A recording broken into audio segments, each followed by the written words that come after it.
우린 답을 찾을 것이다.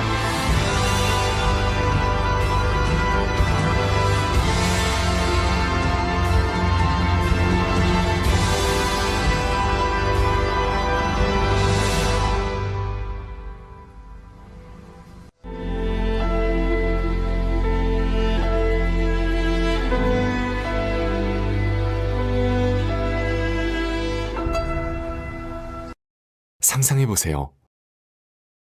당신이 그리는 내일은 어떤 모습인가요? 그 꿈같은 풍경이 지금 마법처럼 펼쳐질지도 모릅니다. 경남 판타지, 그 이야기를 시작합니다. 아름다운 섬을 품은 남해 바다, 신비로운 기운을 머금은 지리산의 숲길, 2000년을 지나온 가야의 깊은 숨결까지 역사와 문화가 살아 숨쉬는 이곳에서 머무는 것만으로 특별한 경험이 됩니다. 해안을 따라 수놓아진 크고 작은 섬들, 모두의 발길이 닿을 수 있도록, 모두의 눈에 담길 수 있도록, 머무는 모든 순간이 특별한 기억이 되는 곳, 바다가 곧 미래가 되는 경남은 동북아 해양 관광의 중심지입니다. 대한민국 제조업의 메카 경남에서 AI 혁신의 바람이 붑니다. 경남의 제조업은 이제 AI로 도약하며 첨단 제조의 새로운 시대를 열어갑니다. 자율과 혁신을 통해 한계를 넘어 더 큰 가능성에 도전합니다. 인재와 기술, 인프라가 어우러진 활기찬 경제. 경남은 내일의 성장을 향해 나아가고 있습니다. 도로와 철도, 바다와 하늘길을 넘나들며 도내 전역과 수도권이 더 빠르게 연결됩니다. 초광역 교통망으로 경남의 생활권은 더 넓게 펼쳐집니다.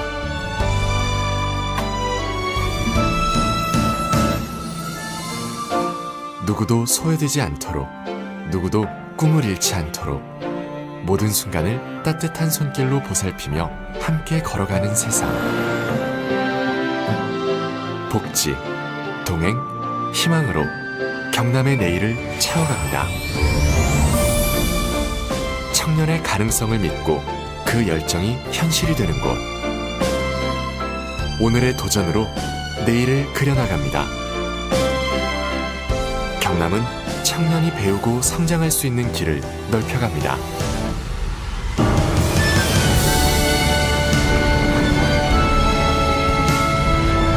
지구를 넘어 무한한 가능성 속으로 경남의 또 다른 도약이 시작됩니다.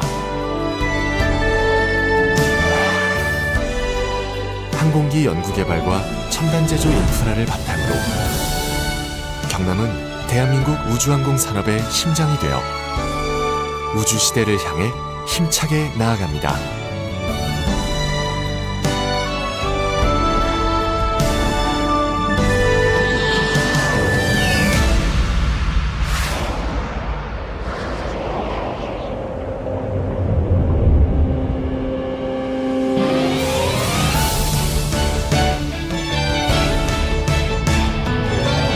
자연과 문화, 사람과 기술, 미래와 우주. 우리의 상상들이 음표가 되고 하나의 선율이 되어 아름답게 울려 퍼집니다. 일상의 특별함을 더해 관광의 지평을 넓히고 AI 혁신을 통해 산업의 경계를 넘어섭니다. 모두 함께 행복을 누리는 따뜻한 공동체를 만들고 끝없이 펼쳐진 우주를 향해 꿈을 쏘아 올리는 것. 이 모든 것이 경남의 판타지입니다. 상상이 현실이 되고 꿈이 일상이 되는 곳. 이곳 경남에서 당신의 내일은 눈부신 가능성으로 피어납니다. 그 가능성 위에 당신과 함께 펼쳐갈 경남 판타지.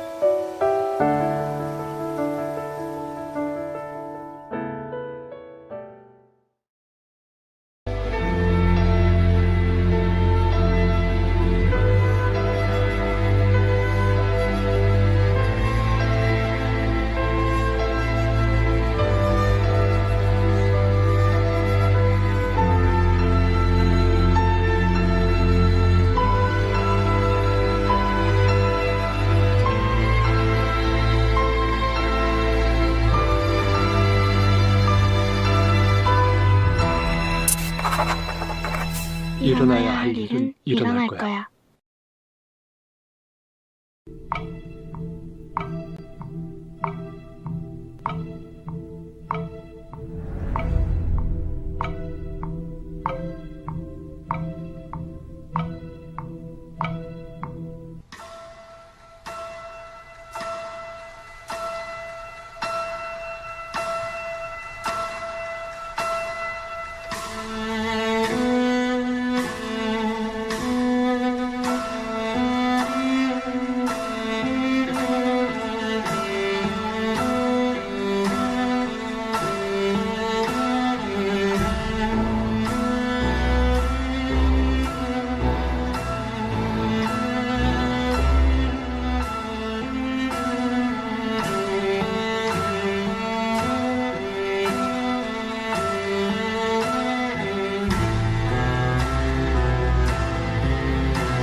우린 답을 찾을 것이다.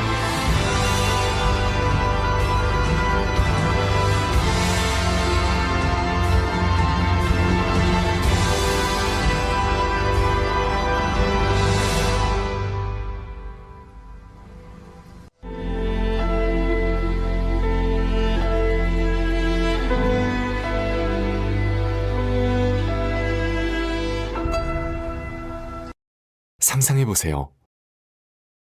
당신이 그리는 내일은 어떤 모습인가요? 그 꿈같은 풍경이 지금 마법처럼 펼쳐질지도 모릅니다. 경남 판타지 그 이야기를 시작합니다. 아름다운 섬을 품은 남해 바다,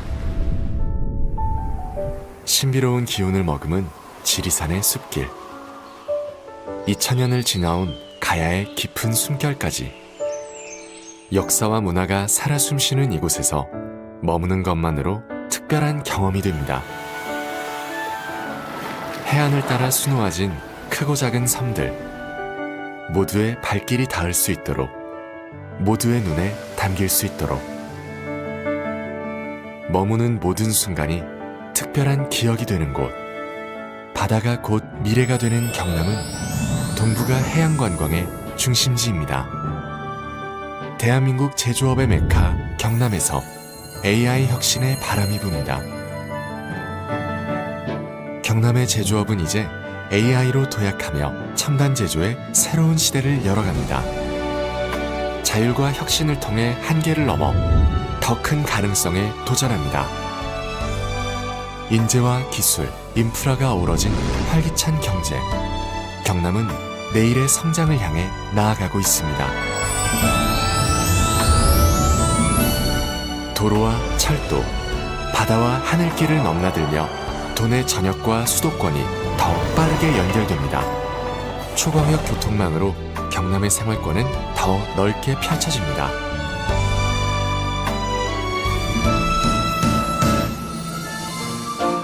누구도 소외되지 않도록, 누구도 꿈을 잃지 않도록, 모든 순간을 따뜻한 손길로 보살피며 함께 걸어가는 세상. 복지, 동행, 희망으로 경남의 내일을 채워갑니다. 청년의 가능성을 믿고 그 열정이 현실이 되는 곳. 오늘의 도전으로 내일을 그려나갑니다. 경남은 청년이 배우고 성장할 수 있는 길을 넓혀갑니다.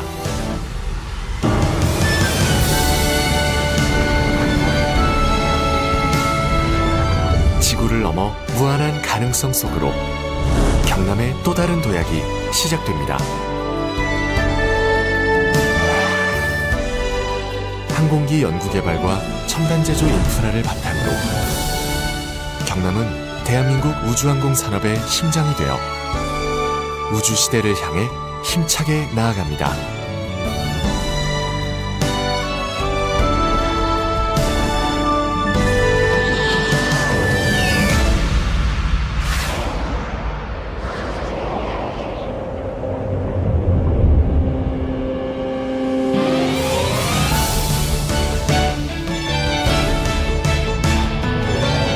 자연과 문화, 사람과 기술, 미래와 우주.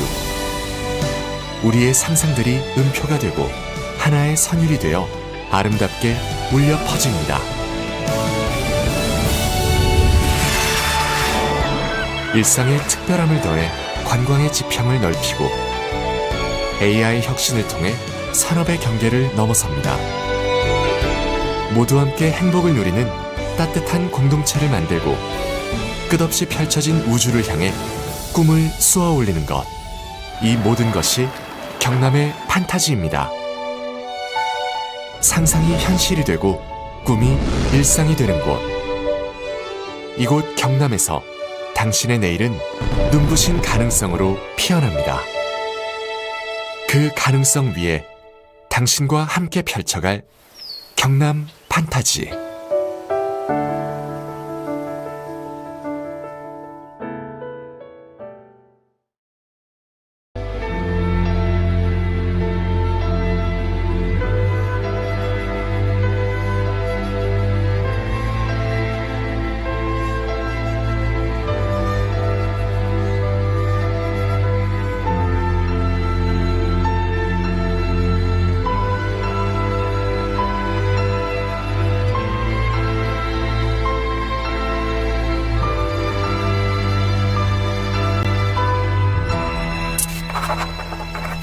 일어나야 할 일은 일어날 거야.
우린 답을 찾을 것이다.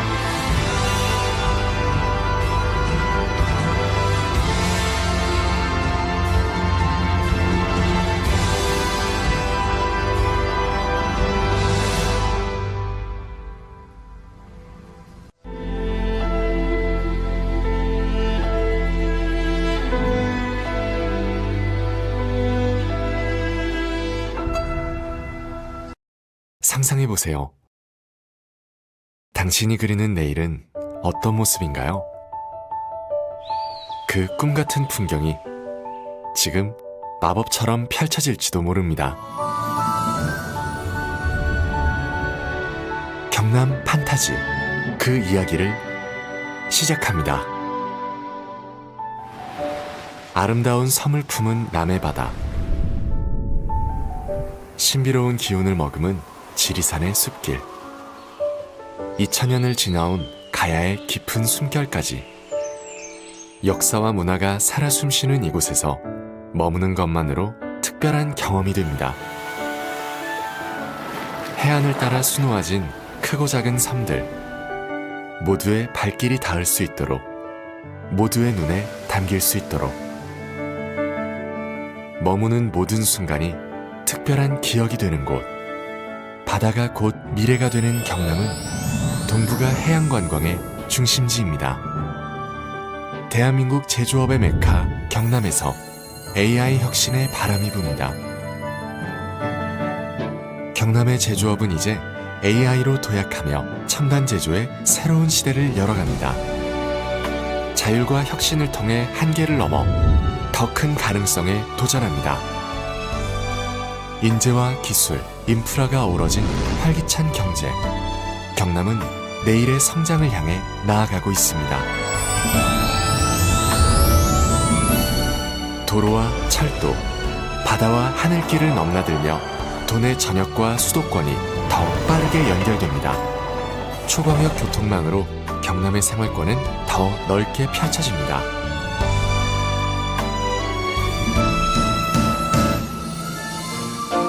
누구도 소외되지 않도록, 누구도 꿈을 잃지 않도록 모든 순간을 따뜻한 손길로 보살피며 함께 걸어가는 세상. 복지, 동행, 희망으로 경남의 내일을 채워갑니다. 청년의 가능성을 믿고 그 열정이 현실이 되는 곳.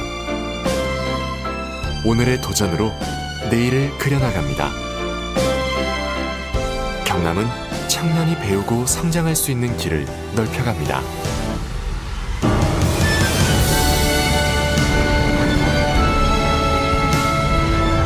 지구를 넘어 무한한 가능성 속으로 경남의 또 다른 도약이 시작됩니다. 항공기 연구개발과 첨단 제조 인프라를 바탕으로 경남은 대한민국 우주항공 산업의 심장이 되어 우주시대를 향해 힘차게 나아갑니다.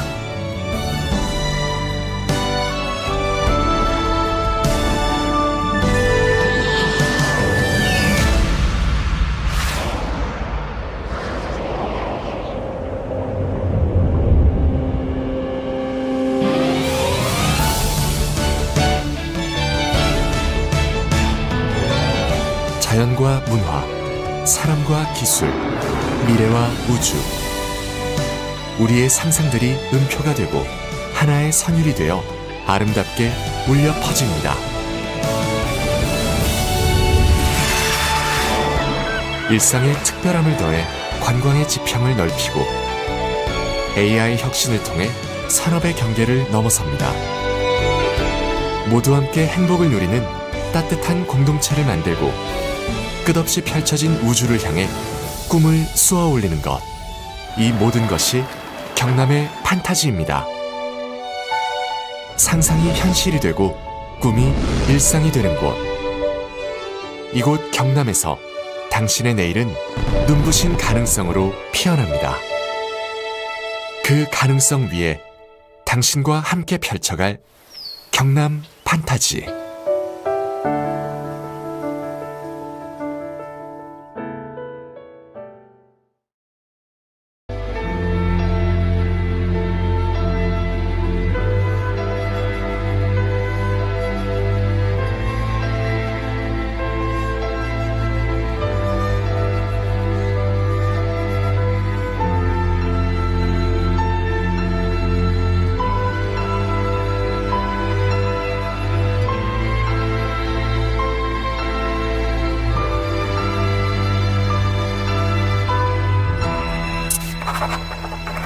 일어나야 할 일은 일어날 거야.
우린 답을 찾을 것이다.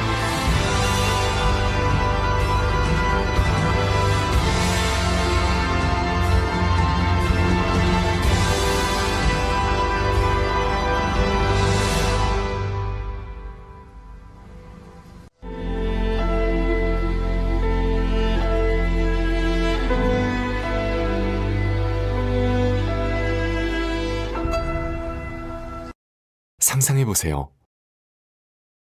당신이 그리는 내일은 어떤 모습인가요?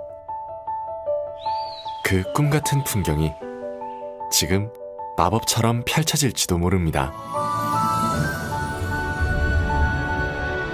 경남 판타지, 그 이야기를 시작합니다. 아름다운 섬을 품은 남해 바다, 신비로운 기운을 머금은 지리산의 숲길, 2000년을 지나온 가야의 깊은 숨결까지 역사와 문화가 살아 숨쉬는 이곳에서 머무는 것만으로 특별한 경험이 됩니다.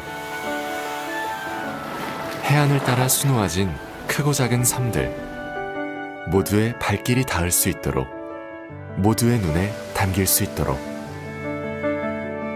머무는 모든 순간이 특별한 기억이 되는 곳, 바다가 곧 미래가 되는 경남은 동북아 해양관광의 중심지입니다. 대한민국 제조업의 메카 경남에서 AI 혁신의 바람이 붑니다. 경남의 제조업은 이제 AI로 도약하며 첨단 제조의 새로운 시대를 열어갑니다. 자율과 혁신을 통해 한계를 넘어 더 큰 가능성에 도전합니다.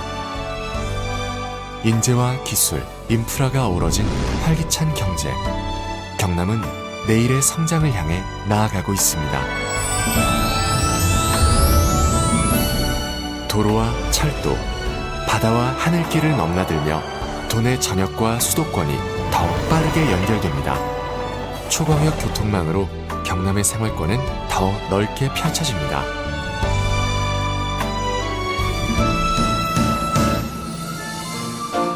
누구도 소외되지 않도록, 누구도 꿈을 잃지 않도록, 모든 순간을 따뜻한 손길로 보살피며 함께 걸어가는 세상.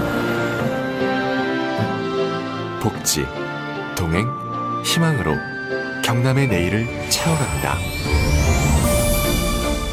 청년의 가능성을 믿고 그 열정이 현실이 되는 곳. 오늘의 도전으로 내일을 그려나갑니다. 경남은 청년이 배우고 성장할 수 있는 길을 넓혀갑니다.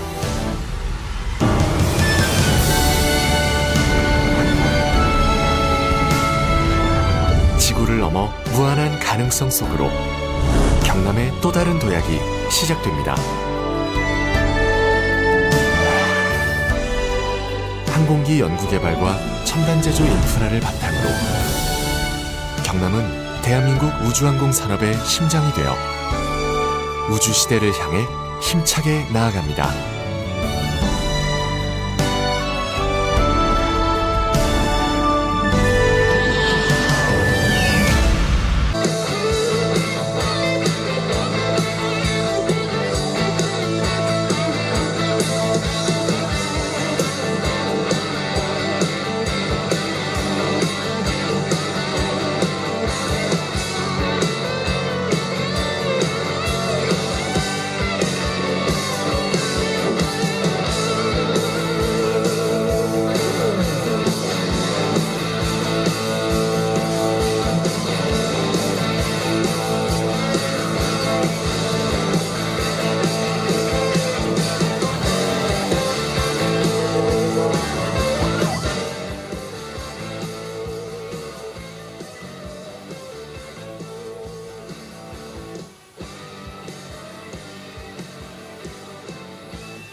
Good morning and welcome to the third stage of the tour to Gyeongnam. I'm your host, I'm one of your hosts, Daniel Marquardt, and I'm joined here by Derek Lon. I am your other host and commentator. We're looking forward to another fast, exciting stage of racing today. Today we're located in SaCheon, which is another city in beautiful Gyeongnam province. Yes, it's located more toward the center of the southern portion of the country. You would remember on Tuesday we started in Gyeongje, which is closer to Busan, the second largest city, that Gyeongje Island, and then we moved a little further west to Tongyeong, and now we've moved again further west to SaCheon, and a little bit north. So we've left the coastline for the start of this. You can see here there's a body of water.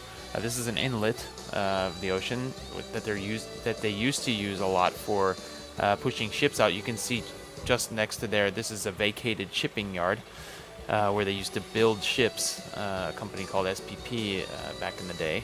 I used to watch these ships roll out onto the ocean. They would use these big rollers, big shipping container ships. So this area has been completely vacated and is now being used for a parking lot, but also for some other industrial projects. So, How do you know so much about the area, Danny? well, I think I've mentioned it quite a few times in the past couple of days. I used to live down in this area, really close to SaCheon actually, just north of it, in a city called Jinju. So I used to ride exactly on this road that they're parked next to. Nice. Every week, multiple times. It's one of the best rides you can do in this area because it just follows this. It follows the seashore, for miles and miles, kilometers and kilometers, if you will. Yep. I think you and I actually went for a ride down here back in the day. I think so. Yeah, not only the seaside, but we were able to crawl up into the mountains as well. I remember you going up some pretty high climbs, going through tunnels, and it was able to show you all of the best parts of this area. Yes. Today's stage also has some nice climbs. It looks like there's some pretty decent climbing going to be going on here today. 4 pretty big climbs and 3 King of the Mountain spots. Yeah, we're gonna have Suenegol as one of our summit passes. at 245 meters of elevation. So it's a pretty decent climb. That's that- going to come at 10.5, and it's also the first of the KOM points, the King of the Mountain points of today. It's a Category 3, so it's going to be a bit more points than the other two that are coming up later in the day, and more points than what we saw from the smaller climbs yesterday. Oh, okay. So that'll be more people who are interested in getting that KO King of the Mountains classification. Yes, right will off the have bat. to be right off the bat trying to go for the bigger points on that Category 3 climb. Sure, 10.5 kilometers into the race out of 130 kilometers today. We should see some pretty strong tactics coming out of that first part. So I think we'll see the guys who are contending for these jerseys. You can see the jerseys here: yellow jersey for the best time, green jersey for the best sprinter, a polka dot jersey for the King of the Mountains, and white jersey for the young rider. To cover those jerseys. And we're talking now about the polka dot jersey, King of the Mountains. That's going to be coming into play very early in this race. Yes. So, who is wearing that jersey today? We've got the results So right now, sheet here. Nils Sinchek is still holding on to the polka dot jersey. Nils Sinchek from Leaning Star. He has 8 points, so he's in the lead by 2 points over yesterday's Korean rider who actually took both of the KOM points. They were Kim worth Euro. 3 points each. Yes, Kim Euro. And we're saying again his name in reverse, as we would have told you yesterday. It's actually the correct way when you're in Korea. They say their family name first, followed by their given name. So for us Westerners, it would be Euro Kim. Right.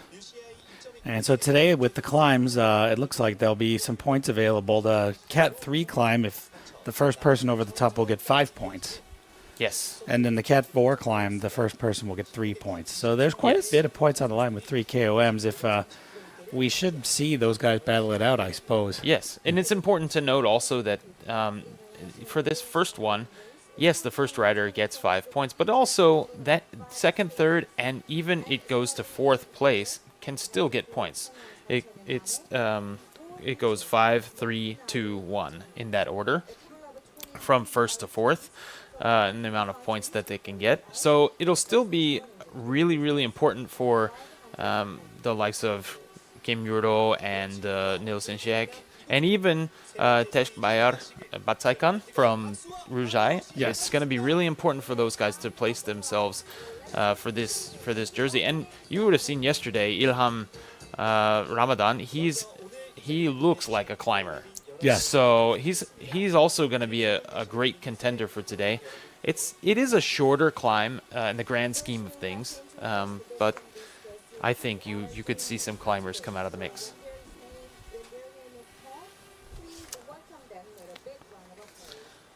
So Yes. we're going to have, off the start, it's going to be a 4.6 kilometer parade. So it'll be a longer parade than in previous stages. And we're going to start on a gradual incline out of this port area. I like to call it a shipbuilding port area. But actually, this area is home of a couple of different agencies that are in aerospace. Yes, it looks like it's some kind of aerospace complex that we're rolling out of with a lot of different factories building all kinds of things related to the aerospace industry. They build the T-50 fighter jet as well as the KF-21 Borame fighter jets down here. So those are Korean. Korea has its own aerospace industry and some homegrown airplane and fighter jet designs that they make right here in SaCheon. So it's kind of known as one of the aerospace capitals of Korea down here. Some of you may have seen this, the newer jet, the Borame. It looks a lot like an F-35. Ah, okay. Yeah, so really high technology down here, and they're constantly under development. I used to, ride this area quite a bit, so I would see helicopters taking off. Even the T-50, I watched doing some test runs a few times back in, the earlier days, 2014, 2013. When you live down in this area. Yes, Yeah. when it was in service, they're known as the Black Eagles.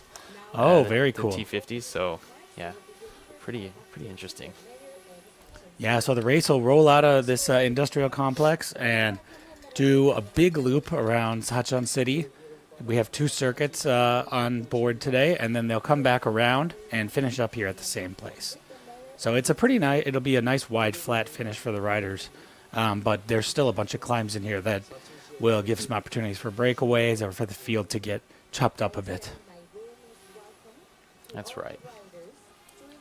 So right now on the screen, they're showing the individual rider or the team classification, which is it's made up of the top 3 riders finishing times from each team each day.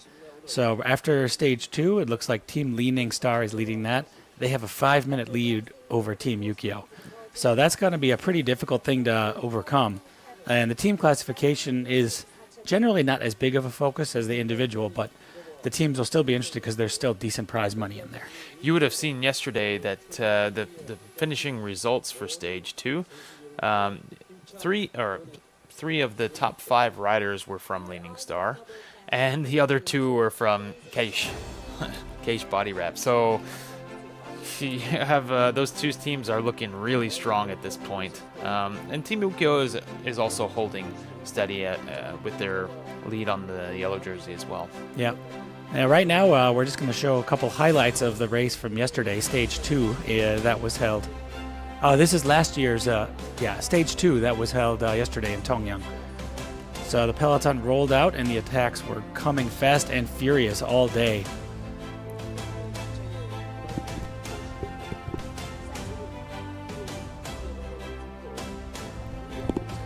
Sorry, quick correction there. This is yesterday's stage 2 that was held in Tongyang. Highlights. So this is the peloton rolling out along the coast and then showing some of the highlights of the different attacks that kept coming fast and furious until finally a breakaway was formed that would go all the way till the end. We passed a lot of beautiful fishing villages. Yeah, we were able to discuss some of that fishing, farming, so agriculture in the area. And while there was not as much climbing as the first stage, it was still pretty much non-stop undulations on this course. So it was a tough day for the riders, especially those ones in the breakaway who were gone for more than 60% of the stage in front of the whole pack all on their own. That's right. With all of those hills, the small hills that just eat away at the riders' legs, and to have that long of a breakaway, it was truly amazing. But as you could see at the end of the race, coming into the finish, it was mostly together for the riders that were remaining. Yes, I think the course was just, the rolling hills were just easy enough that a lot of the riders were able to stick with the pack until the end. That's right. But yes, along the way, you could see on each of the climbs, it was like popcorn. You know, rider here, a rider there, just popping off the back, yeah. Yes. Pop, pop. Yes, as we say, Danny and I were both experienced racers, and you follow the pace as long as you can, and then when you can't do it anymore, your body kind of goes pop, and you lose all your energy, and you quickly end up going backwards. We saw a lot of that yesterday with all the attrition. But what beautiful coastlines they followed yesterday on this course. It's just a fantastic road, actually a fantastic series of roads around that Gosang and Tongyang area. Oh, here they're showing yesterday's kind of final decisive attack when Christian Ralanu took off, and he was followed by Alistair Christie Johnson, and those 2 were able to hold off the field till the end, while the remainder of the breakaway was swallowed up by the field. That's right, and riders just struggling to stay with the pack there at the end. It got fairly strung out as they were trying to chase these 2 riders down so that they could keep the sprint jersey within distance and the yellow jersey without too much of a time gap. Yeah. The 2 riders came in together and had a pretty good all-out sprint battle. Christian Ralanu ended up leading out the final 100 meters, and with just a little bit to go, Alistair Christie Johnson was able to come around him and take the win. So I think that was a really big win for this Cash Body Wrap team. They'll be really pleased with how they rode yesterday. They also took 3rd place. Yes.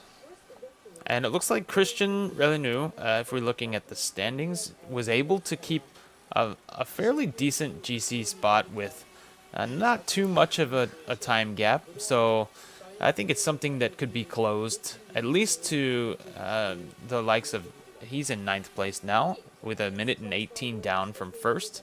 And Taekbayar SaCheon from Rujai is in 8th place with 45 seconds. So around 33 seconds gap between those two. I think that amount could be made up even on today's stage. Yes, I think we'll probably see a lot of these riders from the top 10 trying to break away again. We'll see if they're willing to let somebody, with high GC potential take over. So now we're just taking a little preview of today's course. It starts off when we roll out, go over a quick King of the Mountain, continue going through the countryside. There'll be quite a bit of rollers. Then we take in another King of the Mountain, and then we do a circuit at this point of the course. So we'll take in that same King of the Mountain twice today. Yes, and that'll be a definitely a smaller one than the first, with only about 60 meters of climbing in total for those two King of the Mountains, which is why they're categorized a little bit lower. Yeah. So then the race comes back over. We're doing the SaCheon encompasses a large bay, as Danny was saying. So we come back over around. We go around the whole bay, come back over a large bridge, circle back around, and then we finish the same place we started here at the Aerospace Industrial Complex. Yes. So there'll be nice, wide, smooth roads for the riders to have a big, safe sprint finish. Good morning, everyone. That's correct. I am Im Chul-gyu, a member of the We could see yesterday when they were battling it out, the road was actually slightly curved when those guys were coming into the finish. So that plays into it tactically. What side of the road do the riders want to be on? Whereas today's looks like a nice, wide, straight sprint finish. Correct. And the roads are pretty decent in this area. It used to be that they were very chopped up because of the shipbuilding. A lot of those the ships are so heavy, the equipment would scrape along the ground and create big holes. But now that the shipping has been moved to other locations, this area is relatively clean. So I think we'll see some smooth roads for the finish, like you said, very safe, very wide. So now we're having some greetings again from local VIPs, people like the mayor of SaCheon, regional governors, etc., people from city council and other local leaders of organizations. And again, they've lined up all the riders who are wearing the various leaders' jerseys at the front. So let's review who's in the leaders' jerseys today. So for the GC, we have Simone Rakane. He has a gap of 2 seconds over Simon Lau in the yellow jersey. This is for Team Tokyo. So he is leading the overall classification, general classification of the race. Correct. He is the man to beat for this race at this time, and he's been maintaining that. So in the sprinter's jersey, in the green jersey you see there, this is Christian Relanu. Yesterday's second place on the stage, and this is new because this is new because yesterday Christian Palone was wearing the green jersey. Correct. So Christian Relanu took more points on virtue of being second place on that stage, and he also took some intermediate sprint points. So today he takes over that sprinter's leader's jersey, but I think he's probably thinking about the GC. But he'll still be happy to get some time in the lineup and wear that nice green-colored sprinter's jersey there. Exactly. And you have there in the polka dot jersey the King of the Mountains, Neo Sinjek. He's holding that since day one. You would have seen yesterday, European, he was attempting to unseat that jersey, but it was impossible, even taking both of the KOM points. Because they were a little bit lower climbs, a little bit lower amount of points that he could get, 3 points per KOM. So I think you'll see, like I said before, Kim Muro and Neo Sinjek really going after it at the beginning of this stage. Yes, as there's a Category 3 climb to start off the stage in the first 10 kilometers. Again, the points gap on that is Neo Sinjek is sitting with 8 points, and Kim Muro is sitting with 6 points, so a 2-point gap. In that first climb, the first KOM, 5 points are awarded for first place and 3 points for second place. So it could be that if those riders come in 1-2, there could be a a tie or even a switch. So Yes. we'll see. Be a very exciting battle for the King of the Mountains jersey today. And then the final jersey we have is the white jersey of the best young rider. So that's for riders who are age under 23. And that is being held by Korean rider Jae Hwan-jun, or we might say Hwan-jun Jae. He rides for the domestic Korean team LX Cycling, which is one of Korea's top domestic racing teams. And you may have heard of them because they do some other races in this UCI Asia Tour as well. They do race outside of Korea quite a bit as well. The start signal. And so, but that jersey is the most competitive of all four jerseys in this race right now. The top five riders are sitting at the same time. You would have seen yesterday at the end of the stage, there was a left turn they were taking. One rider from HKSI went down, and because of that, all of the riders in that finishing group were given the same time. Ah, okay. So there was no separation there for that young rider's jersey. Yep. Just Just giving some final remarks before the riders roll off. They're set to roll off around 9:30, and then they will be having a neutral rollout of about 5 kilometers before the racing action really gets going. Let's do a countdown together. 네, 여러분 큰 목소리로 함께 외쳐주시기 바랍니다. Just got a message from somebody from the Keish We'll- Body we'll Wrap begin team. the Thanks for countdown. correcting our pronunciation. It's Keish Body Wrap. 5, Yes. 4, And actually, I had some conversations about this yesterday as well. So we've been thoroughly notified, and we're definitely happy for this correction. And yeah, we hope to present Kaish Body Wrap correctly. So the riders are off, but as we said, there is about 4.5 kilometer neutral section. So they are required to stay behind that black car, which has the chief commissaire. So he's the main referee of this race. So they'll just be taking it easy, but they'll want to try to get to the front of the peloton as possible without passing that car, because when the race officially starts, being at the front of the peloton will be advantageous. Yes, and you'll probably see again the yellow jersey and his team is trying to keep as much in control as possible so that they can protect their yellow jersey rider. They're not going to worry too much about these KOM points. They'll just try to stay at the front of the field. And again, the KOM points coming at 10 kilometers. So The field is bunching up behind that car. You can see at different parts of the race when they start going fast, it really gets strung out in a line. But right now, because they're not going very quickly, they're just taking it easy. They're able to bunch up at the front. Looks like somebody already has a puncture as well. So hopefully that rider is able to get his wheel fixed and get back on track.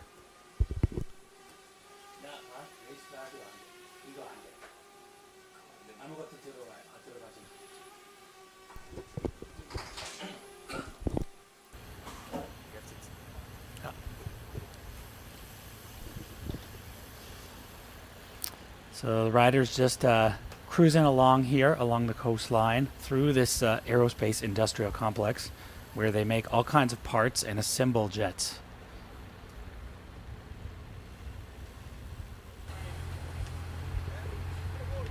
That chief commissaire there, he's holding up a circle sign with red, indicating that the race has still not officially started. The riders will be watching that, getting a little bit of a draft off his car there to save their energy. And the yellow jersey pretty much has the perfect spot right there, right in the middle behind the car at the very front of the peloton. I had mentioned before that in our amateur races, they place a motorcycle in front of us, and those motorcycles sometimes have a little roller on the back that's free rolling. So in case you touch your tires on it, you're not going to fall down. You just kind of bounce off of it. Oh, that's nice. That way you can get super close without having to worry. Yes, I mean, essentially, you don't need to worry. I don't think anybody's ever gone down behind these motorcycles, as far as I know. But they do like you to stay behind the motorcycle, not next to the motorcycle. In this case, it's a car.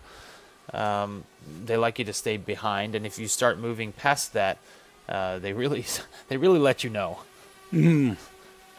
So I'm just getting word on the race radio that 2 riders already have mechanical issues. Oh, But actually, if you're a racer and you think about it, this is the perfect time to have a mechanical issue. correct. Because the pack's pace is being controlled.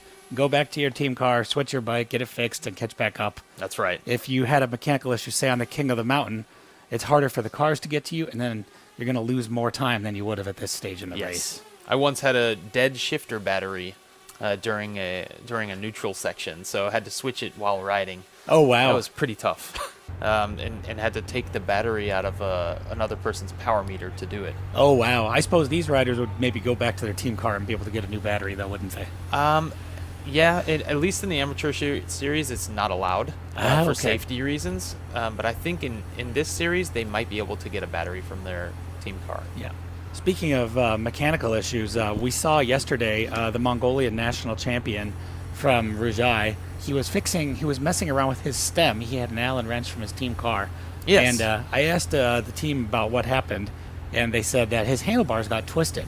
So while riding the bike, he loosened his stem, straightened his handlebars out, tightened it back up, and was on his way. Amazing. He must be a mechanic on his second job, you know? Maybe. Not an easy thing to do, fix the bike on the go. Not at all. So we got one question here in the group, in the chat over here. Somebody said, do you think today is a breakaway day again? Well, I got to say, based on the racing so far, I think probably. Although today is actually classified as a flat day. So if you've been looking at the results carefully, you see some of the riders finished outside of the time limit, meaning the previous 2 days, if they finished more than 12% back of the winner's time, they got cut out of the race. But today, that is reduced to just 7%. So the riders will need to, if they lose a large amount of time, it'll be easier to get cut out of the race today. Right. I'm not really sure if it's fair to classify this day as a flat day. Actually, there's 4 significant climbs. Right. And there's still a lot of undulation, consecutively, but there are some flat sections and some longer, I wouldn't call them downhill, but at least lowering in elevation over a long period of time, Right. especially after that first KOM. So I think we will see things stay mostly together. Riders are going to have, like yesterday, a lot of energy coming into this first KOM section. They will have recovered at least mostly from yesterday's stage, and they'll be able to follow through most likely until you see that second KOM come around. You might see some attacks coming from those lower KOMs, because that's when it's really going to start to jump up in elevation over and over again. So Yes, agreed. But on the other hand, it's also possible that, like yesterday, just 2 riders stayed away. They only had a 6-second gap at the end. It's possible that there could be a big field sprint coming into finish today. correct. So I'd give it a 50-50 chance of a breakaway winning or of a field sprint. You do have that rather large mountain toward the end there, but yes, if riders aren't really getting too much feisty, I should say, on these KOMs, on the lower KOMs, then yes, we could see it all come together. And I guess that last climb isn't really super decisive, even though it does kick up to 10%. Yes. Now, one thing I felt from racing here in Korea is, the climbs, like there's quite a few of these like 4 or 5 kilometer climbs that are not too steep, and then the pack can come back together at the end. People will be going for it on the KOM attacking. Yes. But as you bunch together, you can gather strength in numbers and gradually reach your way back. So that's definitely possible, I think, today with the riders. Right. So- We would have mentioned it's 130 kilometers today for the stage, 1,400 meters of climbing. Yes, go ahead. I think we just saw a rider coming back through the field there. That's the one I can't figure out their jersey.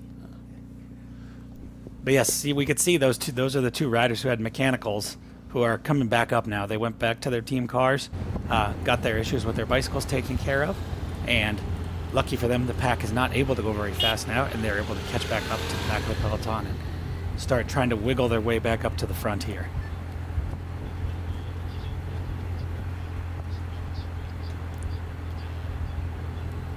So we're getting closer to the start, but they're basically rolling out here of the industrial area that's completely flat. And then once they actually hit the start, they'll be following a small creek that goes gradually uphill right away from the beginning. So the first 10 kilometers are basically all uphill today. Right. It's very gradual, as you said. I think it's even in most cases under 1%. So it'll just be a false flat, as they call it, which is, it's where there's an incline, but it feels almost like they're going flat. Yes. Especially as they get into the wheels and start getting wind draft. They won't feel so much of an uphill, but they will be going slightly slower than usual. Right.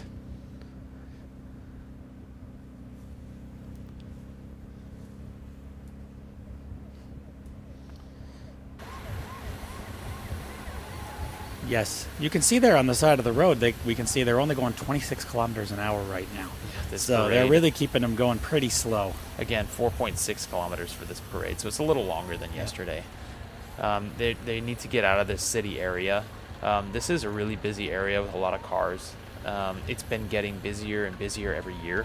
I remember riding here a few months ago. I often go down to this area and do rides. Riding in this area, definitely there's a little bit more development. There are some big apartment complexes being put up as the area grows a little.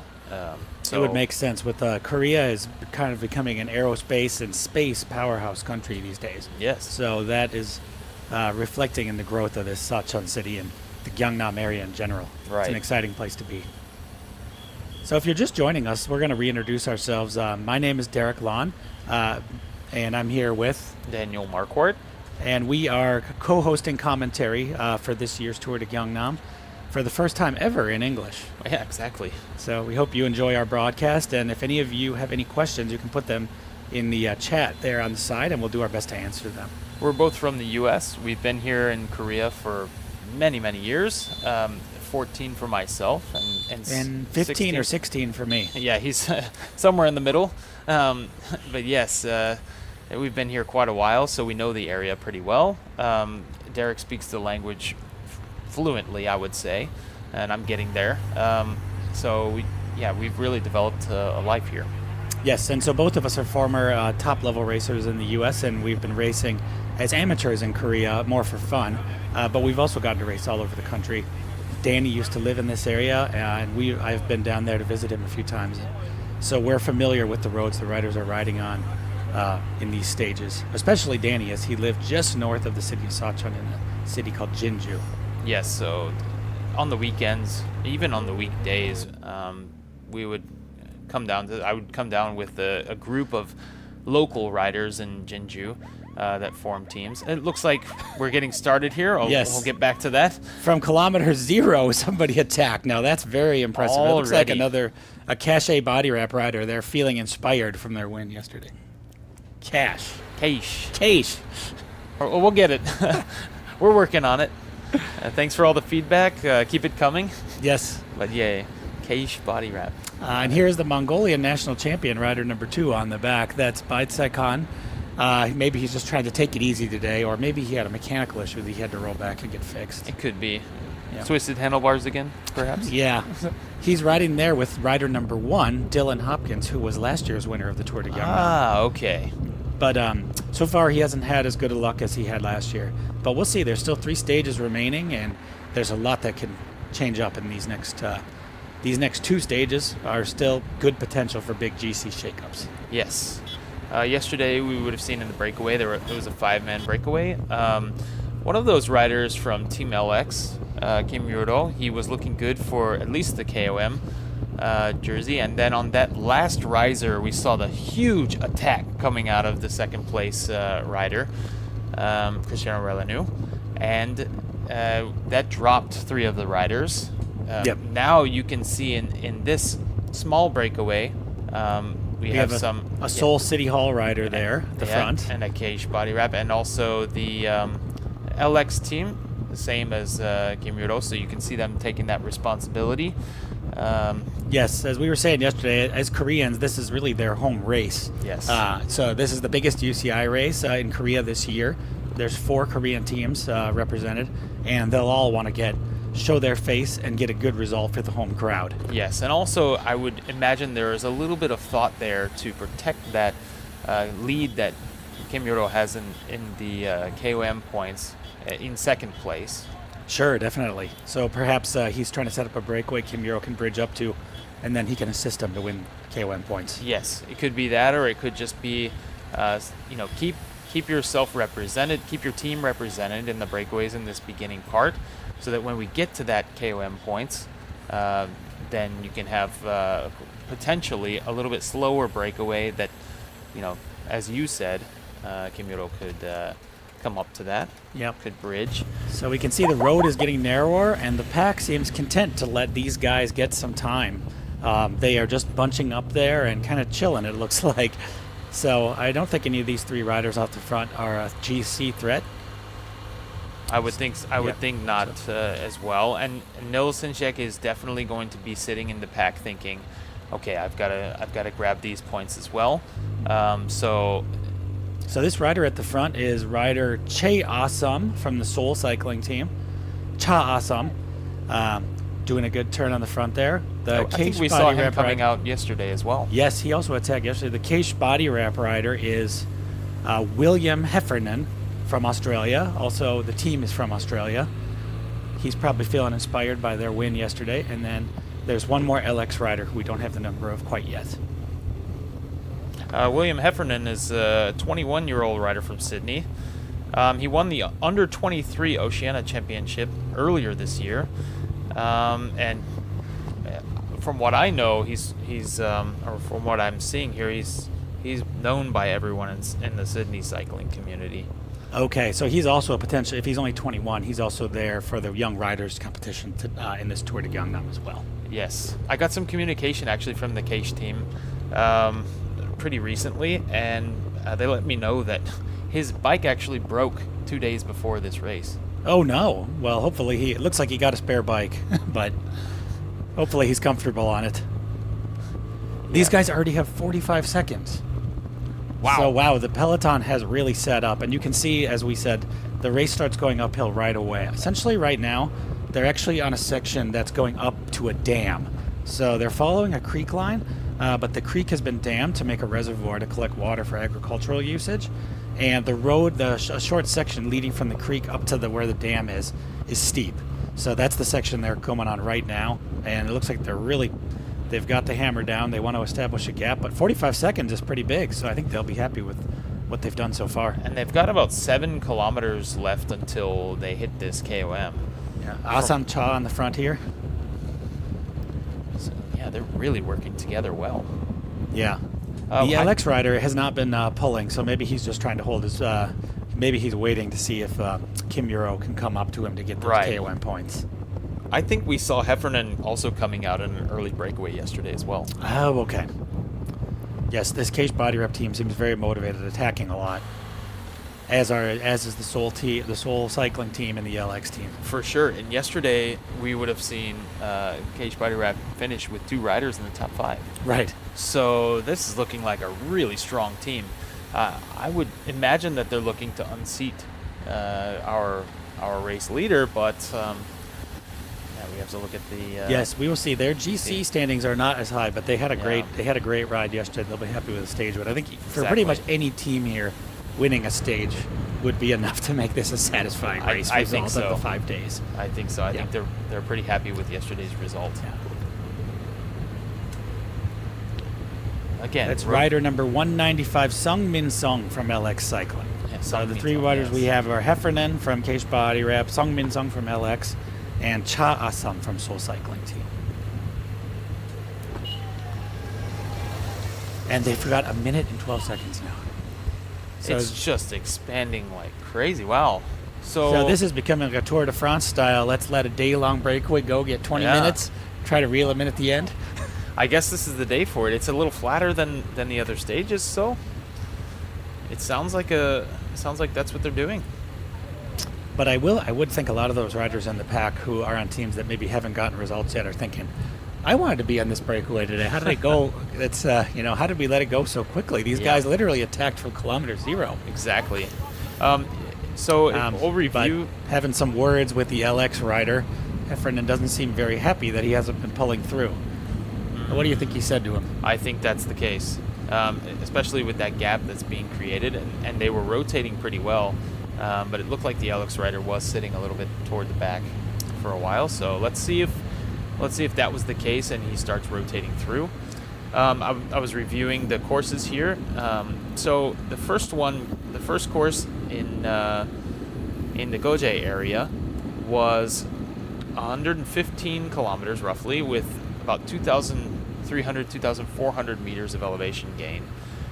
So shorter than today, and about 1,000 more meters of climbing. Oh, than today. Wow. Correct. Yes. So it would have been a lot more climbing. Yesterday's stage in Dongyang was 104 kilometers, much less than today. Today's 130, with 2,100 meters of climbing, which is about 25% more than today's stage. So that's why today's stage is classified as a flat stage. Yes. For the purposes of the time cut. Yes, from what I can see, it's 1,400, 1,500 meters of climbing today with 130 kilometers. So it is a flatter stage essentially. Yep. It's longer, but it's also not anywhere near the amount of climbing per kilometer Okay. the other stages were. So these guys are coming up here. 119 kilometers still to go. The first king of the mountain is at 115.6 kilometers. So actually in about 1 kilometer, they're going to take a turn, and that's when the kind of king of the mountain actual official climb will really start to kick up. Yes. So they have about 3-4 kilometers of a real steeper hill to go. If these riders are able to stay out today and the pack lets them, we could see them actually contesting for all of the KOMs. Yes, you're right.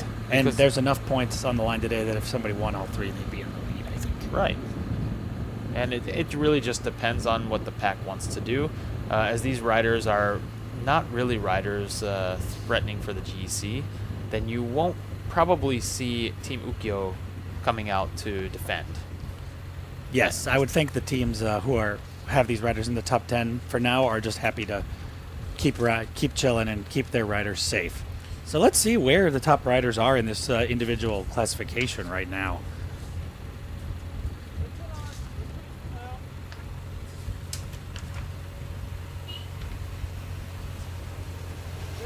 The riders just working well together. Yeah, they're rotating through here. And rider number 45 here, Heffernan. Let's take a look here. He's in 38th place in the general classification, 8 minutes down. Yeah, 8 minutes. So for he's sure. not much of a threat. So pretty much none of these guys are a big threat right now. So I think they'll be happy to let them get some time. Sure. Yeah. And he Number looks like 195, he's- Sung Min Sung. He's way down on the classification. He's 103rd place. And Cha Asam, number 206, is in 77th place, 15 minutes down. So Right. none of these riders are a threat to the guys in the top 10 right now. So I think that's why it seems content to let them get a gap. They've only been racing 6 kilometers and they're 2 minutes ahead already.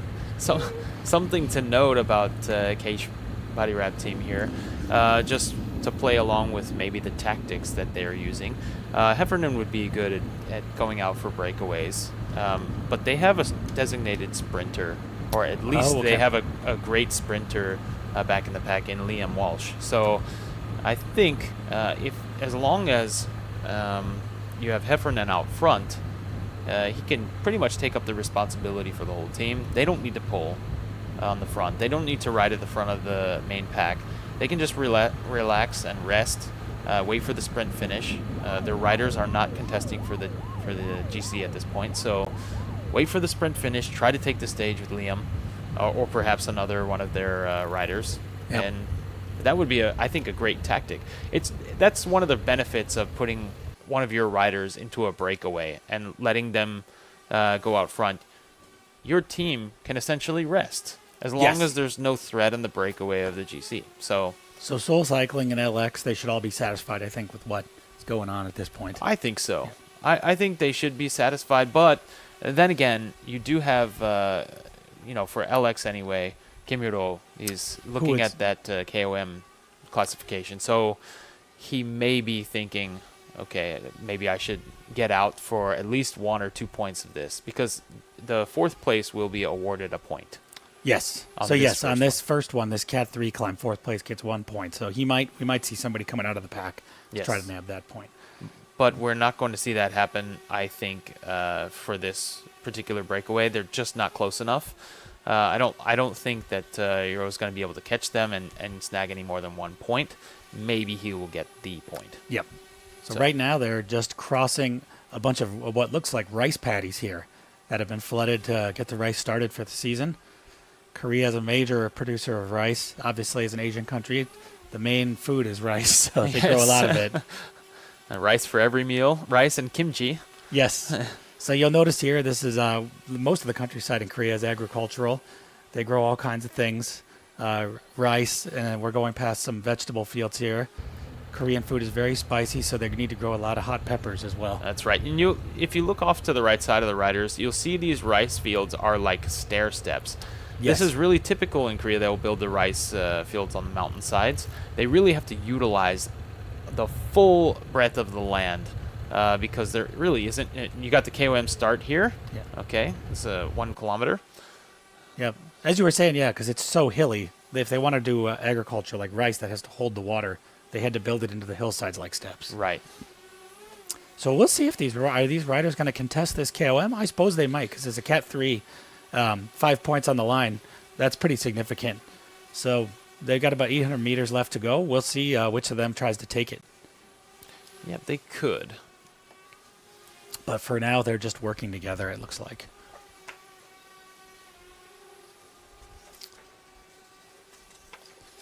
The road has not kicked up too steeply yet either, so it's a nice, it's a Cat 3 climb, but it's not one that's super particularly steep. But it looks like the Keish body wrap riders, Hefner, he's raising the pace a bit, and LX is already off the pace. So that's Sungmin Sung here struggling a little bit, but perhaps he'll be able to catch back on once the KOM is finished on that downhill. None of these riders, including Hefner, have any KOM points, so I don't know if it really would be a super interest for them to take them, but it looks like Heffernan is going for it. Yep. The Soul Rider just not able to keep that pace, or perhaps doesn't really want to overextend himself on this climb. He's probably more focused on a longer attack. Yep. And staying out. But you can see the climb has kicked up quite a bit now in the last little bit. They're going quite a bit slower than they were earlier. Yeah, this climb is super steep. And then after they finish this climb, it drops down and jumps more toward the center of the mainland there. But yes, very super steep climb, very difficult to maintain speed on this. So there's going to be for sure gaps everywhere. Yeah, it looks like Heffernan's going to take this first place points on the KOM, and Cha Asam from Seoul Cycling Team will take second, and Sungmin Sung from LX will take third. And we'll see if they're actually forming pretty big gaps. I don't know, is Heffernan thinking he's going to go off on his own now? Well, I'm wondering. Perhaps he is. I'm wondering what's happening back in the field too. Cha Asam is thinking to himself, "What's going on? We're supposed to go together." It almost looks like he's smiling there. Yeah. He's got one of those Christian Horner faces. Yes. That's the happy pain face. So he sees the camera, takes a look over. Happy to get some TV time at least. Oh yeah. But yeah, and their gap just keeps getting bigger. Look at that. 2 minutes and 40 seconds in front of the pack. So he is powerhousing away. Just 200 meters left. Yep. I think this one's decided.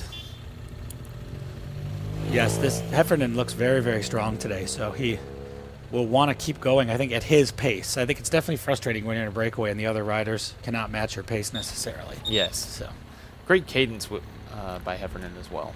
You can see here the pack is almost 3 minutes down. They're just starting this KOM climb at the back. Let's see if they kick up, try to go for this one remaining point. I think that we'll line. see riders attack, because not everybody's going to be happy to let 3 riders go off the front like that. So we'll definitely see some action coming out of the pack. 50 meters to the top of the KOM for Heffernan. He's just going to come over and take it. He looks like he's just cruising. So at this point, yes.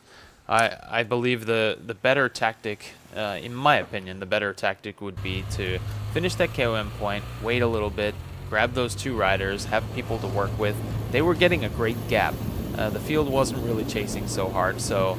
But we can see he's only 21 years old, and when I was 21, I was very cocky, and I thought, maybe I'll just go and win this all by myself.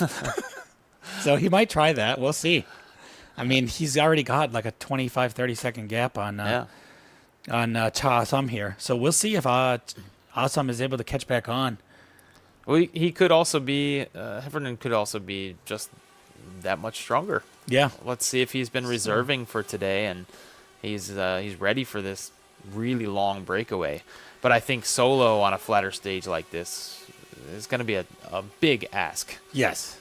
It is a bit rolling, but yeah, that'll be a long day in the saddle for him. Oh, yeah. So we see here the main pack. Got a nice view of them climbing, and somebody is on the attack. Coming up to the summit here. Yeah, so here, Alex Ryder. yeah, the second rider was 20 seconds back. The third rider is already 52 seconds back. So we can see this was not an easy climb. That's why it was rated as Category 3 rather than Category 4. Song Min Did some Sung. major damage already to that breakaway. Yes, making it through there. And perhaps he will come down the backside and rejoin with Heffernan. But I think we may not see that third rider. Yeah, it seems like he'll probably get absorbed by the pack. Yeah. So here they go. The pack just came by 500 meters to go on this first KOM. I imagine some of these guys at the front are putting on a good pace. Looks like they've caught the rider who tried to break away. They're all together. But I imagine some riders are starting to fall off the back right now, or maybe already have. Climbing through some beautiful pine trees here. There's very diverse scenery in Gyeongnam province, isn't there? Yes. Oceans, mountains, pretty much everything you Yes. could ask for. Exactly. A lot of short, steep climbs, a lot of longer climbs. Not quite Tour de France or Pyrenees climbs, but still, you can get some good 10-minute, 15-minute climbs in this particular area. Yep. And as you go a little further north to the big mountains in Jirisan, Jiri mountain region, you can get some longer climbs like 10, 12 kilometer at around 10% climbs. Yes, we'll see as the Tour de Gyeongnam grows. Perhaps they'll have some even bigger stages in the upcoming years with taking advantage of some of those huge big climbs they've got. For sure. And That would really decimate the pack. Yes. Hopefully that'll attract some some other teams as well. Maybe even from Europe. Right now we're looking at teams mostly from Asia. Yes, Asia and Oceania region. Correct. So here we got Heffernan. He's really powering away. It looks like he has decided to go it on his own. Getting into an arrow tuck here. 75 kilometers an hour.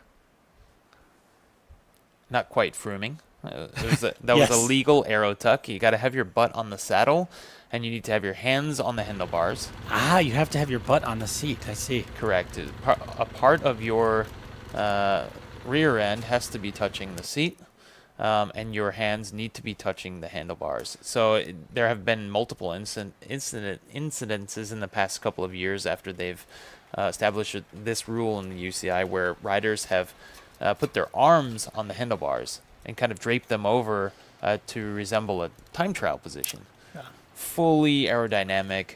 It's really advantageous, but unfortunately it's been deemed illegal by the UCI. Ah, I see. So- wow, look at this view of the pack going down. This is beautiful. Somebody in the chat asked, how steep is this climb? Yeah, so I'll go back and look at the exact percentage, but it definitely gets past 10%. I'll let Wow, you guys this is know. a great view of the peloton snaking its way back down off that KOM of Shegor. Shenegor. So gol is another Korean word that can mean pass. They have multiple words. They call some of them jays. But essentially, most of the mountains that we're seeing here are the lowest point in between two high mountains for the road to get through. So this one is called Shenegor. Yes, Shenegor. And one of the Strava segments on this is a 1.04 kilometers, 1.04 kilometers, so about 1 kilometer. It's 117 meters in elevation gain at 11.3% average. So we can see why that breakaway of three riders split up so much, because 11% for a kilometer is pretty tough. And that's the average. So you will note that that average is taken over the full 1 kilometer. There will be sections in there that will probably reach 16, 17%, maybe more, and other sections that may be lower, like 8, 9%, to make that average of the 0.3%. But yes, that's a really steep climb for sure. Yep. Now the peloton is just snaking its way along another reservoir. This one is called the Sogok Reservoir. We can see the dam there. In Korea, it's very frequent that because of all the mountains, they have so many small rivers and creeks. In order to save the water, they've built a large system of dams to save water for agriculture, city usage in industries, etc. Yeah, we pointed out the rice fields there. This water used particularly for that, I would assume. Yes, exactly. And so these are relatively small reservoirs, but there's different parts of the country where there's absolutely massive reservoirs where they've dammed larger rivers, and those make for some also very, very beautiful bike riding areas. Yes. So here's William Heffernan going off on his own, back on a big, large, flatter road here. Quite a bit of the rest of the course will be on a road this style, which is not going to be easy for a solo rider. I think the pack will have a bigger advantage on a big, wide road like this. Right. But he has nearly a 4-minute gap. He's looking back like, where are these guys? I need help. I can't do this all on my own. But He looks happy enough to go out on his own to me. We'll see. But yeah, when you're out on your own like this and you commit, then you have to keep your head down and keep going. You don't give up. When you go, you go. Yep. And I'm sure that the team behind is very much appreciating his effort. Yep, he'll be looking at his power meter here and trying to think of what is a steady pace that he can maintain for the rest of this race.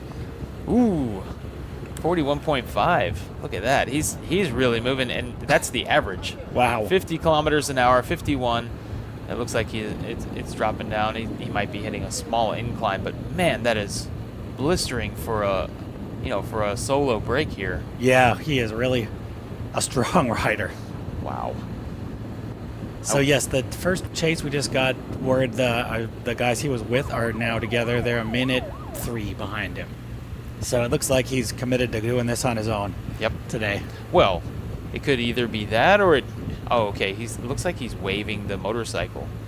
Yeah, I think he doesn't. Some of the riders I think don't like the motorcycles to be too close to them. Maybe. Yeah. So Sometimes the motorcycles have a loud sound, or Sure. the constant acceleration and deceleration can kind of take over your rhythm. But this guy is going to be the star of the day. I think he's going to have to get used to the camera on him. Exactly. It's just a fact of being out front. Yes. So now it looks like I think we have a pretty long stretch of basically a flat and rolling road right now. And then the next point of interest on this course, there is also a sprint point coming up with 101K to go. So that's only 7 kilometers for him. There's time bonuses on the line, and he's an under 23 rider, as well as sprint points. So I'm just assuming it looks like he has enough time. He'll roll right through that on his own. That's the next major feature on the course. That sprint point will come at one of the lowest elevation points on this course, as you really get up toward that city of Jinju and northern SaCheon. They will come through really right next to the downtown SaCheon, which, to be honest, is not really much of a downtown. It's a very countryside style town. Yes, as we're talking about these places in Korea, right now we're in SaCheon City, which in the U.S. we might describe as more of a county. Within SaCheon City, there's multiple downtowns, multiple towns and cities, multiple rural villages, all with their own names. But generally, when we talk about it, we call the whole area SaCheon City. One of the coolest things, you would have just seen a bus sign off to the right there. One of the most interesting things about South Korea, it's a small country, relatively speaking. It's densely populated, especially in the big cities. I think 15 million in Seoul. There's 10 million in Seoul and 10 million in the Seoul suburbs. Right. Okay. So depending on how you look at it, yes, as you Definitely said, a mega city. It's a mega city. It's densely populated. Even the countryside, it isn't densely populated, but it is more than you would see from, for example, I'm from Texas. West Texas, you have miles and miles and miles where With you no don't see a house. You just see farmland. Here, it's not like that. So it's easier for public transportation to get around. The bus sign there are buses that run at least twice per day, and into these rural areas, and they will drop people off pretty close to their homes. They will have a little bit of walking to do, but some of them will park a bike next to the bus station or a scooter, and they can get around like that. fairly cheaply. Yes, I remember when my first time in Korea almost 20 years ago, that was something I thought was really smart about the country, that they had a very good, well-developed public transportation system. Oh, yeah. Anybody from any part of the country can get where they need to go using public transportation. I can't imagine that the fares that are collected are making up for the amount of fuel that is being used or the resources that are being used, but I think it is really good for the people. Yes, so definitely. Obviously, taxes Social would service, take care I of that. think. Yeah. So here we go. William Heffernan going off. He's been drinking his bottles. A second ago, he was holding one of his bottles up, and the Shimano neutral car came up to offer him a bottle. I think that he told him no, he wanted one from his team car. But maybe the team car, since the road has been very narrow so far, Yeah. hasn't been able to get up to this solo rider yet. Right. Wouldn't have been easy to pass the peloton. Now that they're on a nice big road, I think that his team car will come up, give him some water, maybe their specialty sports drink that they drink as well. Could be, yeah. Because it's probably unlikely that the Shimano car has the same. Each of the teams will have different sponsors for their nutrition, so they'll all have different drinks and different food they want to eat. And he is accelerating now. Amazing. He's just really moving. Yeah, he is hauling. So. And this is one of those larger roads. We'll see a few of those today throughout the course. They are ridden by cyclists occasionally, and especially in bigger groups.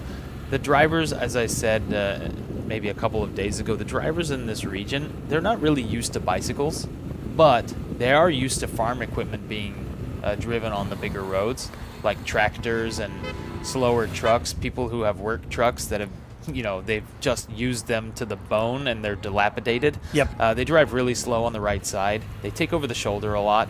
So the traffic here is pretty understanding of that. They know that, it's a big industry. It's really important. So if they see a bicycle going, in this case, almost 50 kilometers an hour, it could almost they might keep be up. surprised. They'll be understanding anyway for the most part. They don't drive too quickly around, most of them. Some of them do. But it's relatively safe to ride on these bigger roads here. Okay. That's great to hear. So if any of you fans watching are interested in cycling, I think this Gyeongnam region where we're having the Tour de Gyeongnam, it's a great place to come and ride. For sure. Especially for serious road cyclists. So here we are back checking out the pack. A few riders who I think got dropped on the KOM, just catching back on here. And a few other riders dropping back now to their team cars to get some water. We can see the splits at the top of the screen there. You have 1:05, 1 minute and 5 seconds to the chase group from that first rider, Heffernan, from Cage Body Rep. And then another chase group after them at 1:46, minute 46 seconds back. So they just have about 40 seconds between those two chase groups. And then... nearly 4 minutes back to the peloton. Exactly. There's our King of the Mountains jersey, Neil Shinikin, number 26 there. Nils Shinsek, yep.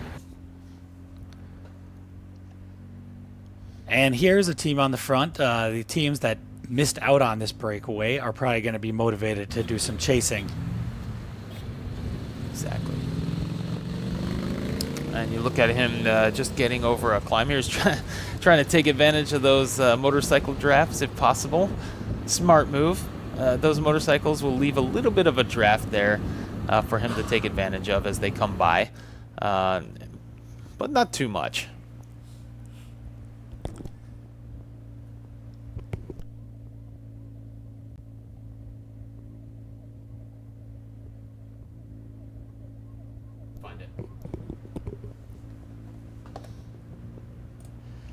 So, yep, 3 riders from the same team on the front drilling it. I think probably they got orders from their team director saying, hey, we missed out on the breakaway. We haven't gotten many results in this race yet.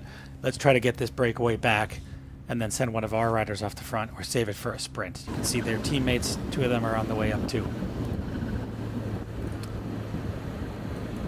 His team car now has caught up to him and he's changing his bottles for some fresh ones. So that'll probably have the sports drink that his team drinks. And so he'll have been doing all his training with the same food, which is why earlier on he would have probably refused the bottles from the Shimano neutral car. He wants to stick with what he's been training with what he knows. Especially on a day like this where he's set for a day-long breakaway. nutrition and keeping himself fueled will really be a critical thing today. So they actually, what they just gave him now is a sock full of ice to keep himself cool. It's only about 23 degrees Celsius right now at the race, but I think with this sun on him and the fact that he's riding so hard by himself, he's still going to be hot.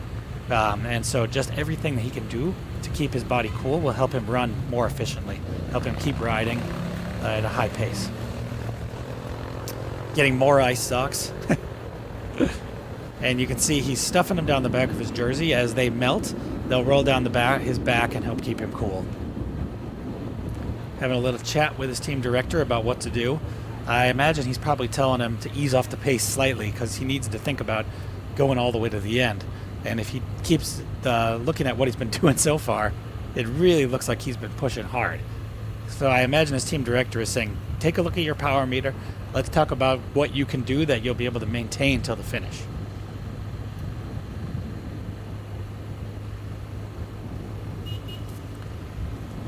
So these guys are coming up here now. There's 1 kilometer left until this first sprint point. Although Heffernan doesn't have anybody to sprint with, he'll be happy to roll through and get first place in those sprint points.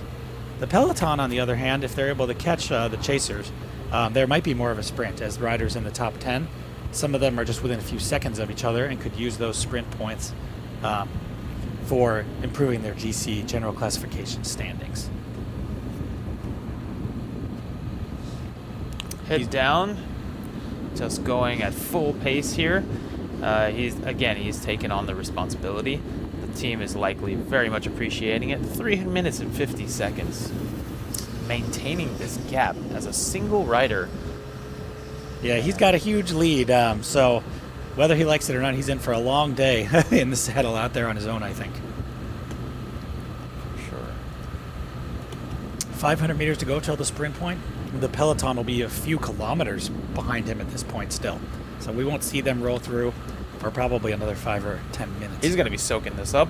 He's going to be soaking up what looks to be all the points today. If he can maintain this kind of gap, I mean... Yeah, then he'll take the King of the Mountains jersey as well if he maintains this gap. I think so.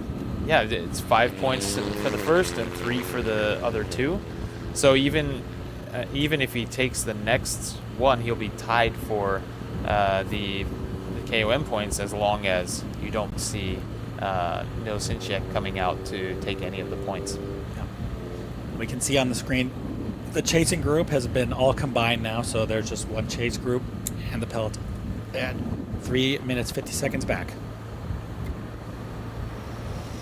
Again, coming up to this sprint point here.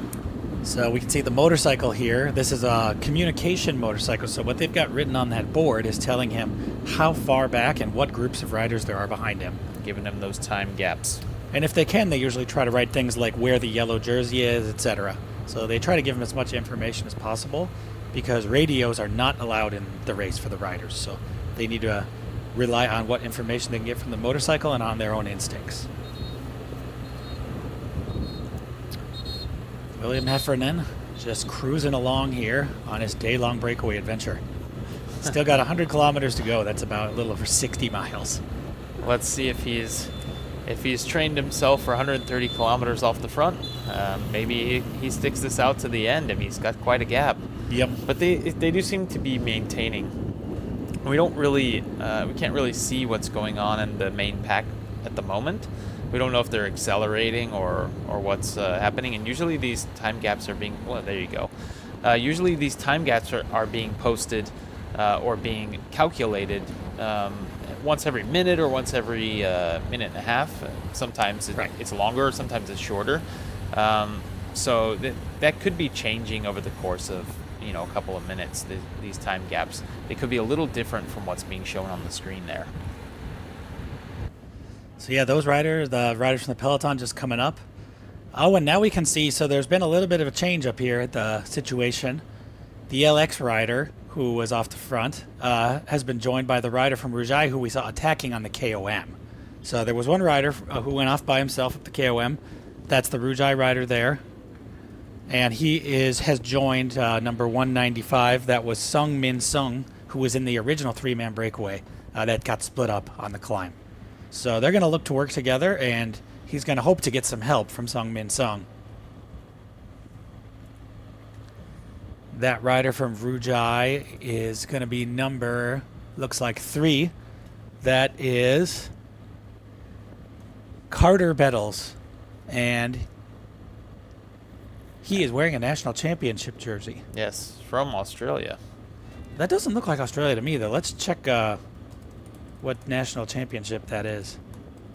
Yeah, he's considered Australian cyclist. He's considered a puncher, so yesterday's stage would have suited him pretty well. And we can see why I think this Rujai team, it's one of the top teams in the Asia Tour. Yes. And they have a lot of strong riders. They're going to want to be active in this race, not miss out on any opportunities. Right. Carter Bettles, he's 27 years old. He's been riding now this is his 8th season, and he's had a few wins in the pro category there.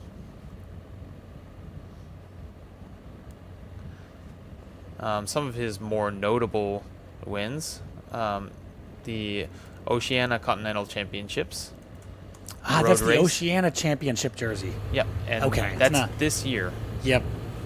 So in case you were wondering, he is wearing the jersey of Oceania Champion. So it's Yes. a regional UCI championship jersey. He's also taken a stage in the Tour de Taiwan and a stage in the Tour of Japan in 2024 and 2023, respectively.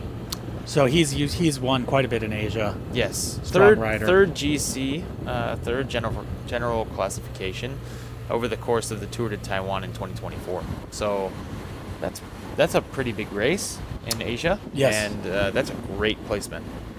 So we'll see if Carter Bettles here from Rujai is able to make a dent into William Heffernan's gap here. I'm sure that Heffernan would probably like some company. I would think so too. He would like to split some of the responsibility there. Yep, so that chase is 2 minutes back at the moment. The peloton is 5 minutes back. So they have their work. Both sides will have their work cut out for him to catch William Heffernan. But he'll also have his work cut out for him because going for 100 kilometers plus by yourself is no easy task. No. This will go down in the history books if he takes this to the line, I think. Here the peloton now is finally starting to roll through this sprint point. So they might even be a little further than 5 minutes back now. And there's no more points on the line, as there was Heffernan took some and then another breakaway. So they're just going to be rolling through this. The riders are taking advantage of the wide road and the slow pace to go back and get some food. You can see riders holding up their hands, holding up their bottles, showing their team cars what they want. I need water, I need food, etc. Right. And this rider on the back here from Gyeongnam Racing Team. Rider number 61 looks like he wants a bottle. That is Kigo Kusaba from Japan. Keenan Racing is also a team out of Japan, and it's the team of Rain Terame from Estonia, who was one of the veteran European riders in this race, with stage wins in the Giro d'Italia and Vuelta. Penning back here again to Heffernan. Really still head down. Yep, so now he's pushing back. hard. He's back on the smaller roads, which will be, I think, advantageous for him as a solo rider. You can see the versus chase group is 2 minutes back. So 96 kilometers to go. Still Yep. looking good. And now that he's off that big road, I think there'll be some more rollers in here. At 93 kilometers to go, then there's the first official feed zone. You saw that gap expand. Yes. I mean, as I said before, the gaps could really go out or decrease suddenly, drastically, because these timers aren't calculated quite as quickly as you would see like from a Grand Tour or a really a race with so many resources. So we saw it jump out from 3:50 all the way up to 5 minutes, and now, yes, it's really blowing up. I'm sure he's got to be feeling confident, at least for these KOM points at this point. Yes, so he's got, how many kilometers next KOM? The KOM is coming up with 80 kilometers to go. So we've got 15 more kilometers till that next KOM. Right. And that climb is called Jaebangol. So that's kind of, that's another, Gol, like I said, is another word for mountain pass here. Yes. and they're going to do Jaebangol twice. So they're coming up here. They're going to do a circuit. So we're going to see them ride this road one more time. These roads are being closed off by the race officials and race staff. It's going to be a rolling closure. So this is part of the reason why they cut riders that are too far off the back, because they're only allowed to have a certain distance of closure on the roads between the front of the pack and the back of the pack. Oh, that's a good point. Yeah, so if you see riders getting dropped too far, they can't close the roads for those riders to create the safety, so they will cut the riders and make them non-competitive. That means the riders can't use the whole road like you see here from Heffernan. They can't cross over the yellow line like he's doing constantly if they're too far off the back. But Heffernan's safe to do that. The road's closed for him, and they would have told oncoming traffic to get off the road, to stay there until they see another motorcycle or until they see a last vehicle that will let them know, hey, you can get back on the road, you can keep driving. The road closure is finished. Yeah, we can see all these motorcycles on the side of the road. They're all people working for the race to help keep the road closed, make sure nobody gets into the course from these side roads. Again, you can see this section of red paint here. This is to warn of a sharp corner. Obviously, he's going uphill, so it's not going to be too sharp for him. On the downhills, when you're coming the other way, that red paint can be a nice indicator when you're in a car, but in the rain, that red paint can get a little slippery. Yes, lucky for the riders, they have got great weather today. It's about 25 degrees Celsius right now, sunny, so I don't think they're going to have to worry about sliding out, thankfully. I think the weather's going to remain that way for this tour. This time of year, as you mentioned yesterday, is just, a blissful time of year. It gets hot enough so that you can go to the beach, you can enjoy the beach, and it stays cool enough so that when you're riding, you can really enjoy that. You can see here they're flying the jets out of this SaCheon area that we were talking about earlier, where we started. And these jets, the T-50 and the Borame. Yes, so here they're talking about in this pop-up here about the aerospace and space industries here in SaCheon and the history of it. There's a company called KAI, Korea Aerospace Industries, that was established in 1953 here to develop Korea's domestic flight and aerospace capabilities. So Korea now, they can build their own fighter jets, airplanes, helicopters, all kinds of things, and a lot of that was developed here in SaCheon. So they have an annual air show. I've heard that's one of the big attractions. Maybe if we're lucky, we'll see some fighter jets fly over the race today. Yes. There were a few people working in this industry that I would often ride with, so give a little insight onto how things are done. Obviously not any classified information, which there is a lot of. And also I had friends that were working in the next to KAI. There was one company. Yeah, go ahead. This is Sung Min Sung still riding as the second chaser, isn't it? This is Cha Asam from Seoul City cycling team, who was with Heffernan in that initial breakaway of 3. He was separated from him on that first climb. We thought maybe he had been swallowed up, but he's still going solo. 1 minute 40 back. He's not lost too much time given how long they've been going. Yeah, they've given him that extra chase indicator up there at the top of the screen. You'll see him at 140, and then that second chase group is over a minute back to him. So he's actually working pretty hard. He may be maintaining this gap and also swallowing up again some more KOM points. Yes, which is really going to mix up the KOM jersey. I think it's interesting today is not really considered a climbing stage, but the KOM points are plentiful. Yes, but 3 classified climbs on this day, isn't there? Yes. Yeah. Exactly. 2 Category 4s and 1 Category 3. The first of which was the Category 3 for the most points. And the second 2 are awarded 3 points for each for the first place. 3, 2, 1. Yep, that next KOM will be with 80 kilometers to go. So he's still got, Heffernan here still got 12 kilometers to go. Now he's rolling through the feed zone. So he'll probably try to pick up some food and water from his team. Although, lucky for him, he might not need to do that at the same time because he has a personal team car following him all by himself. Yes. So whenever he wants, he can drop back to his team car, and give them instructions for what kind of food he wants. Power gels, sandwiches, bananas, or energy drink. It's like a buffet. Yes, a personal buffet for this guy. So, Buffet of sugar. yep. So there he goes, just getting a bottle. And he's yelling out something. He's imagine he's pretty happy to be here in this breakaway all by himself. So he got a bottle and a pack of ice. Throws the bottle. He doesn't said, "I don't need that bottle." Puts the ice in his jersey. Okay. Yeah. Yeah. Sometimes that's more beneficial, especially for a hotter day. Yep. I would imagine today being around 26, I believe it is. Yeah, I think the high temperature is supposed to get up to 29 by the end of the day, so it'll be quite a bit hotter when these riders finish. But I think they're due to finish at lunchtime, so not the peak heat of the afternoon. Yeah, peak heat is usually around 2 p.m., right? Yeah. So they're working well together. And here's Sung Min Sung, rider 195 from the LX team. Part of that initial three-man breakaway, still off the front. And he is with Carter Bettles from the Rujai team, the Oceania regional champion, wearing that nice-looking Oceania regional champions jersey. That's a pretty cool jersey. Yeah, it is. That is actually a pretty sweet design. I like the white. So for those who are not as familiar with cycling, one of the cool things in cycling is each country holds an annual national championship, a one-day race, and if you win, you get a special jersey that's designed based on your country's flag, and you get to wear that jersey in every race for the next year.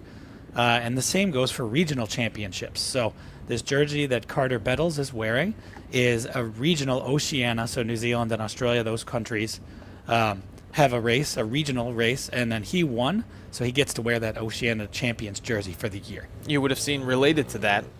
You maybe, if you watch cycling frequently, especially in the World Tour, you would see the rainbow stripes on riders' jerseys throughout the years. Those rainbow stripes indicate that they've won the World Championship.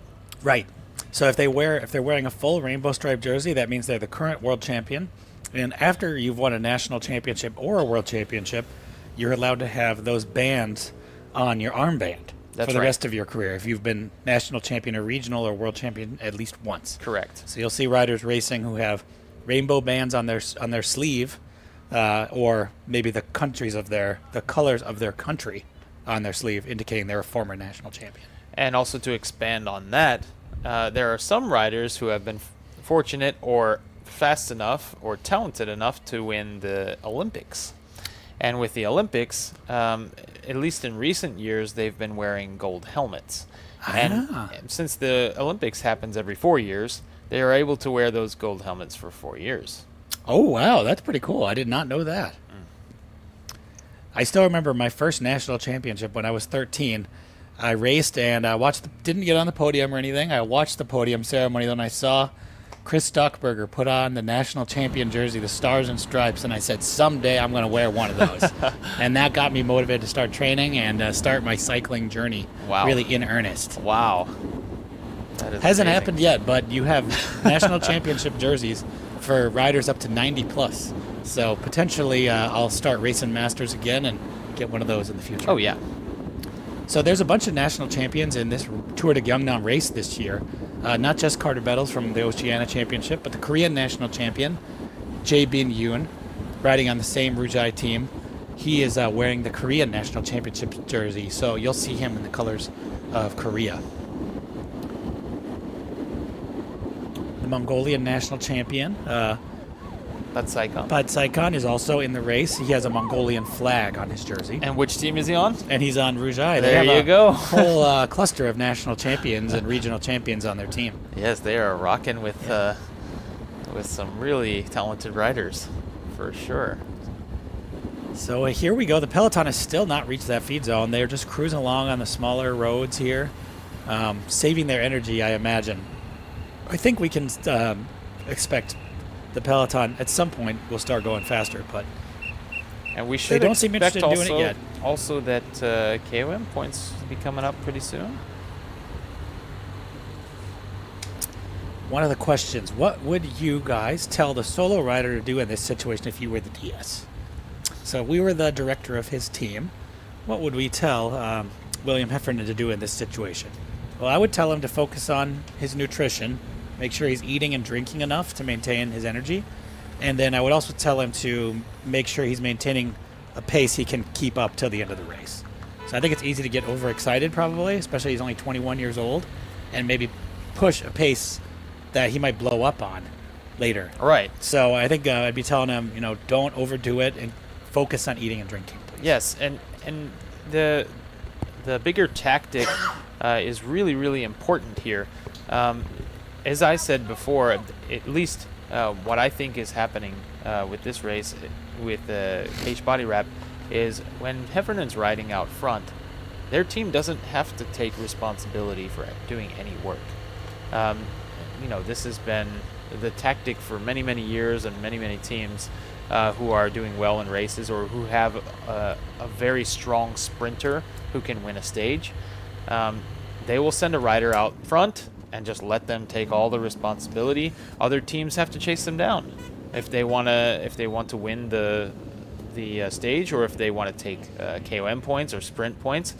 Right now, Heffernan is basically taking all of that responsibility for the entire the entire team, which is a 6-man team here. So that's a good point. So the other 5 riders can save their energy in the pack. Exactly. If he gets caught, they can attack, or they can keep their sprinter fresh for the sprint. So they don't need to do any work.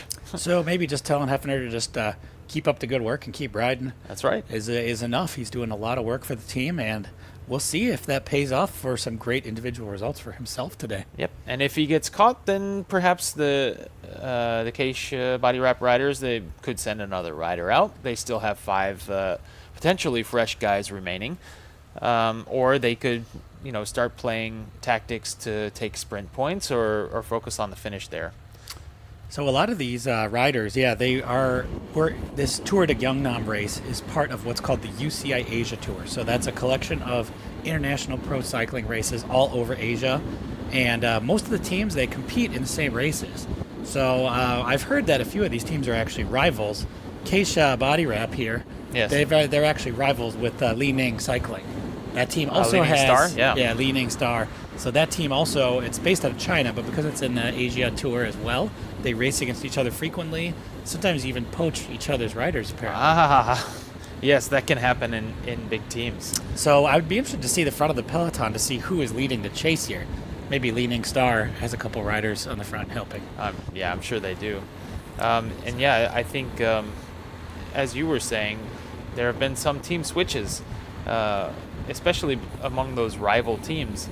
As teams get stronger, or as teams decide, hey, we want to invest more in a certain type of rider, they will actually contact riders from other teams that are riding strong, and they'll say, hey, listen, we've got a good deal for you here.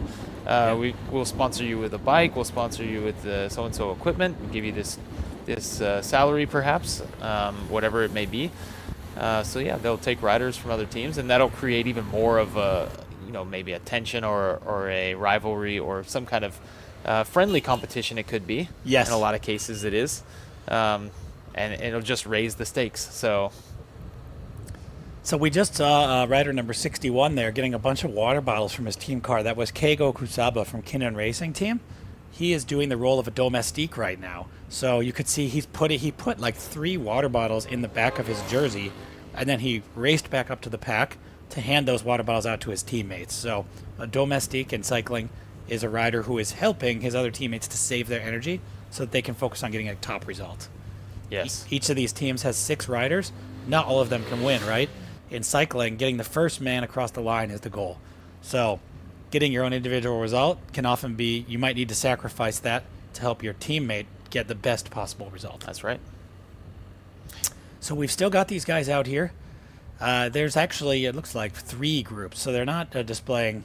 There's the rider from Seoul Cycling, Cha Ah-sum, is still out in front of these guys on his own. But we've got Carter Bettles here, Oceania regional champion from Rujai Insurance, and he is towing Sung Min Sung from the LX Cycling Team. So we have Sung Min Sung. He was dropped early on that climb from the original 3-man break, and I think probably he's not able to help Carter Bettles so much. But Carter Bettles will just have to settle for letting him kind of draft off of him a little bit. Sure. So provide help when he can. One thing about that's interesting about this countryside here, if you look on the sides of the roads, you can't see it now, but when we're on the climbs, you would have seen these little yellow pylons. Maybe you can go back in the feed when this is finished and look back at it. You can see these little yellow pylons that have gaps in them. Ever so often, you will see a box, a big yellow box, and in those boxes, they usually put salt. Ah. So when the winter comes around, South Korea is actually, it gets fairly cold here. It does snow, and especially if it rains or snows, the roads can get pretty icy. So they'll have these salt packets prepared in these boxes, and they can just take them out, salt the roads before it snows or before it rains, if they're watching the forecast. And they actually do that. So it's all pre-prepared. I guess that's a double entendre. They're prepared on the side of the road on each of the climbs already. Nobody messes with them.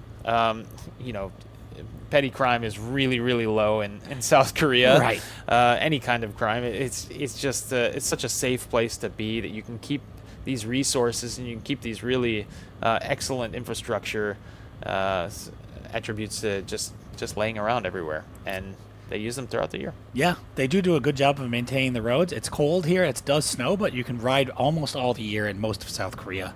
And this Gyeongnam region would be a little bit warmer than other parts of the country. Decent place to ride even in the winter.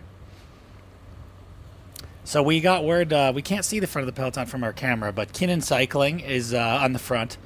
And so they are chasing hard because they have a good sprinter who won a stage of the Tour of Japan last month. So they are looking, considering this is considered a flat stage, to maybe set him up for the win. Right. But they have their work cut out for him. 5 minutes. But 80K, 83K, that's potentially something they could close. Oh, yeah. Definitely, if they're motivated, they'll be able to close, especially to a solo rider. Mm-hmm. A solo rider who would most likely be getting tired relatively soon. You can see here, the rider from Malaysia just stuffing every part of his jersey that he can. I imagine he's going to need to get a new jersey after this. What do you think? I don't know. Hopefully it's a good quality material stretch back into place after filling it up with so many more. So I don't know. He probably has 8 to 10 water bottles in his jersey right now. Right. He's going to ride back up to the pack, find each of his teammates, hand them each a bottle or two. That's probably an extra 3 or 4 kilograms of weight. Yeah, maybe even more. Hopefully he's not too much on an incline there. But yeah, the riders are going to be hot. It's a long day, obviously, 125 kilometers. So they need to constantly be taking in fluids and food in order to maintain their energy reserves. It would not be possible to ride this whole distance without drinking a lot of water. Yeah, so these breakaway riders are also going to be relying on the support vehicles like you would have seen from Heffernan up front. It looks like he's frequently requesting or getting assistance. Which is a good idea. It's smart. You can see up there the Shimano vehicle. Yep. So the Shimano vehicle has been following the second rider on the road, I think, which is Cha Asam from Seoul Cycling Team. It looks like the chase groups now are going to come together. Yes. So it'll be Carter Bettles, Cha Asam, and Sung Min Sung. So 2 of those riders were in the initial breakaway. They got separated on the climb. Now joining back now that the road's really flattened out quite a bit. So we'll see if they can all work together to keep their gap. I think that would be the case. Even if these guys stayed away till the end, that'd still be a satisfying result. I think. For sure. And it looks to me like at this point, Carter Bettles would be the strongest rider. He's been doing most of the leading here for the LX rider. It doesn't look like there's too much rotation going on. So I would imagine that he will just use the riders as much as he can. If they do make it to less than 5 kilometers to go and they have a decent enough gap, perhaps he'll be the one that will start launching attacks and really put these guys on their heels. Yes, I imagine that's what'll happen. They'll have to do a bulk of the work. They've been out a little longer. They've worked as hard as they could up that first climb. It looked like Bettles was able to kind of slot into position for those first few kilometers, save a little bit of energy, but he's also looking extremely strong and very, very aerodynamic. But yeah, it's not easy in these breakaways. When you get dropped, you lose motivation. It's hard to keep up the pace, and so these guys are getting caught now. I think Cha Sam, he'll have to grab onto the back of this group, catch his breath for a little bit, eat some food, take on some water, and then do what he can to help. I think once he would have heard that his time gap is decreasing dramatically, he would have said, okay, this is a good idea for me to just let up, rest, catch my breath, and then catch on to that group. And usually when the breakaways, the chase groups, they catch up to breakaway riders, they have the understanding that those breakaway riders out front, since they're being caught, they would be pretty tired. Yep. So they'll come by them pretty hard.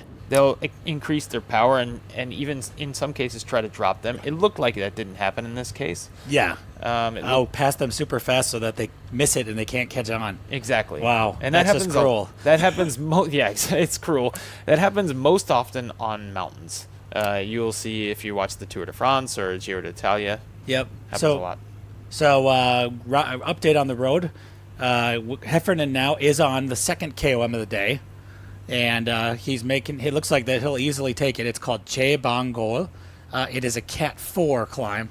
The top is 124 meters high, and so he will just keep his pace steady and take those KOM points, which will put him tied for first in the KOM competition. Yeah, assuming that that we don't have any other points being eaten by Sinchek.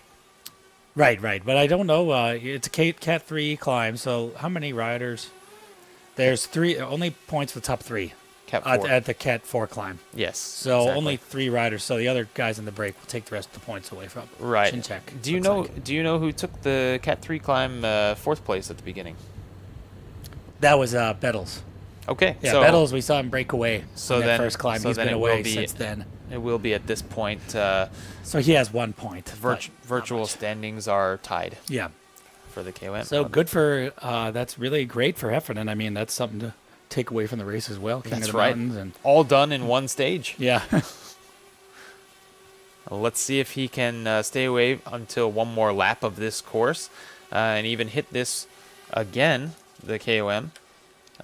He'll hit it again with 50K or with 50K to go. Yeah, 50 So, kilometers another to go. 29-kilometer lap coming up here. So we'll see them going on some of the same roads we've just seen. Right. And here the breakaway, the first chase group on the road is just starting this KOM. And we'll see if they sprint for it as well. I'm not sure if they will, though. I think they might just be focused on keeping up their pace.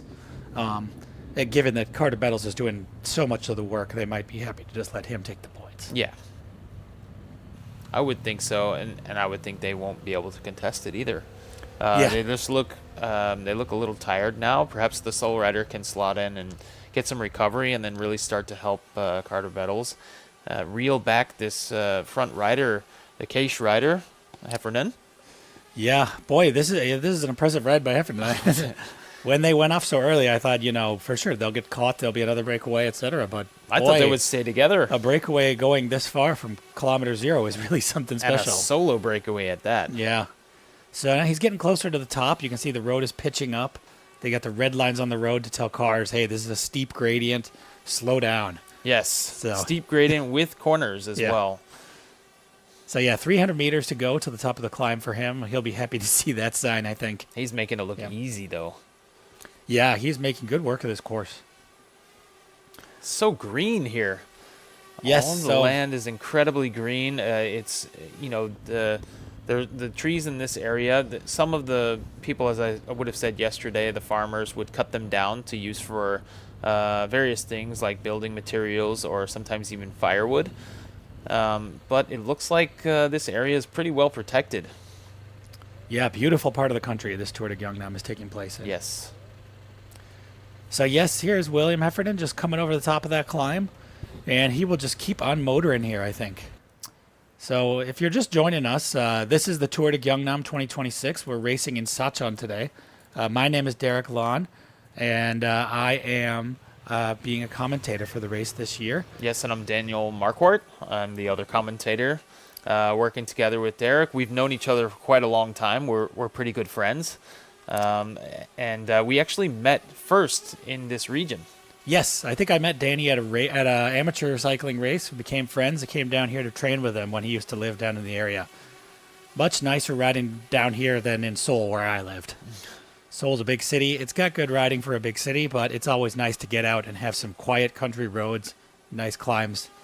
That's right. Which you can see are plentiful down here in the Gyeongnam region. Generally, I like to think of it as if you're living in Seoul, it takes, roughly, if you're living in the center, it takes roughly 30 kilometers, 40 kilometers, depending on where you live, to get out of the city. And Right. to get on some roads more like this, which there are plenty of as you go out east. Or you can go north, sometimes south has these. But when you're living in these smaller regions, sometimes it takes as much as 5 minutes to be outside the city and onto roads like this where you can really get some solid training in with very few or no stoplights at all. They're just turns that have maybe a blinking yellow light or no light at all, and it's just a freestyle, Yep. So these guys, the chase group, are just coming up 300 meters to go. And Cha, some there from Seoul Cycling, jumping behind the car there to try to take a bit of a breather. That's technically not allowed, I think, but the riders will do it if they think they need to. He's putting out his hand saying, hey, stop it. You're not supposed to do that, guys. Yes. I'm here to give water. I don't think he was really able to draft at all. I don't think it's advantageous on a climb with this percentage, at least not that much. So, But it looks like the LX rider, Sungmin Sung, is actually coming to the front, or trying to come to the front a little bit, but maybe Carter Bettles is not having it, saying, I've been doing the work, I should get these points. We'll see who takes it. oh, it looks but- like a sum. Yeah, Cha Sum going for the KOM, getting second place here. Look at taking that. some points. So I don't know if that's gonna go well by Carter. Let's see what he has to say, or perhaps what his legs have to say about that a little bit later in the race. yes, I think this climb is probably a potential springboard for the for an attack for the finish. It could be. Although after this is not, they're going to do this climb one more time, but then there's still one more big climb that's not part of the KOM competition. Right. For the finish. So 2 more big climbs left that are kind of springboard places for attacks. Yeah, I think on that last climb, if we still see the pack all together, especially if they've been keeping generally a solid pace, not too slow, wearing out the riders in the back of the field a little, then you could see a surprise attack, or maybe many more surprise attacks coming from the base of that climb. Yeah. But I think And- if they keep it if it stays like this till the very last climb, they're not going to have enough time to reel back the leaders. Right. So we got 2:17 to this chase group. They've been making time on our leader, William Heffernan here from the Keish body wrap team, but not a lot of time actually. No. So I don't know if they're going to catch him or not at the pace they're doing. And the Peloton's been happy to keep it at 5 minutes. You can see they're on the KOM now. They're just cruising up that thing. Well, They're I would not say really- I would say with 5 minutes gap, we're not really going to have a good indicator until we have 30K to go. I think that's typically with a 5-minute gap, that would typically be not a point of no return, but a point where it would be tough to catch them, especially with no really huge classified mountain Yes. to come. There is that final climb. If you can see the topography map of this course, you can see that final climb. It looks steep. And it does have steep sections, but it is over a few kilometers. It starts from about 109 kilometers, not to go, but 109 kilometers into the course, up, and it goes all the way to 114. So it's about a 5-kilometer climb. So yeah, that final climb is still going to be something that could present difficulty for the riders. Could be. Now the pack's coming over the top of the KOM. They're going to be looking forward to this downhill. I think probably there's some sprinters who are crawling their way up in the back here who are going to use that downhill to catch back up. That's kind of my strategy. I was a little bit of a sprinter when I was racing seriously. Couldn't necessarily keep it up at the front of the climb, but I could catch back up if it wasn't too long. Excellent. So now they're winding their way back down, going to go past another beautiful reservoir. Some great Gyeongnam countryside here. You can see, so not just the roads the riders are racing on today, there's even smaller roads all over this area. It's just that I think for organizing a race, this size of road is kind of ideal. But if you're an individual rider, there's really a ton of tiny roads in Gyeongnam and all over Korea that you can explore as well. They started at that kind of shipyard area. Yep. Near the aerospace industry and hub. That road that they started on, where they took an immediate right to get off of, that road is really frequented by local cyclists because it follows along that bay area. It follows right next to the water, and it's just for kilometers and kilometers next to the water. You can take that road, which they have done in previous editions of this race, take that road across a island jumping bridge and get yourself down to Namhae. We'll be in Namhae tomorrow for tomorrow's stage. So these two places, they're connected by a bridge, I see. Correct. Yes. We'll be jumping over one of the bridges in front of or very close to that shipping area. So that'll be the SaCheon Bridge. We'll do that later on in this stage. Here we're taking a look at the LX. This is one of the top Korean domestic teams, Team Car. This is Jang Sun-jae is the director, and he is a former multi-time medalist in the Asian Games, and a very famous Korean cyclist, and after he retired, he's the director of both the Korean national team and this LX domestic racing team. Very well-respected cyclist in Korea. He's telling them to be very careful up ahead. I wasn't able to catch the other things he was saying. 재환준 선수하고 임종원 선수하고 베스트 영라이더 동타기 때문에 어쨌든 내일 힐클라임을 가장 먼저 올라가는 마지막 어필 피니시를 먼저 하는 선수들이 영전지를 이룰 것 같아요. 그래서 내일은 말레이시아 선수랑 호주 세인트 존스 선수랑 임종원 선수랑 우리 재환준 선수랑 네 명이 경합할 것 같습니다. 그래서 내일을 좀 중요하게 생각하고 있습니다. Including one of his team, one of his riders. And so he's saying, today it looks like they're all going to come in together again. I think the young rider classification jersey is going to be decided between these 5 riders tomorrow, because there's a big climb near the finish tomorrow. So his rider is Jae Hwan-jun, who is wearing that white jersey of Best Young Rider, followed by Mohamed Mazalin from the Malaysia Pro Cycling Team. Then Im Jong-won is the 3rd place rider, also from the LX Cycling Team, and followed by Lyndon Mistolik from St. Jordan, yeah, and Noah Planin from Keish Body Wrap. So there's 5 riders in that young rider jersey, or in that young rider competition at the same time. You would have noticed yesterday at the beginning of the stage, Lyndon Miloštik was the Young Riders jersey, classified at the beginning, and that was taken over by now the LX rider. Let's see what the Rouge director has to say. No man lane, so we're waiting the race start at the back. Maybe the race will start to attack at the back, hopefully. He said maybe they'll start to attack from the back, hopefully. And I believe but they have a rider going up. Rouge is in a decent position. That is their director, Peter Pooley. He's a former professional racer from France. So that Rouge team is out of Thailand, but it's a very international team, and they race all over Asia. And they've recently been invited to a couple of big races in Europe as well. Most recently competing in Tour of Azerbaijan, which is part of the UCI Europe Tour. Yes. This Rouge team, I was able to ride with a few of their riders a couple of years ago when I visited Thailand, Chiang Mai.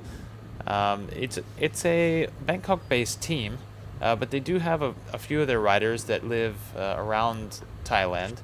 Chiang Mai is an absolutely wonderful place to go and ride, and that's why a lot of these faster and stronger riders from at least Rouge and maybe some other even professional teams who are taking a break or taking a holiday, they go over there to train because you can do that year-round in that area. Yes, yeah, Chiang Mai has really blown up in the past couple of years as a kind of cycling destination for Asian-based cyclists looking for a nice place to train. Right. I've heard they have a great group ride scene, sort of similar to what people in the U.S. do. They go to Tucson in the winter. Right. And it's a good place for cycling networking, almost, if you will. Correct. Because if you want to be a pro, you can be really fast, but if you don't know anybody, it's not easy to get picked up by a team. That's right. It's results can only do so much, but also networking is really, really important. That is definitely a great place to go and do it, or just to spend a holiday. For the Korean riders, here in Seoul, in Seoul and also even down in the southern region, it can get a little cold. Right. It's not easy to train all winter, especially if you were a pro. You'd want somewhere with a little bit better weather for the winter, right? Right. And sometimes it's not even about training. Sometimes it's just, some of the recreational riders, they want to go outside and enjoy their day. A lot of those riders won't ride about 4 or 5 months out of the year here in Korea. So they'll take a holiday to a warmer place. And a close one of those is Thailand, Southeast Asia. It stays around, 28, 30 degrees. Sometimes it's cooler, especially in the mornings and in the evenings. You can get some really good riding in those areas. Looking at the time gaps now, they just got updated. The pack is 4 minutes 30 seconds back from William Hefner, and the chase group Heffernan, sorry, and the chase group has actually lost time on him. So they have 3 riders, but he's actually increased his lead on them a little bit to 2 minutes 30 seconds.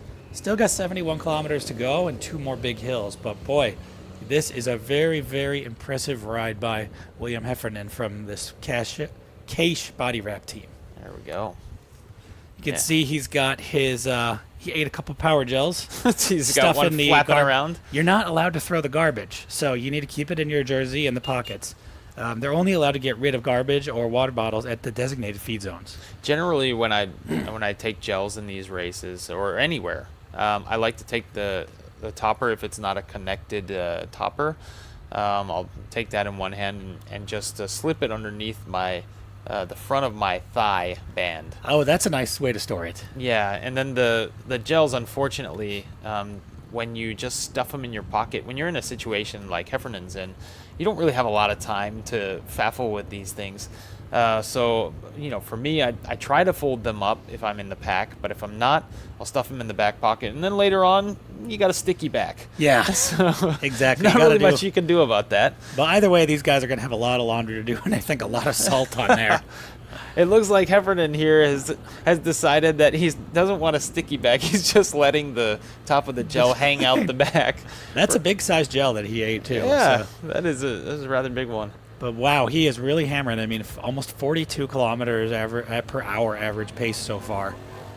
Really going fast. So we'll see if he's able to keep this up till the finish. Just 21 years of age, but yeah, he's setting the average, which is, I mean, for a couple of the other stages, they were riding this fast as a group, as a pack, or even 5-6 man breakaways were riding this pace. But he's doing it all on his own. Yes, it is a flatter stage. It is a little longer, but this solo effort is incredible. I will say that interestingly, recently you've seen a lot of records being broken in some of these famous climbs in the Tour de France and things, and I would credit that with improvements in nutrition and training. So Pogacar has been such a great rider, and so are a lot of these young guys. What we used to say, cyclists peak when they're 30, and now there's so many good young riders.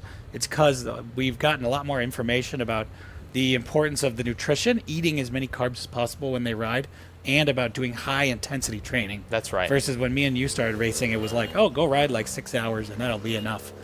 That's right. So these guys are benefiting from having that training knowledge, that nutrition knowledge from when they were young, I think. Right. Being able to train harder, faster, when they were young, and have the best nutrition. That's right, and also keeping a really structured program is super important for these riders. Not just listening to your body, but actually having rhythm throughout your day, having a time that you go to sleep, a time that you wake up, a time that you start your training, a structured plan for the training. So you have, it could be Mondays are reserved for your rest day, Tuesdays are for your intervals, and again, maybe Thursday or Friday, again for intervals. And depending on your race schedule, you have races. As long as you keep those things consistent, you're able to build, day upon day, week upon week, month upon month, and year upon year. And that's why riders are able to get faster. Some other riders who don't follow a structured program, they will listen to their bodies. They'll do intervals when they want to. They'll do really long, hard days when they want to.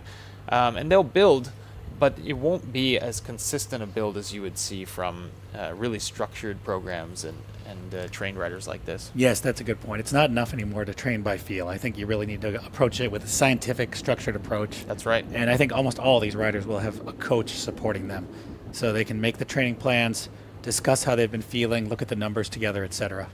Correct. And cycling is an interesting sport, I think, because I think a lot of the riders are heavily involved in their training as well, in what they do.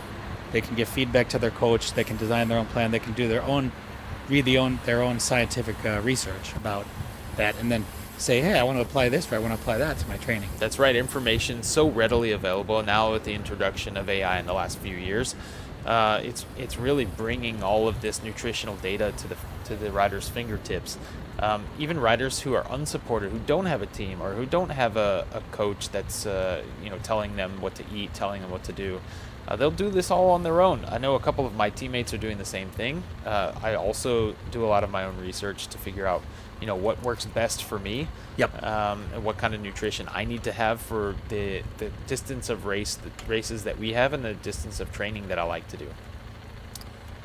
Taking a look here at the back of the peloton, just riders coming back, taking advantage of the slow pace and the lack of hills to get some water. I think these guys are also going to be taking on water and food for their teammates and bringing it back up. And you see here, like we saw yesterday, the Kispo rider there, Gyeongnam, just looking back, trying to find that team vehicle. We saw him yesterday absolutely stuffing his jersey with a bunch of water bottles to take to his team. I imagine he's going to be doing the same thing. Looks like it's Team Victoria Sports, Hiroshima out of Japan on the front here, and followed by Kinnan Racing Team. I think these guys are going to want to be chasing down. We've heard they both have sprinters, and they don't have to be in the breakaway, and they haven't gotten any good results on these first 2 days. Right. So I think they're probably looking to set somebody up for a sprint, or at least to catch these guys and maybe do a counterattack. That's a good thought. Yeah, we're panning back here to a few riders. One from HKSI, a Hong Kong team, and another. Oh, we just saw the green jersey taking a little nature break over there. Did you see that? Okay. So yeah, it's a long day out here for the riders. There goes the Mongolian national champion, taking the same. And the riders, they do occasionally have to go to the bathroom. Yes. So what they would typically do is try to find a secluded spot and go to the bathroom there. So you can see some of these riders have pulled off to the side of the road. Right. Taking a quick nature break, and then they'll catch right back up to the peloton. Unfortunately for us in the amateur pack, it's not allowed. There have been fines given out for taking nature breaks. You need to take care of your business before the race starts. And yeah, I've personally been fined for having to use the side of the road. But you can see the gap starting to come down actually now from the peloton. It was 5 minutes, and they've taken off 45 seconds. It's 4:15 now. So I think the efforts of these teams at the front are starting to pay off now. And for a rider like William Heffernan, 21 years old, I mean, this is an impressive breakaway even if he gets caught now. But I think he's still got probably at least another 40, 50K by himself here before anything happens. But I'm rooting for him. It'd be amazing if he could make it to the finish. I mean, what a result that would be. I mean, at least 16 more kilometers on his own if he can keep somewhat of a gap, then he's looking at being in the KOM points classification first. Yes, 50 kilometers to go. There'll be the next KOM, the third one of the day, and if he takes that, he'll be in the KOM leaders jersey for tomorrow. I think the pack needs to be not so much worried about that. I don't think there's enough KOM points team representation to really handle the kind of gap that he has right now. I think the sprinting teams need to start closing this gap down. They need to close it about 20 seconds per 5 kilometers, and then toward the end really ramp it up. And they'll be able to close that gap down, I think, fully in the 66 kilometers that we have left to go. Yeah, but the interesting thing about racing for these sprinters teams is they want to time when they catch the breakaway, right? Correct. If they catch the breakaway with 20 kilometers to go, then there's a chance other people will think, oh, now I can attack. Exactly. Go off by myself. So it's ideal, really, I think, for them to catch the breakaway with like 5 kilometers to go. Yeah, it's really scientific, as you said. It's almost an instinctual math calculation for a lot of these riders because they don't have race radios. They can't rely on the team DS to be giving them constant information. Maybe they have a domestique that runs back to the team vehicle and gets information, but it's so infrequent. So they're really just looking at the board from the motorcycles that's being shown every now and again and relying on their instinct otherwise. Yep. Okay, we're riding this fast, we're putting in this much effort, which means the breakaway is likely losing this much time or maintaining their gap. Yeah, the riders will instinctually know that because they're used to not riding with radios. Right. Yeah, especially in this UCI Asia Tour, I think for most of their races, they are not allowed to use radios. It's only at the very top level, like in the Tour de France now, that they allow That's right. the radios. So I personally think they shouldn't allow them in the Tour de France either. I think it'd make it more exciting. I think so too. Make them race on instinct a little bit more. Right. You would see, especially for the climbers who are getting these really large gaps on the longer climbs, you would see them perhaps getting confused. Do I want to put in this effort and maintain it for the next climb, or should I just settle up and be happy with the KOM points I just got? Yeah. It would Looking be at the interesting. changes too over the years, like I got into racing in the early 2000s, and guys were doing like high cadence up the hills. Yeah. And then Chris Froome came onto the scene and was just staring at his power meter.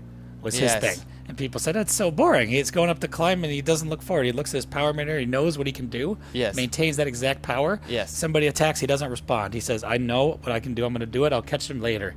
And he did. And he did. And but it might have made it a little bit more boring. He went down as one of the best Grand Tour riders in cycling history. Right. But not one of the most exciting. Yeah, maybe not. Well, I would have to say to kind of counter that idea is his running prowess.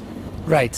He did have that. That was pretty fun. Yeah, running up the mountain Hey. with his broken bike, I guess it was. Yeah. He's retiring now, it looks like. I hope that he has an interesting second career and can get involved in stuff. I saw he recently became the CTO of a cycling training company. Ah, So- okay. Should be an interesting second career life for him. It's always good to see pro riders become or stay in the cycling world and become something else that still benefits the ecosystem there. Yep. So we see here on the front William Heffernan from KSA Body Wrap. He has been solo since kilometer 0, basically. Attacked with 2 other riders and promptly dropped them up the first climb after just 10 kilometers. He's been by himself for the rest of the time. He's keeping a nice steady pace. He's got these the first chase group has not put much time on him for the last 30, 40 kilometers. It's been a steady 2.5 minute gap. The peloton, though, is starting to chase in earnest and try to put some pressure on him. So we will see if he's able to maintain this. Right now, the course is just small rolling hills, some twists and turns, but it's not as hard as the first 2 days have been. That's right. So it's really more of a flat-ish day. But there's still 2 more big climbs to go. At 50K to go, there's the final KOM. And then with 10K to go or so, there is one more big climb that'll top out. So he has 13 kilometers until that KOM. I would imagine that he's at least thinking, okay, I've got to make it to that point. That's going to give me or give our team a jersey that is fairly solid, especially if he can recover for tomorrow and try to keep that jersey going through tomorrow's stage. For sure. Tomorrow's stage 4. I don't think on the last stage we're going to have any. No, last stage was no KOM. So Yeah, tomorrow so- the KOM will be finished. Right now we got a Team Li Ning star rider on the front. As we said, they're a bit of rivals with Cache Body Wrap in this Asia Tour. So perhaps that's influencing why they want to go on the front. But they also have 2 guys in the top 10. So, of course, they want to protect those riders and get themselves back up for the action. Yeah, we're seeing a comment here. 40 to 45 kilometers per hour average for 2 hours. I'm not sure it's zone 2. So I will say I don't think it's zone 2 because the course is actually pretty much constantly rolling. Yes. So it's a bit more. It's hard to see the gradients on the TV, I think. Yeah. But like where they're riding, it's not. It would be constant up or down. It's just not as steep as what yesterday was. I would imagine that on the descents, maybe he's hitting into zone 2 because he's still going to be pedaling on the descents. They're not steep enough to really make him stop pedaling for some of them. But on the inclines, he'll be going into zone 4, likely. Yep. And then on the flats, he'll be sitting in zone 3 So for most of it. Here's Heffernan climbing at just 21 kilometers an hour, but he's really just going over one of the course's rollers here. I mean, so you can see that the difficulty of this course. Right. This is an unranked, just small climb, but it's difficult enough that his speed is going under 20 kilometers an hour. Here he is rolling over the top of it. So for those riders at the head of the peloton, this is also just a constant, and I think on the downhills to maintain their speed, they're not steep enough that they can't pedal. They have to keep their power to the pedals, except for on those long downhills off the really big climbs. Right. And now he's getting into a section where he will eventually have a short downhill, and then mostly it will be flat. He'll have a couple of small risers over 20, 30 meters elevation gain, which, yeah, is not really enough to slow him down.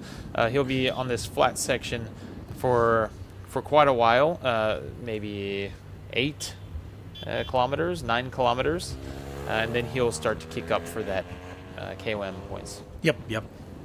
10 kilometers and then the KOM. Looking at all these rice fields is making me hungry. Oh, yeah. Have you ever been to a rice field? No, I'm just thinking about my Smells lunch. a little different, but just thinking about some of the great regional foods they have True. here in Gyeongnam True. province, where the tour to Gyeongnam is taking place. yes. It's very coastal, so they're famous for all kinds of different seafood. One of my personal favorites is having raw fish, and then afterwards they cut the fish up into small pieces and you eat it, and then afterwards they use the remainder of the fish to make a soup. Oh, right. What's that soup called again? It's meontang. Ah, right. So spicy fish soup. Yeah, that's really, really good, and it's nice to see that they utilize all of the animal when you Yes. eat something here. Yes, exactly. And if you get meontang, it's not going to really have a lot of meat of the fish remaining, but that fish, the skeleton and the head, especially the head, will flavor the soup perfectly. And they use also red pepper flakes. They use what they call dashida here. It's a kind of flavor enhancer. Oh, much right. Like, Yep. Much like you would think of MSG, but a little bit different makeup there. And they use a couple of different vegetables and some ginger to spice those up. I actually make meontang at home. Oh, wow. You'll have to invite me over sometime. Yeah, sure. Or I can bring it to you. But yes, great regional foods here in this Gyeongnam region. So hopefully the riders will get to try some of these things I hope for so. their dinners. I hope so. It's not. I would say that meontang. There's one of those yellow boxes there. I was talking about. Oh, with yes, the with the salt. salt. Meontang is not really. It's not considered like an adventurous food. It is kind of interesting to see a fish skeleton inside your soup, and you can get some bones from it too, especially at the bottom. But it's not an adventurous food. It's a very common dish here, and it's incredibly delicious, especially when they put in these big radishes. Those radishes, when Yes, they're they are boiled, good. they soften up, and they have a kind of an earthy taste to them. Just absolutely delicious, especially in this region. The Korean riders are just going through, it looks like, the feed zone here, getting some food and water. To go along with that food discussion, each region has a little bit different taste to their food, at least from what I've been able to tell. When you go further south, it happens in actually a lot of countries. As you go further south, the climate gets warmer. In Korea, food starts to taste a little more on the sour side. You know how we have sweet and sour. Yep. You have salty and spicy. It gets a little more sour and spicy in this region. I don't mean that in a negative way. It's actually a very attractive taste, I guess you could say. It's really delicious to try these. These different foods are really delicious. They'll make the soups and the kimchi and the. They have something called cheonggukjang here. They'll make that, which is fermented soybean tofu. exactly. Paste, right? It smells to high heaven, but it tastes amazing. Yes, if any of you guys watching from other countries get a chance to visit Korea, there's a lot of great food, especially here in this Gyeongnam region. Yes, and Just getting an update on the race here. The peloton has chopped the gap down by 25 more seconds, so now they're only 3:25. It looks like back they're on him. starting their about chase a minute back. on the chase group of those three riders. You would remember it was at 5 minutes 10 seconds about 30 kilometers ago, 20 kilometers ago. Yep. So they've managed to whittle that down. But this rider, William Heffernan from Cache Battery Wrap, he has not given up. No. So I think he'll keep going till the bitter end. We'll see. I don't think he's slowing his pace at all. He still looks like he's pretty much full gas. Oh yeah. So, yeah, I mean, even if he were to try to rest and let the peloton catch him, he needs to go all the way, I think. So Either way, this is an advantage for the entire team. Yep. It doesn't matter if he gets caught. It doesn't matter if he stays away. Either way, this is a perfect scenario for his team. He stays away. The whole team rests. Every other team has responsibility to chase and catch, except for the riders who are in the chase. Those teams may not have as much responsibility, so they'll get to rest as well. But he's the guy to catch of the day, and he's got a fairly large gap still. yeah, 3 but minutes. the peloton just chopped off another 20 seconds. Yeah, So it looks like starting they're to really chase. kicking into gear, aren't they? Yeah, Wow. I would imagine when they catch And this. the Keenan team is at the front driving it, is what the race radio is saying. Okay, So okay. they seem very motivated. They must have a good sprinter to be able to chase down and maybe try to set that guy up for the win. Well, and I heard actually from the Cage riders that this is most likely going to be. One of the Cage team affiliates that this is likely going to be a sprint finish like last year. That's the estimate. I mean, we can see here this solar breakaway. Generally, when this happens, these solar breakaways and the pack lets them get a large gap, then yes, as you said, they're going to calculate how much they need to reel back per ever so kilometers until the end. Yep. They won't want to be too close to him with 20, 25 kilometers to go. They'll want to keep a distance, minute and a half, 1 minute. So they'll bring it down to 2 minutes, and I think they'll let it sit there at 2 minutes. Okay, that makes sense because at this pace, they're going to catch him in the next year. I know, exactly. It'll be too early. Exactly. Yep. So they really need to watch that board. They need to use their instincts and know, okay, we're riding this fast, we're catching him this fast. Yep. We need to either speed up or slow down to really get to this last 10 kilometers with about 40 seconds, 30 seconds gap, and then they can start really pounding the pace. Yep. And using their main resources in the last few kilometers so that they don't overdo themselves. And they still have enough energy to form a sprint train for their sprint riders. Yeah. Now we're in the chase group, and you can see that Carter Bettles is just really doing all the work on his own. He's also had a long day out there. Yes. So those two Korean riders with him, Cha Ah-sam and Sung Min Sung from LX and Seoul Cycling Team, they got out there right away from kilometer 0, and then he caught up to them. They've been working together, but all three of them have had a very, very long day as well. Yes. They're only about 30 seconds in front of the peloton now, so I think in a little bit we'll see them get swallowed up. And I hope they have the energy to jump back in the peloton and make it over to the finish in the pack. Yeah, I think you can see him right Yeah. back there in the distance. This is likely not a 2 minute and 30 second gap. No, so this is the chase group, and that's the peloton. They have a 30-second gap. Yes, 30 seconds. Yeah, exactly. Yeah, so you can see the peloton sorry coming about that. back to the. Oh, no problem. So you can see them coming, the pack winding around the field behind them, snaking up to them slowly and surely. So that's Cha Ah-sam on the front there, followed by Sung Min Sung, and Carter Bettles behind him. The Oceania regional champion. Yes. And again, we're saying these names for the Korean riders essentially backwards from what we would be saying in Western region or Yes, in international Asia, you say the countries. last name first. So it's easier to say the Korean riders' names for us if we live here and we speak Korean. You typically say the last name first. Correct. And you would generally, to be polite, you would generally address them in writing with their full name, right? Yes. And when you say their name, when you say their name to them, you would say it with a suffix on the end.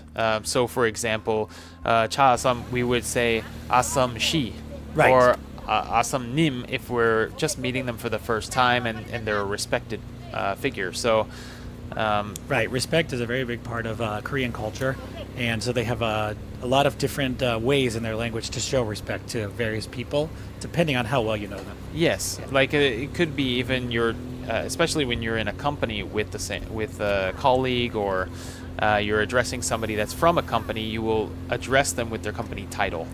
Yeah. So if somebody is a team leader in their respective company faction, then you would call them team leader and then their name. Yep.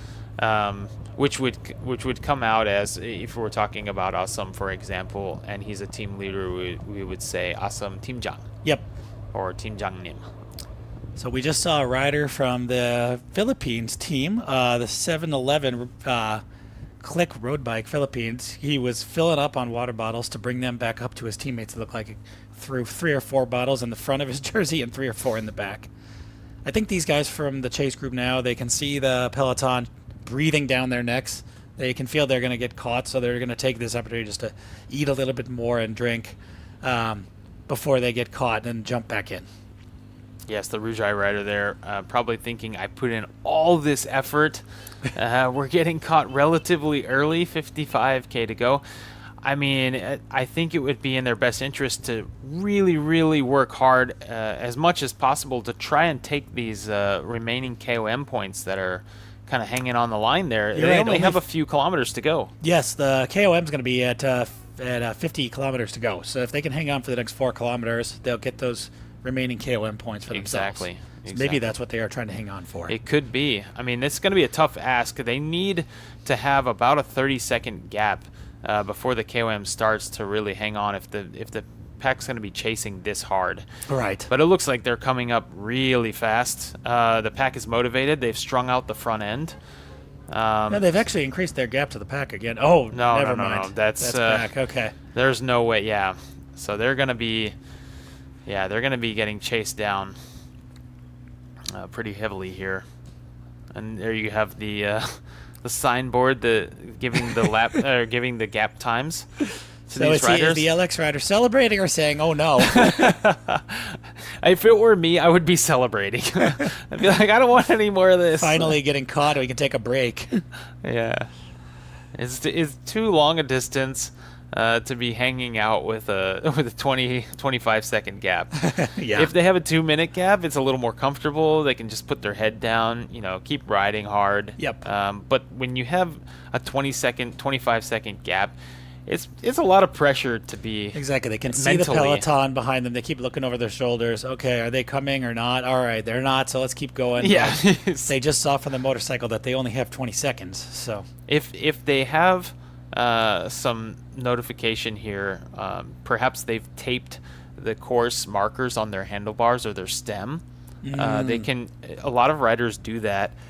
They'll have cheat sheets that will tell them where the KOM is, where the sprint points are, and where the finish is in relation to where their distances on their Garmin or whatever cycle computer.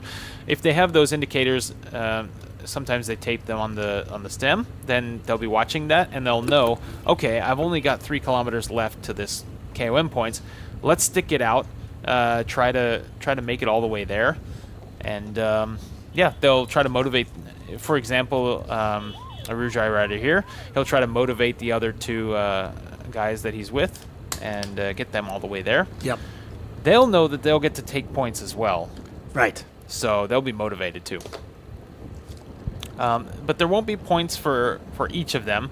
One person is going to be losing out on the points yes. because here we have Heffernan out front, who's going to take all 3 for sure. He's got the gap. Just 3 kilometers left. So as a reward today, it looks like, well, he'll have the lead in the King of the Mountain jersey at least. Yeah, he's going to take the King of the Mountains jersey with only 1 stage left contested. Yes, although tomorrow's stage also has a Category 2 climb. Okay. Which has big points, so Yes. that'll be interesting. He'll still have to battle it out, I think, on that Category 2 climb to maintain that. Yes, let's At see. least get some points. Let's see if he's thinking about that. Yeah, he might. If he's thinking about it, he might take this KOM and then slow down. Yep, that's what I was Right. thinking. As a priority, if that's his priority, then he'll slow down and he'll try to recover for the rest of the stage. If it's going to be a sprint stage, then the only thing he has to worry about is that last climb coming into SaCheon, that area that we were talking about, coming back over the first climb we did. Maybe not. Yeah, they come back over and they come back along a similar part of the first climb we did. They go back down some of that the area that was right along the creek up to the dam. Correct. They're coming back. Yeah, exactly. They're coming back just from a little close to the coastline there. Yeah. On one Now of those. he's hitting the KOM officially. So the road is pitching up for the next 1.5 kilometers or so. We'll see if he can maintain this pace. But he's been holding nice and steady. This is an impressive ride by the young 21-year-old William Heffernan from Cache Body Wrap team here at the Tour de Gyeongnam. Kudos to the camera crew today. They're really following this race well. They're showing us not only this leader here, but also the chase group and the peloton. It's been, I think, really excellent coverage by the camera crew. Yes, for sure. And yeah, you can see on his handlebars there's a piece of paper there that he's looking down at. Perhaps he's also looking at his cycle computer. But I would imagine that piece of paper has the key points on the route and what Exactly. time he can look at his computer and say, okay, now I'm coming up on this hill, Yep. coming up on this hill, coming up on the sprint point, etc. So Yes. he can formulate his strategy, where he'd like to be in the peloton, how hard he has to work, etc. And well-prepared teams, they will have that for each of the riders. It's not a huge aerodynamic disadvantage at all, especially if you get the tape down on the front of the handlebar. Sure. It's not a weight disadvantage at this point. They have regulations on how light their bikes can be. I think it's 6.8 to 6.8 kilometers roughly. kilograms, right? Oh yeah, kilograms. Yeah, it's Yeah, like we're- 15 pounds or so. Yeah. But yeah, and these days with how good the bikes are, I think most of the teams are probably running pretty close to that. Oh yeah. Yeah, especially for the smaller riders, they'll be able to get down to that sub 7 kilogram range. Yeah. Pretty regularly. In a lot of cases, what I've noticed in the amateur series, riders are actually putting weights. They're taping or gluing weights to their frames. Oh, wow, because 'cause they're it's too light. Wow, that's probably happening with some of the smaller riders in this race as well. Yeah, and occasionally it's happened recently, and I think in the women's pro tour, one of the sprinters was disqualified. I think it was from Yes, the for Giro. having a bike that was too light Yeah. after she won. So what happens? She will have had her bike weighed at the beginning of the race. They Right. they weigh the bikes at the beginning and they weigh them at the end for the racers who have done well, or who have taken a certain number of points or been classified. So in this initial weight, she would have passed. Yep. But if her bike was too light and she was taping or gluing weights to it, sometimes they'll hit speed bumps or they hit a pothole, and those weights will come off. Oh, that could be what happened. Yeah, or perhaps something was changed during the race and she didn't calculate, or other riders maybe didn't calculate the weight difference that would be if they got a wheel change or if they got a if they had some kind of bike change or whatever it may be. They would miss the calculation and then they would be disqualified at the end of the race. Yep. So sometimes that can happen. So here's William Heffernan, our leader of the race right now. He is from the Cache Body Wrap team, and he's just coming over 200 meters to go for this King of the Mountain. The first chase group is just 20 seconds ahead of the pack, and they have 1 kilometer to go to the top. I think they wanted to make it and get those points, but they can see the peloton breathing down their neck right now. Oh, they are Looks like coming they're up about to get so swallowed fast. up.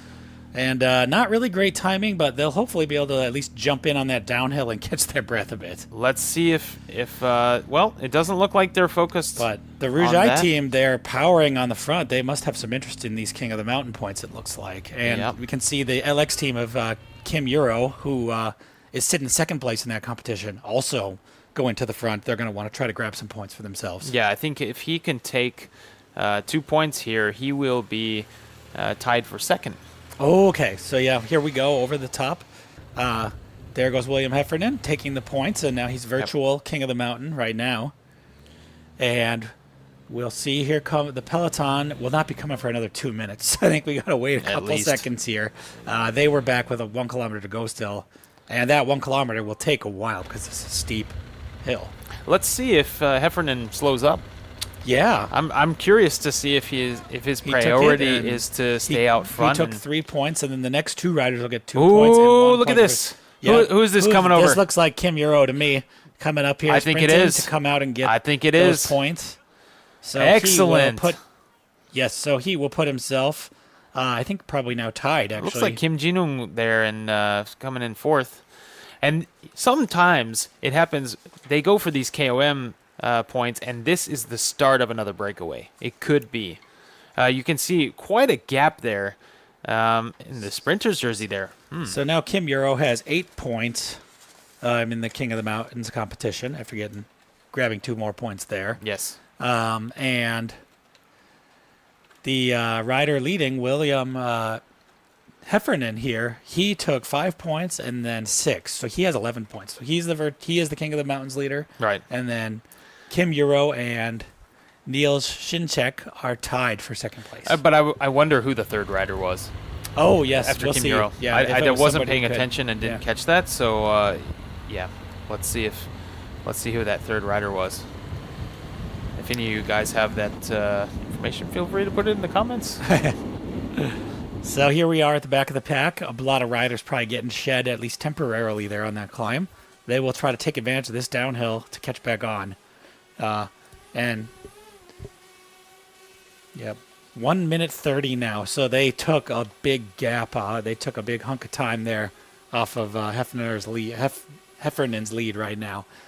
So 50K to go. It looks pretty likely he'll get caught. He's not going to give up yet. He'll keep pushing and try to see what he can do. Maybe somebody will bridge up to him. That's another possibility. There could be teams trying to attack, bridge up to him, and he could jump in and join with them, take it to the finish. Like we said, there's no more KOMs, but there's one more big climb to go that tops out with about 10K to go. And then there's a long gradual downhill and then a nice flat section before the finish.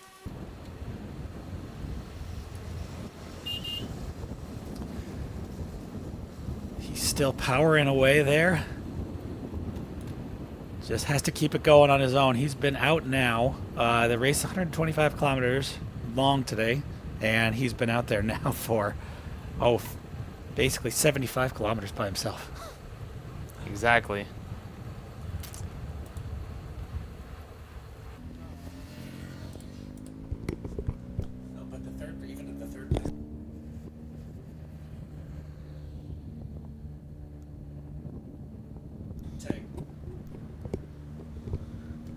So now the peloton, you can see the riders are really going hard. They seem anxious to catch him.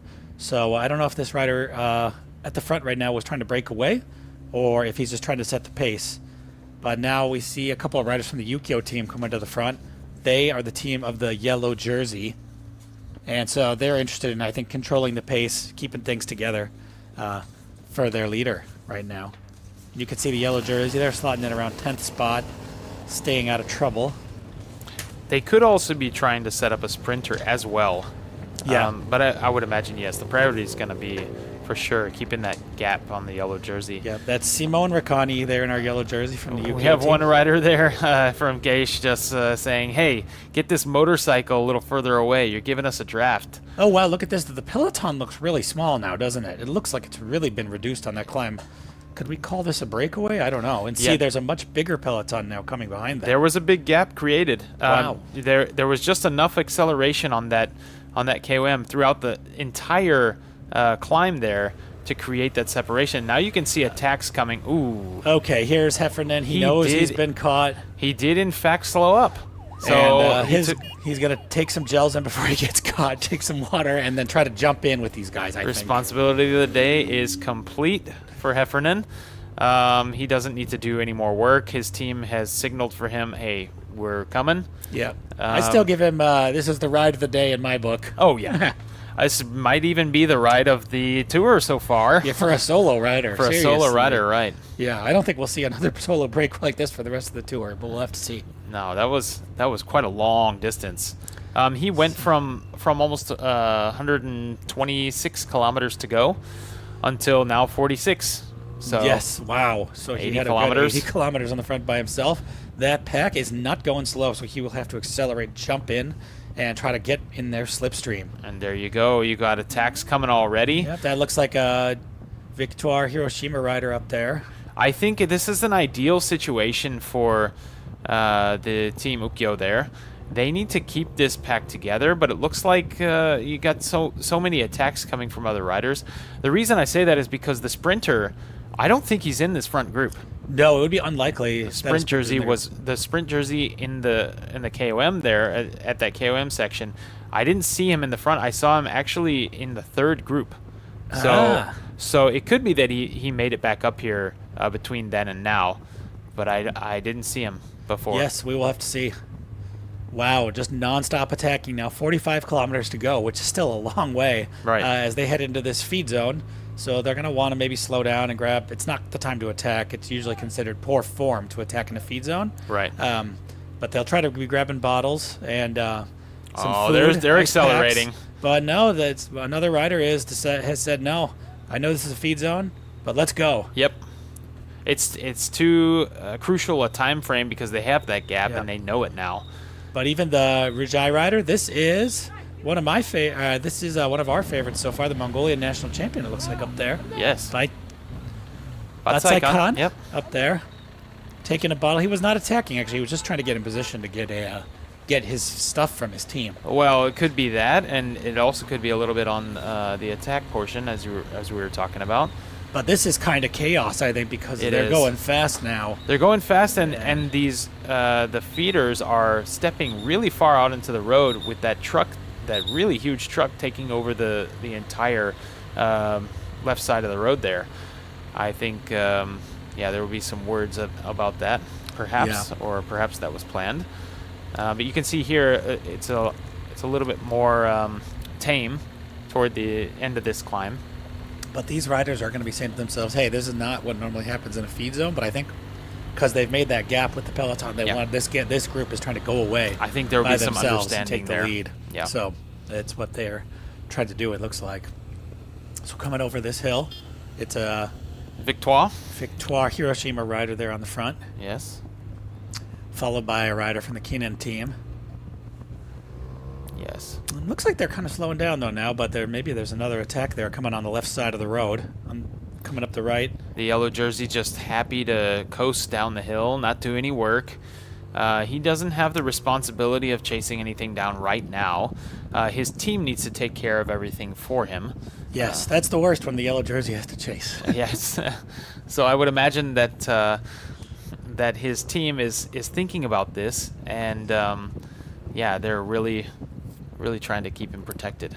I think more than breaking away, this rider at the front here from the Kinnan team, he said, guys, we're supposed to be going hard. Why are we slowing down? I'll take the lead. Yeah. So he's just trying to rocket this downhill to motivate people to keep the pace up. Also, with all these corners and the speed of their downhill, they won't be able to look back and see whether there are any gaps still remaining. Right. I think, from what I can see, it's strung out, but I think it's been reconnected. Yep, this is the back of the peloton now, so I don't know if this is the big peloton, not that smaller peloton that we've been seeing, I think. I think we're looking at popcorn here. Popcorn, yes. Yes. The riders are, as we said earlier, popping off the back. When you're a cyclist and you go to your limit, if you hit your limit and you exceed it, you blow up like popcorn, and then you just can't keep up. So. And it looked to me like the rider there at the back, he had at least one water bottle in the back of his jersey, so he's carrying a little bit of weight. Perhaps he's doing that for his team, and he has to get back up there.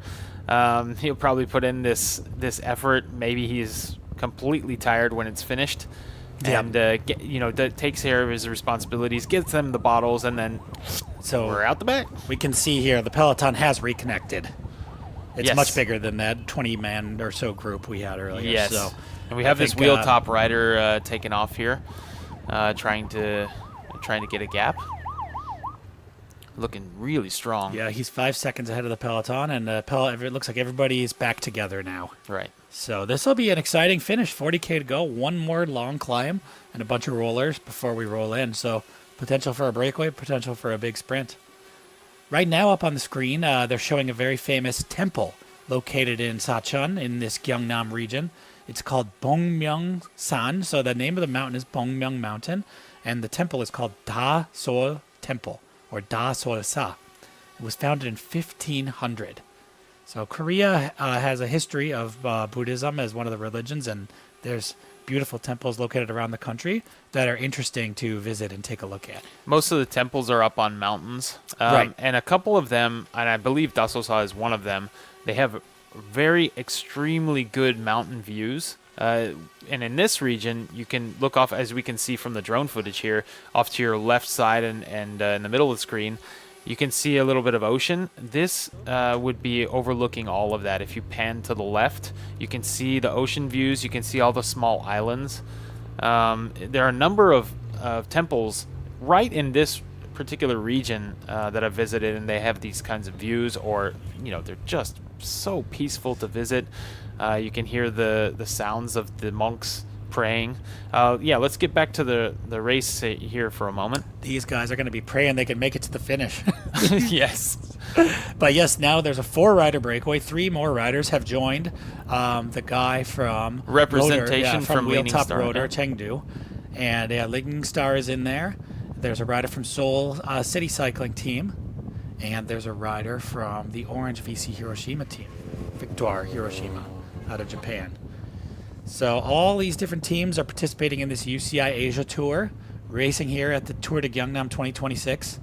And it looks like people really want to get a breakaway, and there's another 3 riders that are trying to get up to them now that are putting some daylight between them and the peloton. So we will see, but the peloton seems to be charging as well. Now that they caught them, there tends to be a lot of attacks, but I think it's going to be a bit hard for somebody to get off the front right now. I think so too. I think the sprint teams are looking to position their sprinters. Perhaps there are sprinters in Leaning Star that are happy with this, and Wheel Top Rotor. But I think most of the sprint teams will be looking at this like, nah, this is not what we want to have happening. Yep. Let's let them get a little gap. We still have 35 kilometers to go, but let's keep it hard on the front. Don't let them get too much of a gap, and let's close it down with about 10K to go. Yep. If you just happen to be joining us, we're watching the Tour de Gyeongnam 2026. This is Stage 3 in SaCheon. My name is Derek Lon. I am one of your commentators for the race. I'm joined here by Daniel Marquardt.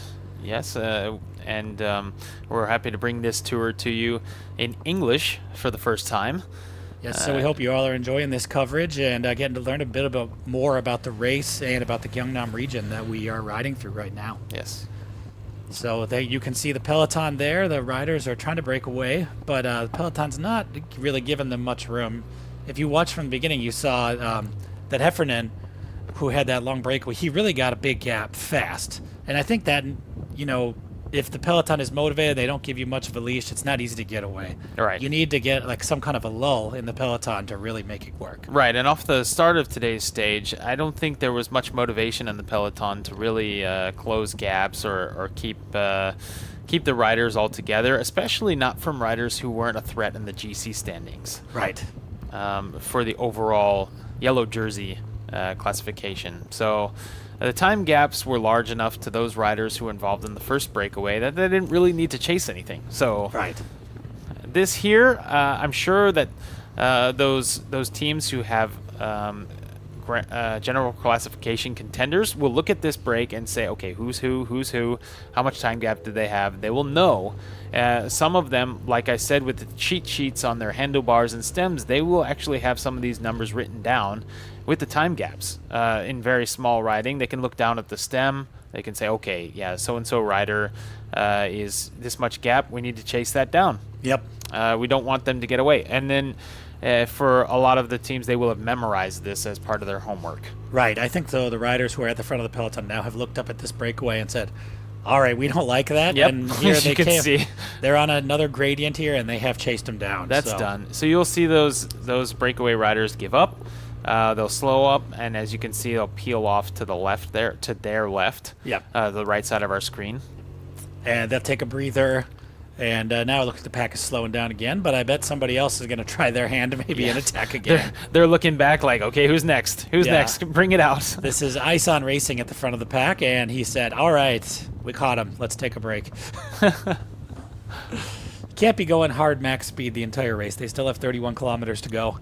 It's a long distance, and I think probably the most place that would make sense to really attack would be this final long climb they're coming up to. So, Right.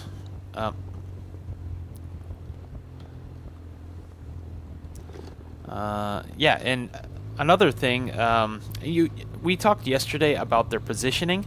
What is the best position to be in this kind of pack? Look at the yellow jersey. That's a prime example. That's where you want to be. Of course, he has the responsibility to be in that position, and his team's going to help him be there. If he drifts too far back, he'll have a teammate or two come back and get him and bring him back up, because it's not easy always to move yourself through the field, especially if you've got some kind of mechanical problem or you stop to take some drink or whatever it may be. Yeah, so look at the yellow jersey, watch him race. You'll see he maintains his position in around 15th to 20th place in the pack. And that is the perfect position to be. It's where you get the most draft. It's where you get the least amount of yo-yo action coming on, those really quick accelerations and quick decelerations. If you flow around in that area, you will actually be saving quite a bit of energy, especially if you're a stronger rider and you can handle that. Okay, now he's dealing with these really huge accelerations on the front. Yeah, so perhaps there's somebody we need to mention who's important in this race. That was Yoon Jae-bin, who's the Korea national champion. Yes. Attacking off the front, and he Yes. is looking to jump on this wheel of the the Victoire Hiroshima rider. Yeah, he's quite a punchy climber, isn't he? Yes. So yeah, last year Jae-bin Yoon won the Korean national championships in June. Yep. And so for the year he's been wearing the Korean flag-themed national championship jersey for the Rujai team out of Thailand. Right. So this is the first time we're seeing him at the front of the race today, but he's a Korean rider, and he'll be looking to show that national championship jersey in front of the home crowd for sure. That's So right. This is great to his see home. him getting up to the front, getting in the thick of things. Yes. They went around a big roundabout there. That was probably a bit of a tight curve, actually, for that peloton.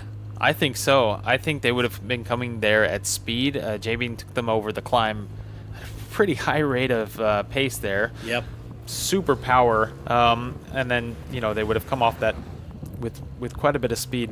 So going around those roundabouts, sometimes they're a little dusty.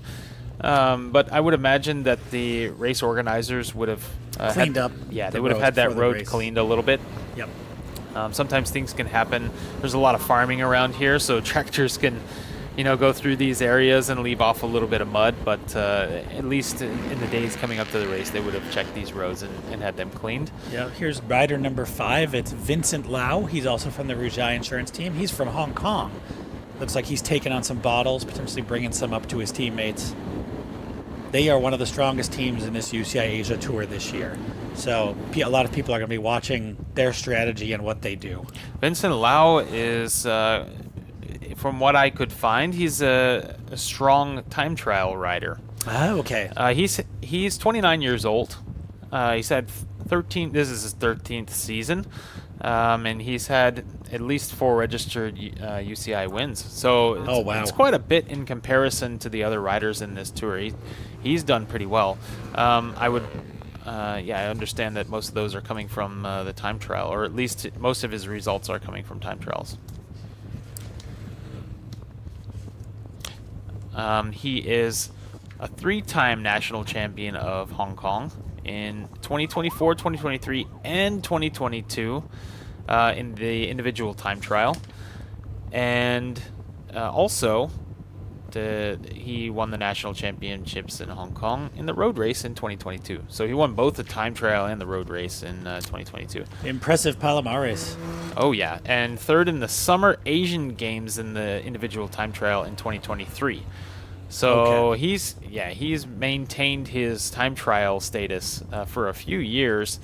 Let's see if that comes into play here. So yeah, here we are at the front of the peloton. Everybody's back together, but nobody wants to go to the line altogether. It seems like there has just been nonstop attacking since we caught our day-long breakaway by William Heffernan out of the Cachet Body Wrap team. Everybody else now, they're just trying to attack and see what they can do.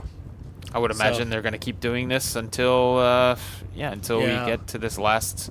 So the last climb starts with about 110K to go, it looks like, and tops out at about 100. The last climb is after 110K and tops out with about 15K to go. Right. So right now we have about 30K to go. So in 15 kilometers or so, they're going to be hitting that hill. Yes. So for now, it's still probably a bit early to attack, but the peloton seems like people are ready to attack, but nobody's ready to let them go.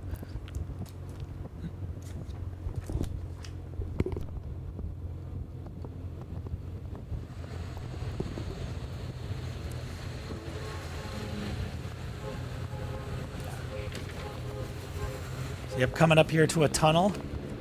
The riders are going to be enjoying the little bit of cool air and shade, bit of a reprieve from being in the hot sunlight all day. Yes, as I mentioned yesterday, these tunnels are going to be cool because we're coming out of the winter season, or we're coming out of the spring season, which is a cooler season. So they'll still be cooler than the outside. They will definitely be refreshing. Looks like a bigger peloton than we had coming into the finish yesterday, actually. So I think the majority of the riders in the race will have made this pack, but still quite a few have been dropped off the back. So we'll Absolutely. see if you the big sprinters are in there or not. We're not sure. Yes, that solo breakaway, they let the solo breakaway essentially go and maintain a pretty large gap for a while. So that meant the riders in the peloton would be able to ride a little slower, rest up. Of course, the average pace was still 41 kilometers an hour, but I would imagine that if they were really going full pace, they could have kept that at 44, 45 average if there was a lot of contention going on there. Here we're coming up to a really long bridge. This is the SaCheon Bridge. Crossing over this big bay that we've raced around today. Yes.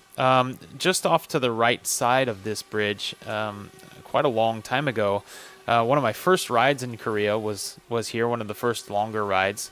I went out with a local friend, a Korean friend. We crossed this bridge, and off to the right side, there's a bit of, you can see on the left side there's a bit of farming for, aquaculture farming. Yep. And we found an older couple that was taking their boat out to get their catch of the day. And they brought back a few octopus. Small octopus. So my friend said, "Hang on a second, I'm gonna get you some nice food."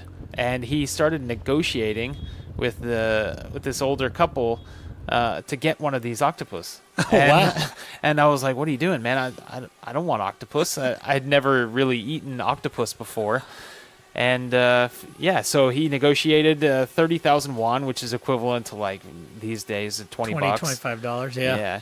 Yeah, to get the full octopus. And this old lady, she took us to her home, which is very close to this bridge, and cut up the octopus as it was, and fed it to us in a bowl. Just the tentacles moving still, and oh man, sounds like quite the experience. It was the first time I'd ever had raw octopus, and it was for sure an experience. I put one in my mouth. I choked on it. I couldn't. It was sticking to the sides, so I couldn't swallow it. So I had the lady cook it for me. Okay. So yeah, this is the pack stretched out here. Jae-bin Yoon from Korea, the Korean national champion, has been on the front, just pounding it, keeping the pace high. It looks like they want to get an attack going, trying to get a breakaway going, but it's not. It's just stretching out the pack, and they keep coming back together.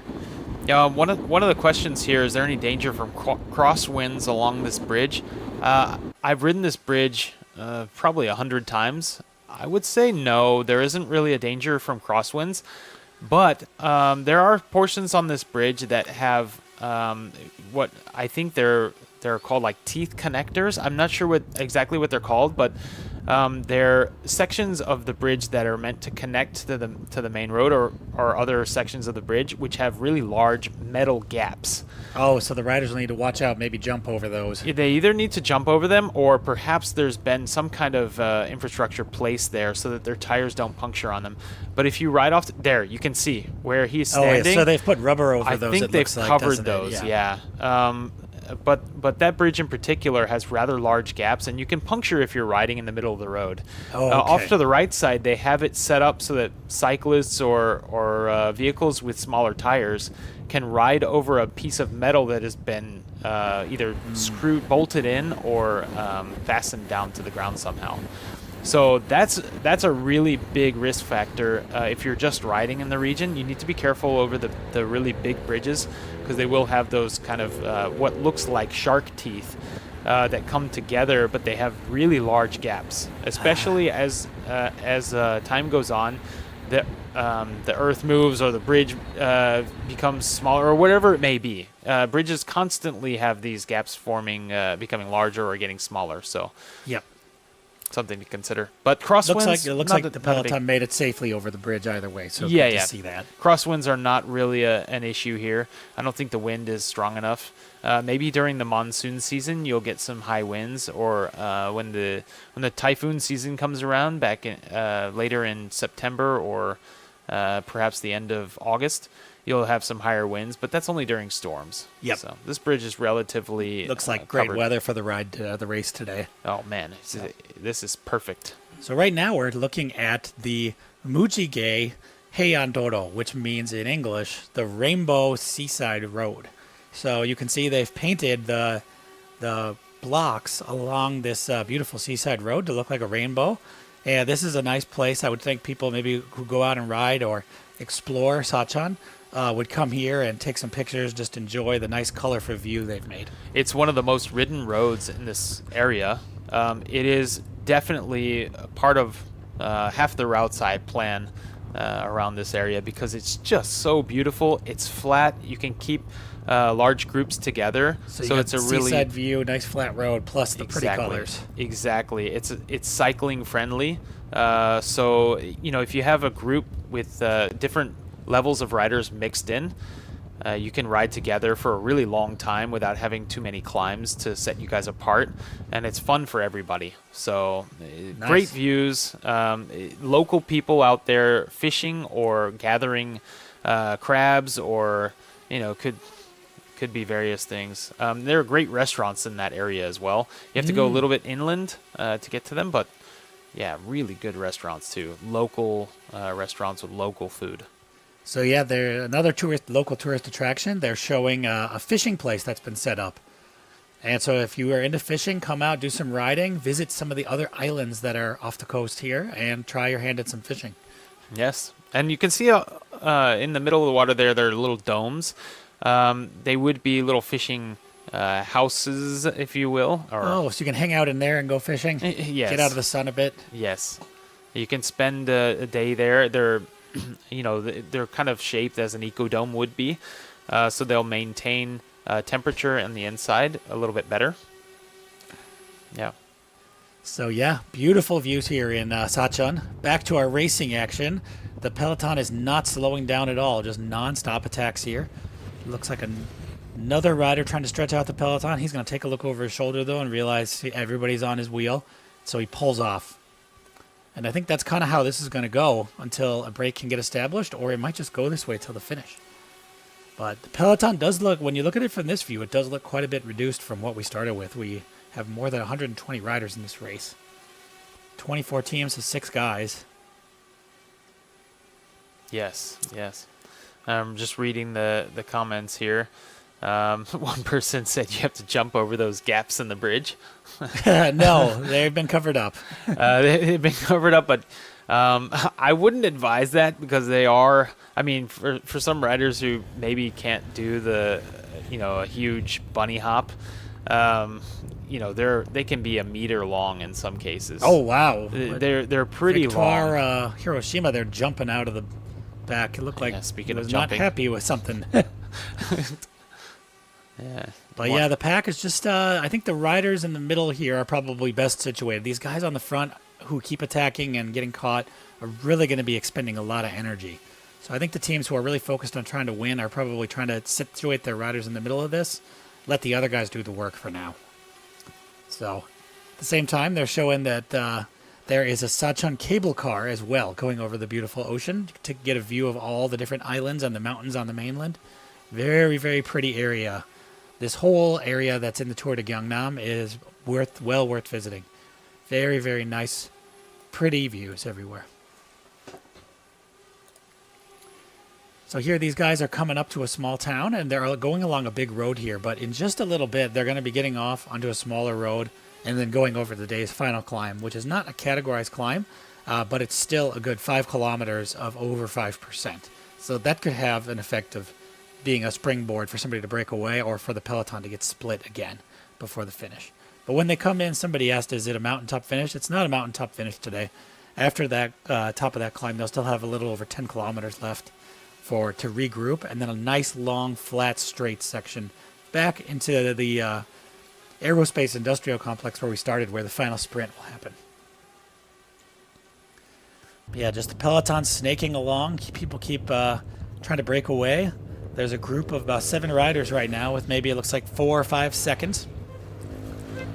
But the yellow jersey, I think he's telling his teammates, everybody else, hey guys, let's not let them get away right now, okay? They're passing through now Samcheonpo, which is a city that's just south of SaCheon. It's really important for the culinary scene. They have their own taste. They have their own style of cooking various dishes, and they have centuries old kinds of food and culinary cuisine from this region. And then also it's home to a famous idiom in Korea known as bajida. What does that mean? It's so what it means is, very basically translated, it's called falling into or getting completely off topic. So in this case, falling into Samcheonpo, because a long time ago people would take trains traveling along the Gyeongnam line, and they would get split at a junction, and they would just end up in Samcheonpo. Oh, okay, it must have been the last stop on the train. Yeah, perhaps. So yeah, they would basically get lost and end up here rather than their intended destination. So they developed this phrase, basically meant getting dropped off or getting off topic. Yeah, looks like the peloton's slowing down here. We saw 2 riders kind of attacked. Nobody followed them. They turn around. They say, hey, what's going on, guys? Are we going or not? And so it looks like they're just taking a bit of a breather here. 25 kilometers to go. So kind of perfect time. I think all the teams now will be recalibrating their strategies, thinking, all right, are we going to attack? Are we going to keep it together for our sprinter? What are we going to do? They'll be following next to this or through this city of Samcheonpo. They're taking this left-hand turn here to get onto the road that's going to take them over that last climb. Yep, so you can see here now they're pulling away from the ocean side. They're going to be climbing in between these 2 mountains again. And they'll have this, they're starting that gradual climb for about 3 kilometers. They'll be on this gradual portion, and then after 3 kilometers it'll start to kick up pretty heavily, and I think at that point we'll see some really strong attacks coming. Already you can see accelerations on the front. Yep. But there's Jae-bin Yoon, the Korean national champion, nicely positioned. Wants to make sure that he doesn't miss out on any attacks for his team. Yes. And it looks like yellow jerseys. Team Ukyo on the front there. Team Ukyo on the front is just maintaining that. Oh, there you go. Getting an attack. It looks like Jae-bin is coming out. Yeah. A rider from the St. George team went. Jae-bin is trying to follow him. Yoon Jae-bin. He has decided that this is his day. People are jumping on his wheel. And he's getting a gap. Maybe they'll let him go.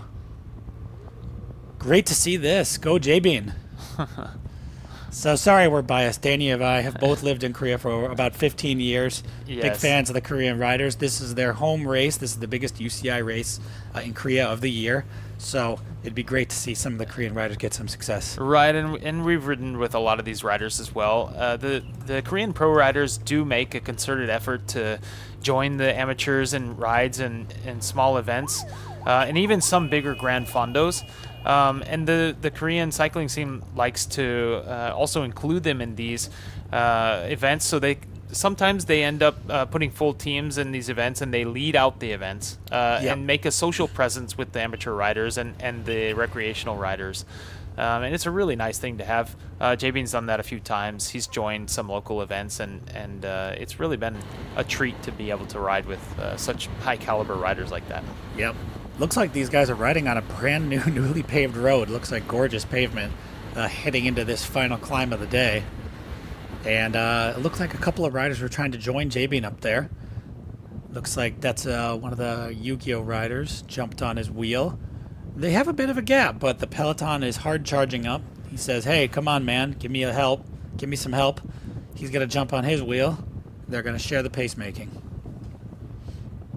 The peloton is hot on their tails, aren't they? Yes, it looks like they're gonna try to bring this back together. It's still a slight incline, but it's definitely not enough to keep this field apart. I think we need to wait for the much steeper section that should be coming up here in the next 2 or 3 kilometers.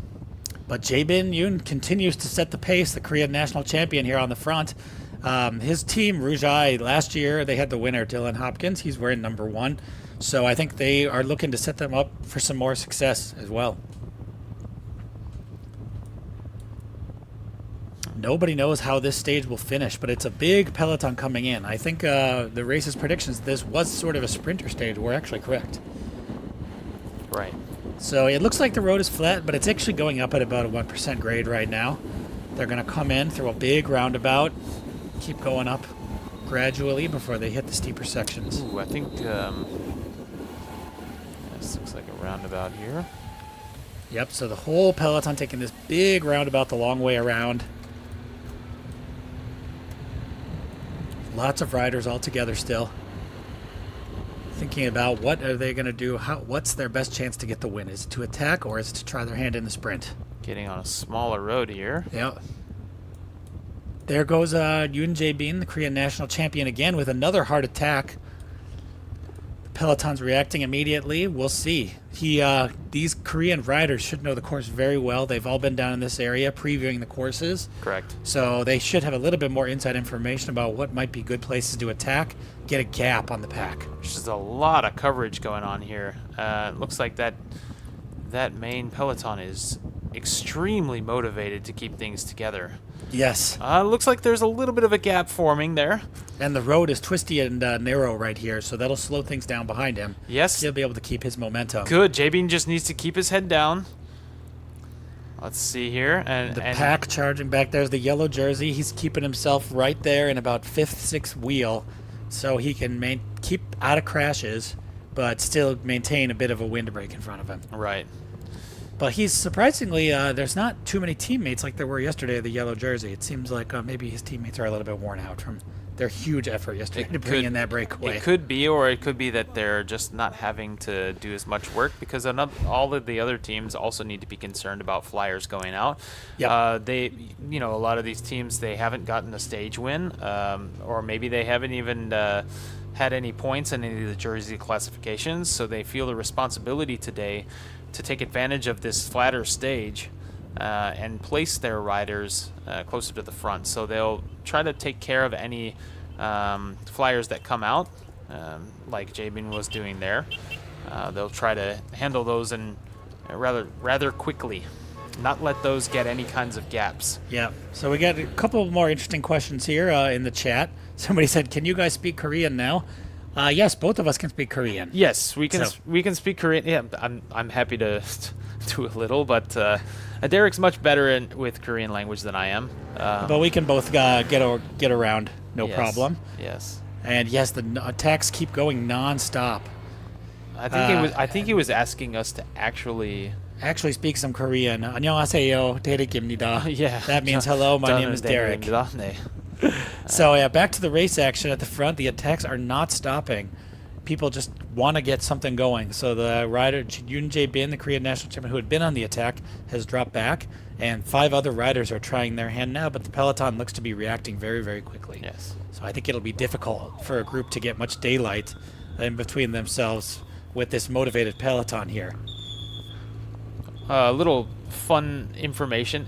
When you can hear the race radio right now, Yes. correct? Is it coming in Korean or in English? So the race radio is done, since this is an international race, Okay. first in English, then in Korean. Okay. Yeah, there are 4 Korean teams in this race, so they do that for their benefit, as well as a lot of the marshals are Korean, obviously. Okay. So they want to make sure they can understand more easily, I think. Got it. But as far as I know, with these UCI Pro races, they do the instructions in French as well, I see. because the UCI is headquartered in Switzerland, French-speaking area. Yes. So. Yes. That would be interesting for a lot of the international teams, hearing most of this stuff in French. Yeah. But I would so guess these they would guys put have it in gotten a English, gap. too. The pack has set up a bit. There's about 10 riders or so here. And the pack has actually let them get a little bit of a gap. So we'll see if these guys can go anywhere. There must be some happy representation here from a couple of the teams. They're happy with the riders they've placed in the breakaway there. Riders that potentially can contest the sprint. Yeah, interesting. or I mean, look once at this the- as the back of the pack. They just look like they're chilling, cruising along. So Yeah, trying to exactly. get some more water. Well, that could be kind of a concern because, I mean, if you have a sprinter up the road who's going to go for a sprint potentially, you have a pretty large climb still coming, which they should be on the base of right now. Yep. You know, if it's a pure sprinter that's trying to go up this climb, there's a chance that a smaller climber could potentially get a gap, and then they've only got 20 kilometers, 15 kilometers till the finish, and it's mostly downhill. Yeah. So yeah, the climbers won't be able to do as fast a pace on the downhill as you would see from a larger rider or the pack. Yes, exactly. But if they work together, it could work into their 10 advantage. guys. Somebody else asked, how many UCI Korean teams are there? So there are 4 Korean teams in this race. Not all of them are UCI, but they actually have their own domestic pro scene here as well. So they have multiple Korean pro teams that are also not necessarily UCI Continental, but you'd consider them like a domestic elite level professional team. Yes, So and not they're- all of the Korean pros are able to be in this race. This is sort of the cream of the crop that are joining the Tour de Gyeongnam. Right, and you will find racing in Korea or riding in Korea, if you're familiar with the elite category, you'll find that each region has their elite team. Yes, so they have different elite teams. You can see one of the teams here is Seoul Cycling out of Seoul, right, the capital city. Exactly. So, yeah. Most of these teams here, most of the riders will be living in or around Seoul, but some of them will live outside of Seoul because it's better to train. And some of the teams, the other elite teams, will even live like on the coast, on the east coast, or way down in this region. And they'll do all their training, or most of their training, in those areas, and then they'll meet up for various races throughout the year that are run by the Korean Cycling Federation. Great visual here with this breakaway. About 10, 15 riders going with the pack trying to breathe down their necks just as this climb is starting. You can see the road is cranked up in gradients, so that's why we can see both the peloton and the breakaway in one nice shot here. Yeah, amazing job for the cameras, as we said before. Yeah. This camera motorcycle is keeping enough distance from the peloton and from the breakaway here, so they're not giving a draft, but at the same time, really taking care of the full coverage. Yeah. There is a leaning star rider there. This must be steep because he's starting to swerve back and forth. He's doing what we call the paper boy. Wow. Delivering papers to both sides of the road. So interesting. The Rouge Eye team on the front, keeping a nice, steady, fast pace, apparently. Breaking up that breakaway. And we'll see how many riders actually go over the top of this thing now. Yeah, we're getting near the top now. 16 kilometers to go. They'll have a downhill and then a long gradual downhill after this before a flat finish into the sprint. Somebody asked how long is the climb. It's roughly 6 kilometers from the very bottom, but the steeper sections are much less, like 1-2 kilometers. So you can see here, this means they're going over the top of the climb. That's a sign for another city. Oftentimes in Korea, the cities are separated by the climbs. So here they're going. This breakaway has been reduced, hasn't it? There is now, 6 of them? It looks like. Drilling, and the remainder are following behind.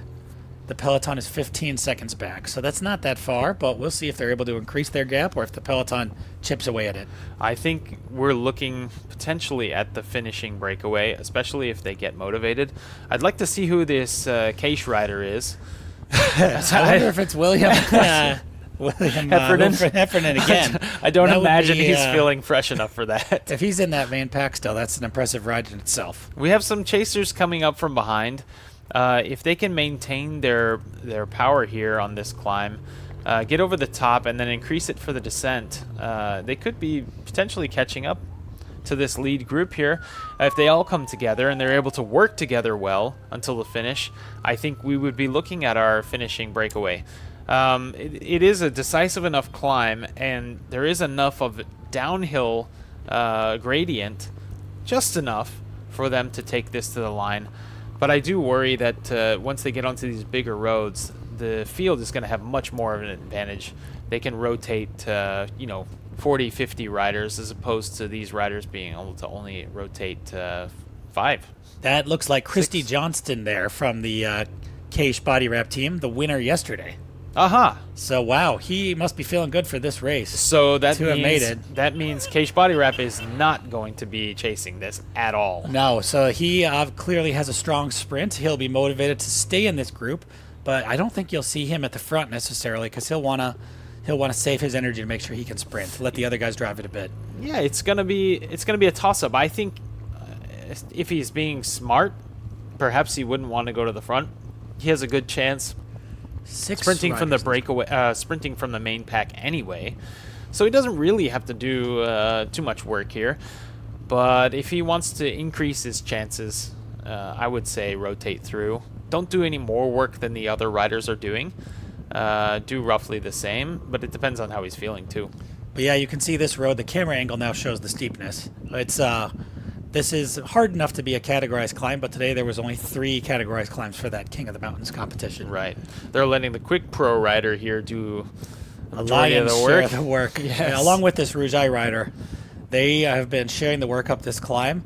It's in a breakaway, it's not as easy to share the workload up the climb. No. Because riders' strength differences become amplified on these climbs. Right. On a flat section, everybody can contribute equally, but on a climb, if you're a stronger rider and you want the break to go, you need to be doing more of the work than the other guys.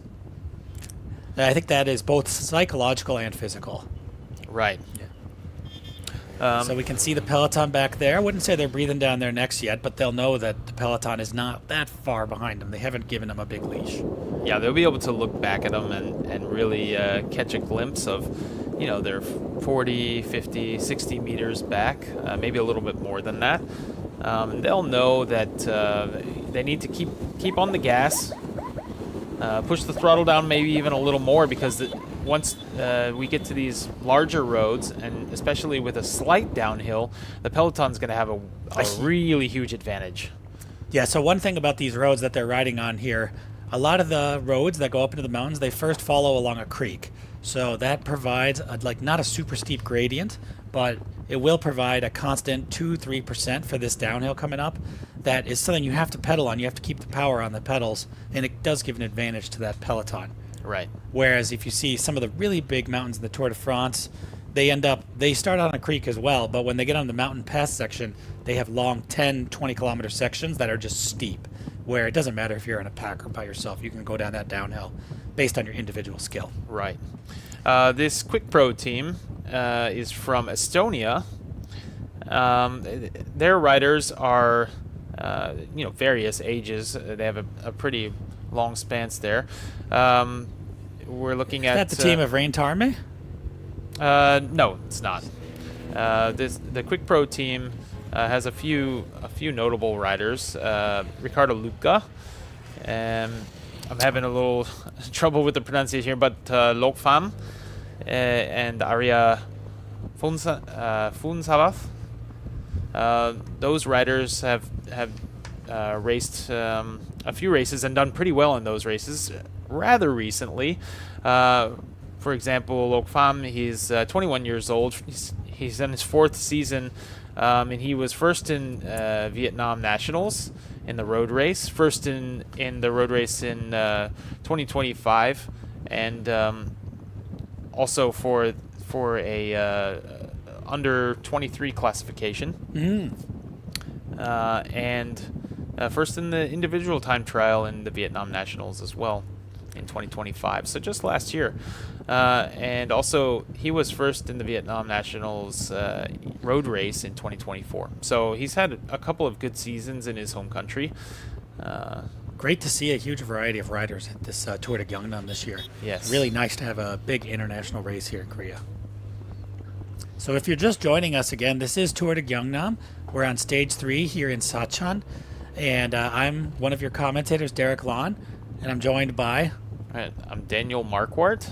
And so we are active cyclists racing in Korea as amateurs, and we are commentating on this race. It's the first time we're doing the broadcast in English, so thanks for joining us. We've now got 7.5K to go on this stage 3 of the Tour de Gyeongnam, and we are waiting to see if it's going to be a group sprint or if this breakaway is going to potentially make it all the way to the end.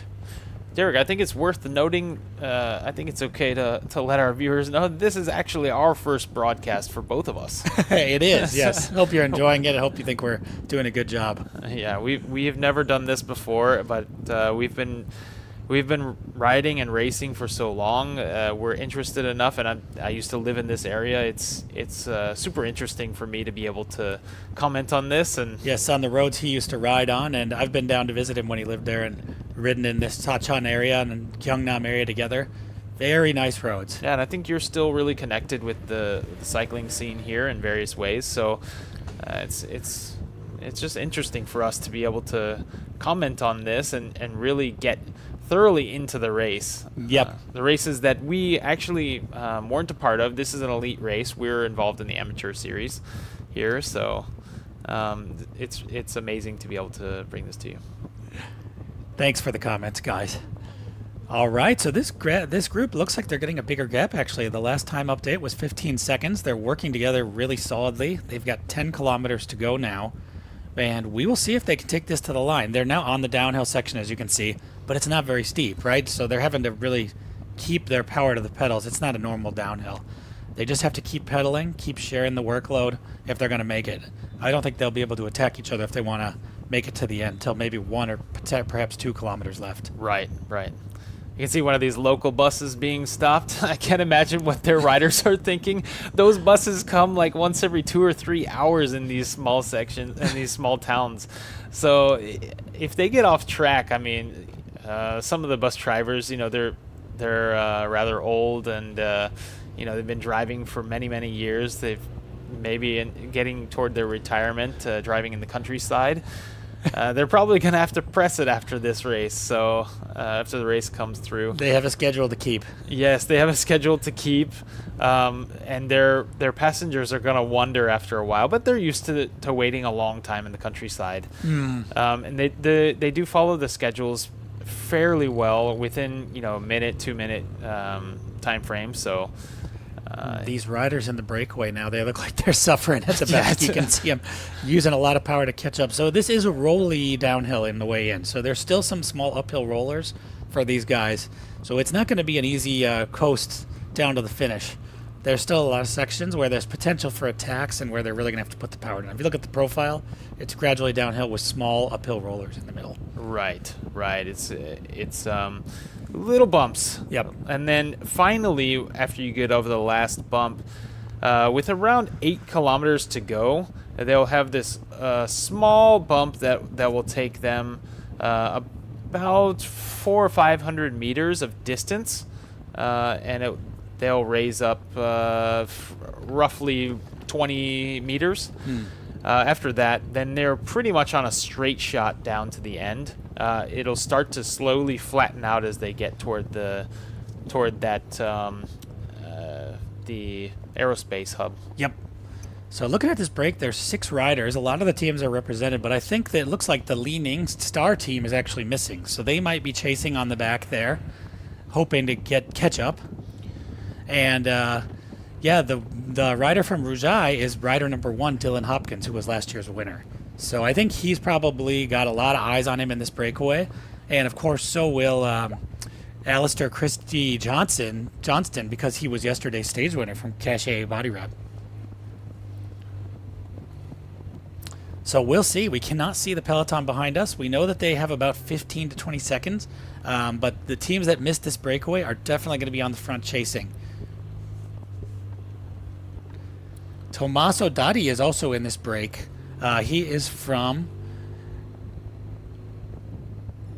the Yukio team, which has the yellow jersey as well. So Yes. he probably has mixed. He'd not want to take the yellow jersey from his teammate, but it's good that he's in the breakaway to give his team representation. He does not. That means he does not necessarily have to be the one on the front pulling. Right. But yeah, he is in 3rd place overall, though. So he is the highest ranked rider, I think, out of this group. right now. Yes. So Tommaso Dadi, if this break goes, he has potential to take over the yellow jersey from his teammate. And I think as far as team tactics are concerned, when you have two riders that close, as long as they get along, it doesn't matter which of them wins. Their goal is to win the general classification for individual riders as a team. So another thing about Tommaso Dadi that we covered a little bit earlier in this tour is he took the first in the points classification of the Tour de Alps in this year. And actually, in one of the sprints to take this victory, he beat Tom Pidcock in a sprint. So he is a very high caliber rider. He's considered, from what I could find, he's considered a climber, but to win the points classification there, the sprint points classification, you're looking at some heavy horsepower for this sprint. He's going to be purely motivated to get to that sprint, but we're also looking at the Cage team there, sitting on the front, very aerodynamic.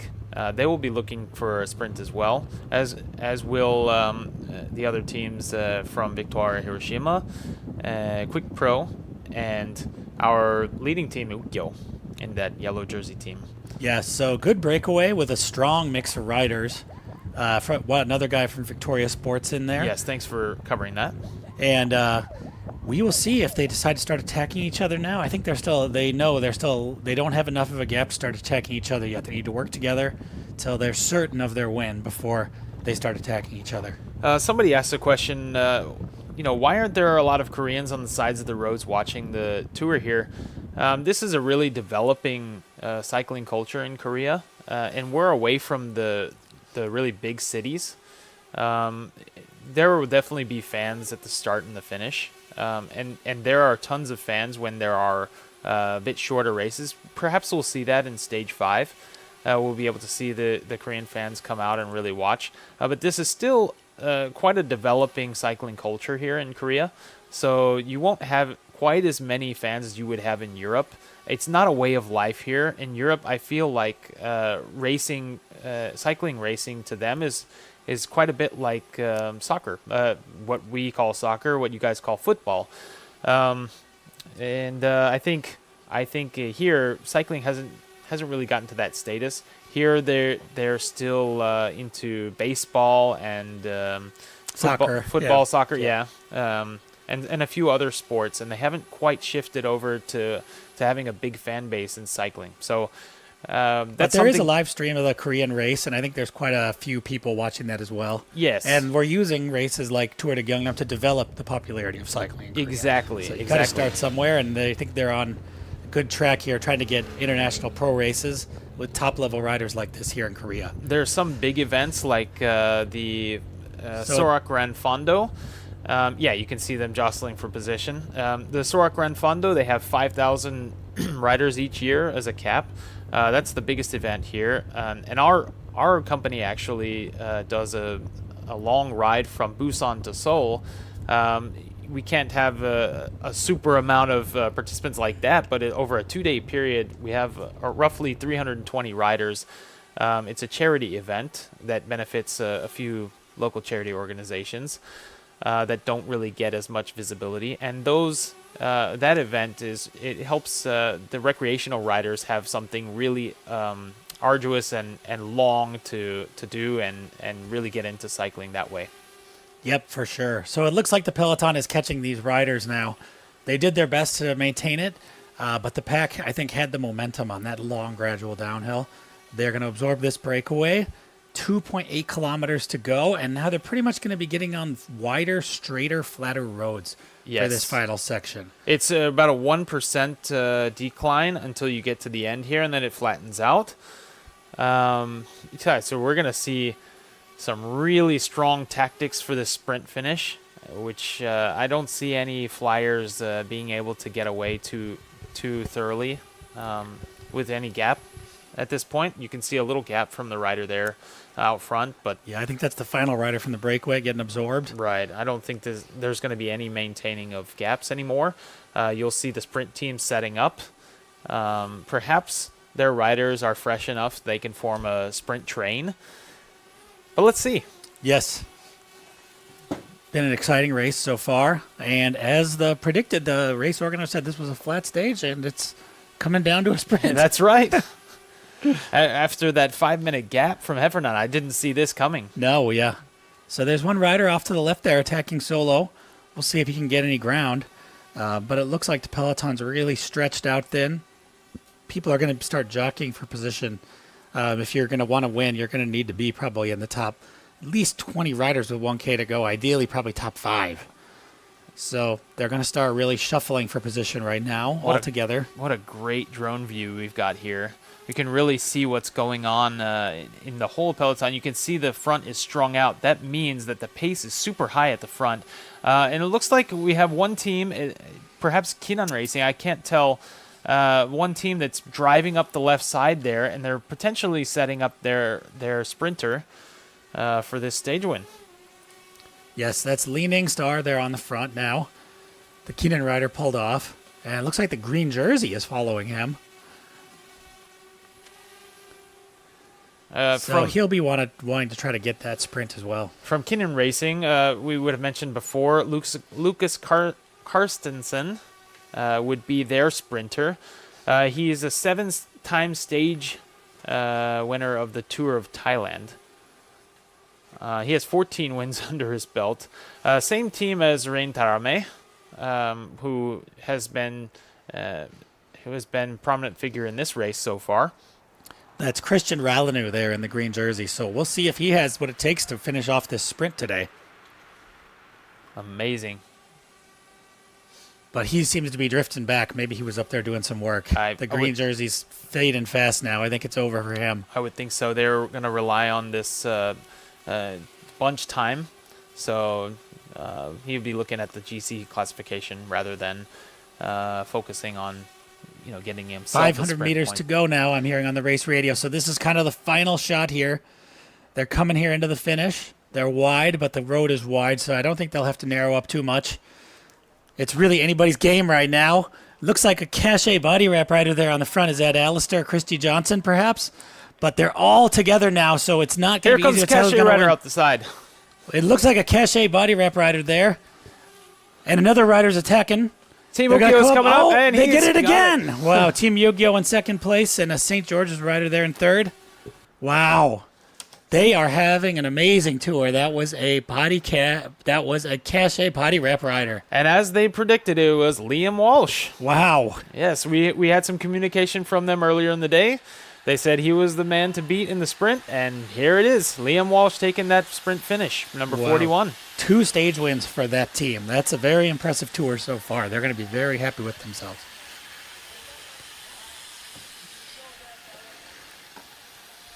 What a great job to those teams, keeping their gaps low and really shutting those breakaways down and setting their sprinter up. And as I said in the beginning of the race, when you had Heffernan off the front, that gave 5 riders from this team that much rest. Yep. For 80 kilometers, they're able to sit in, do nothing. And so that means that they can set up their sprint train at the end of the race. It looks like they did a pretty good job with that. Yep. And their rider was able to finish in first again. Just getting word that second place was rider number 12 from the Team Yu-Gi-Oh, Andrea D'Amato, another Italian riding for the Japanese team. And then number 84 from St. George was in third place. And that is Thomas Sexton out of New Zealand, riding for an Australian team. Yes, Andrea D'Amato, he is their sprinter, Team Ukyo's sprinter. He had 4th GC, general classification, last year in this race.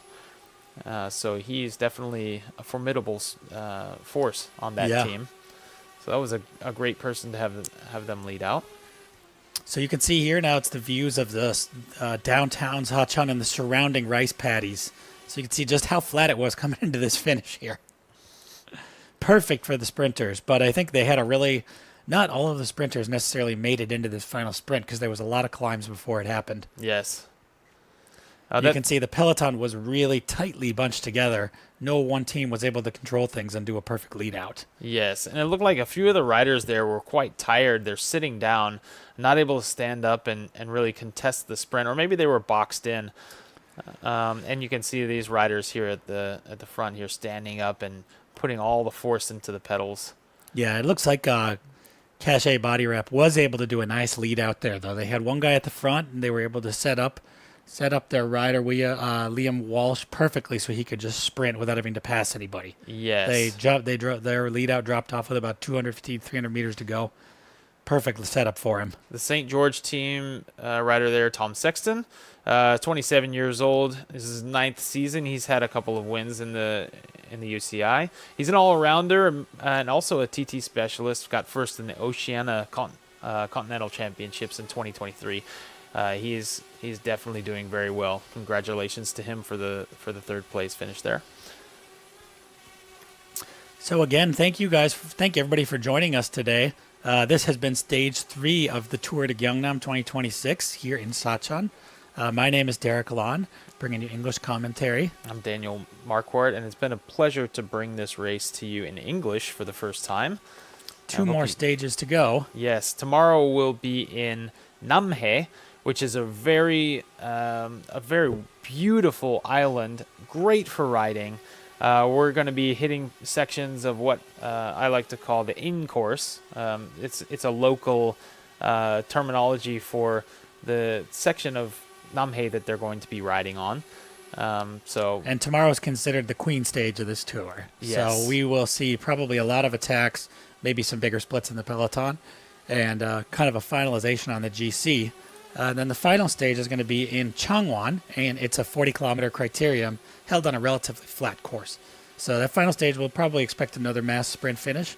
But tomorrow, the queen stage with a lot of climbing and a climb really close to the end. That'll split things up. Yeah, you'll have a couple of climbs that are 2 and 3 kilometers long, and one that will be, I think, quite decisive, like you said, like Derek said, sort of toward the end there. Actually, a few of them, ranging from 150 to 200 meters in length, and they come successively. So another undulating stage tomorrow. We're really looking forward to bringing that to you as well. Okay, we'll see everybody tomorrow. Thank you for joining us. Thank you so much. Have a wonderful day.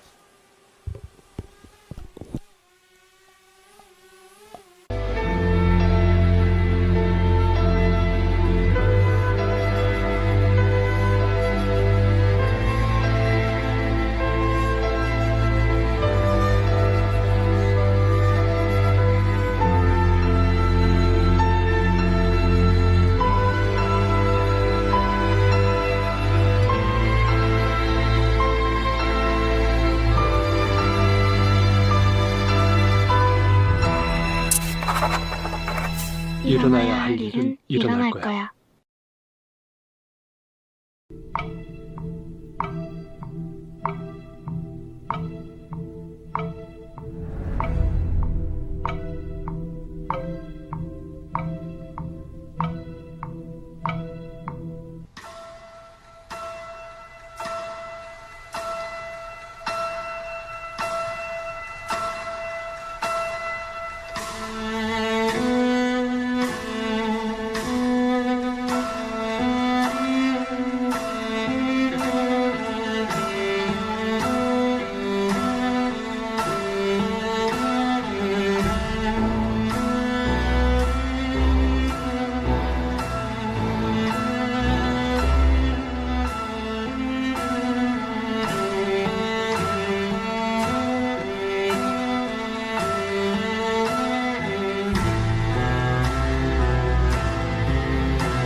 우린 답을 찾을 것이다.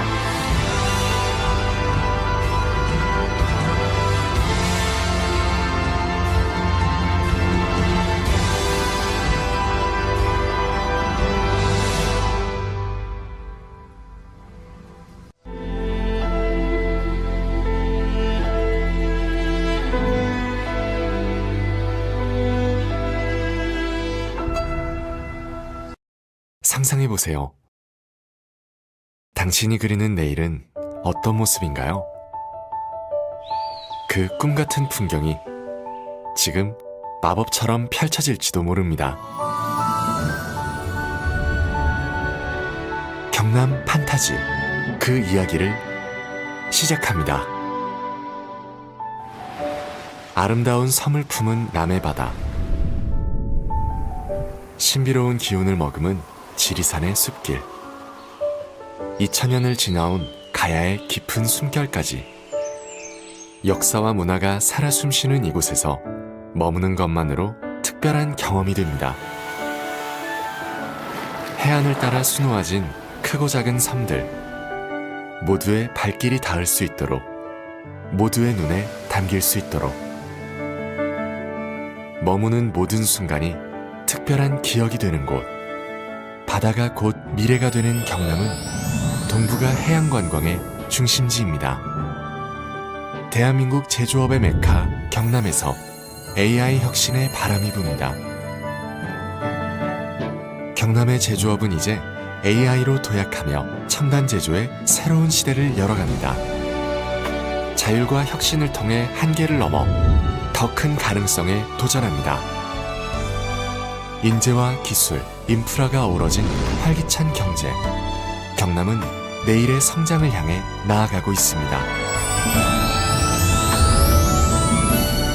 도로와 철도, 바다와 하늘길을 넘나들며 도내 전역과 수도권이 더 빠르게 연결됩니다.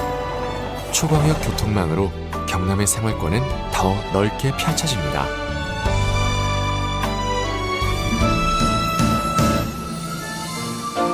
누구도 소외되지 않도록, 누구도 꿈을 잃지 않도록 모든 순간을 따뜻한 손길로 보살피며 함께 걸어가는 세상.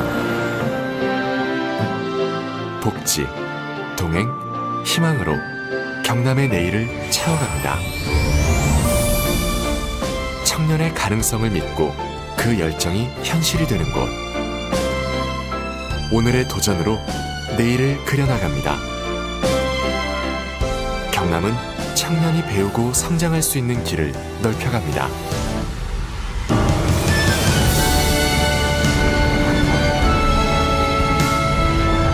지구를 넘어 무한한 가능성 속으로 경남의 또 다른 도약이 시작됩니다. 항공기 연구개발과 첨단 제조 인프라를 바탕으로 경남은 대한민국 우주항공 산업의 심장이 되어 우주 시대를 향해 힘차게 나아갑니다.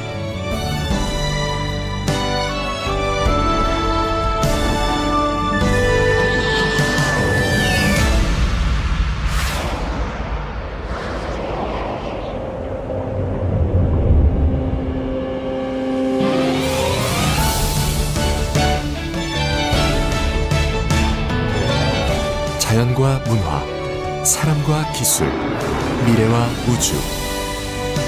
우리의 상상들이 음표가 되고 하나의 선율이 되어 아름답게 울려 퍼집니다. 일상의 특별함을 더해 관광의 지평을 넓히고 AI 혁신을 통해 산업의 경계를 넘어섭니다. 모두 함께 행복을 누리는 따뜻한 공동체를 만들고 끝없이 펼쳐진 우주를 향해 꿈을 쏘아 올리는 것. 이 모든 것이 경남의 판타지입니다. 상상이 현실이 되고 꿈이 일상이 되는 곳. 이곳 경남에서 당신의 내일은 눈부신 가능성으로 피어납니다. 그 가능성 위에 당신과 함께 펼쳐갈 경남 판타지.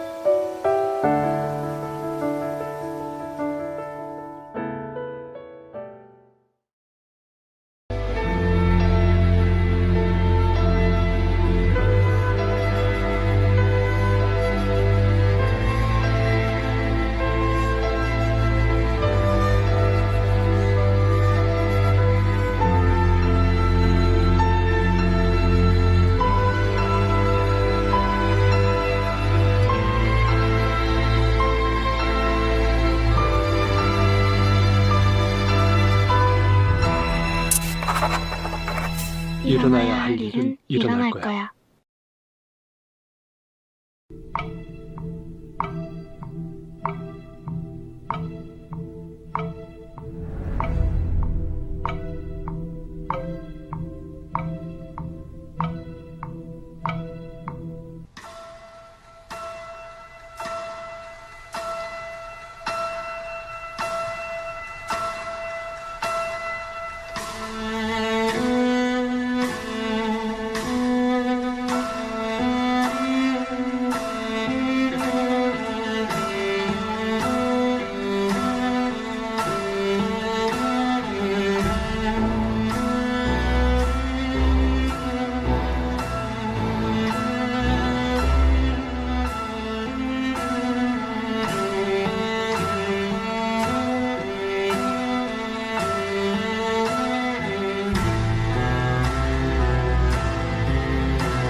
우린 답을 찾을 것이다.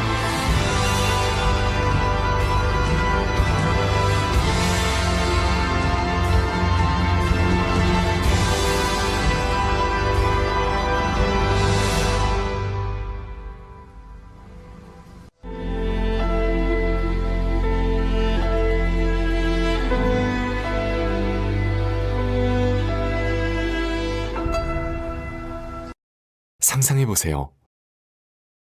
당신이 그리는 내일은 어떤 모습인가요? 그 꿈 같은 풍경이 지금 마법처럼 펼쳐질지도 모릅니다. 경남 판타지, 그 이야기를 시작합니다. 아름다운 섬을 품은 남해바다, 신비로운 기운을 머금은 지리산의 숲길, 2000년을 지나온 가야의 깊은 숨결까지 역사와 문화가 살아 숨쉬는 이곳에서 머무는 것만으로 특별한 경험이 됩니다.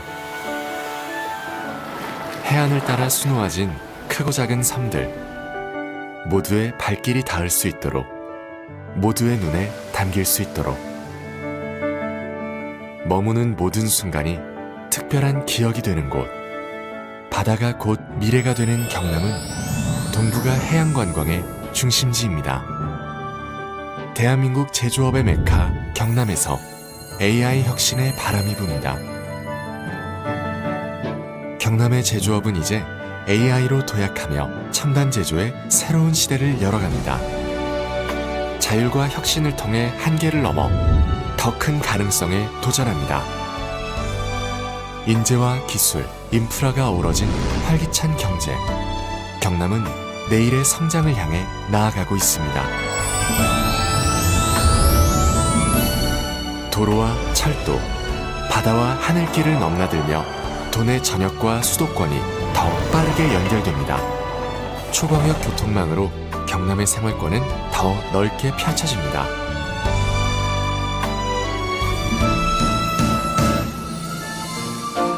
누구도 소외되지 않도록, 누구도 꿈을 잃지 않도록, 모든 순간을 따뜻한 손길로 보살피며 함께 걸어가는 세상. 복지, 동행, 희망으로 경남의 내일을 채워갑니다. 청년의 가능성을 믿고 그 열정이 현실이 되는 곳. 오늘의 도전으로 내일을 그려나갑니다. 경남은 청년이 배우고 성장할 수 있는 길을 넓혀갑니다.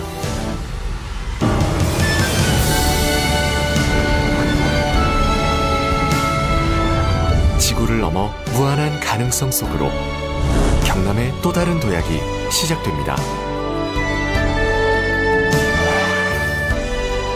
항공기 연구개발과 첨단 제조 인프라를 바탕으로 경남은 대한민국 우주항공 산업의 심장이 되어 우주 시대를 향해 힘차게 나아갑니다.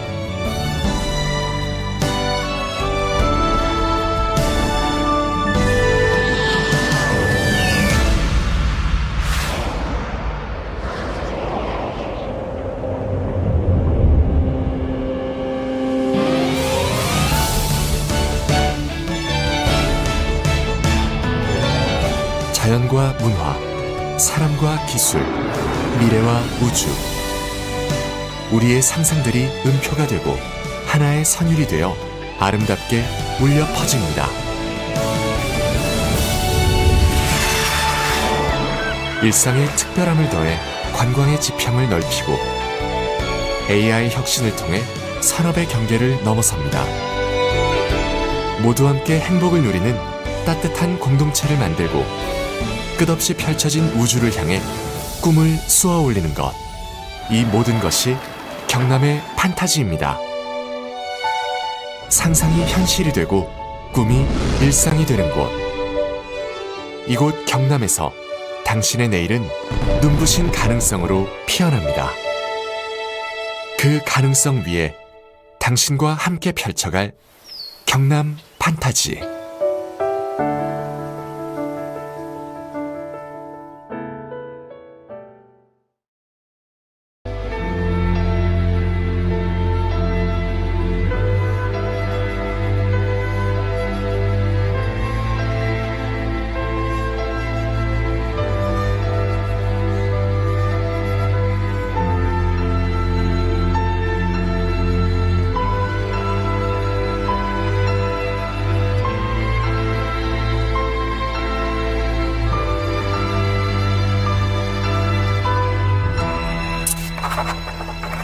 일어나야 할 일은 일어날 거야.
우린 답을 찾을 것이다.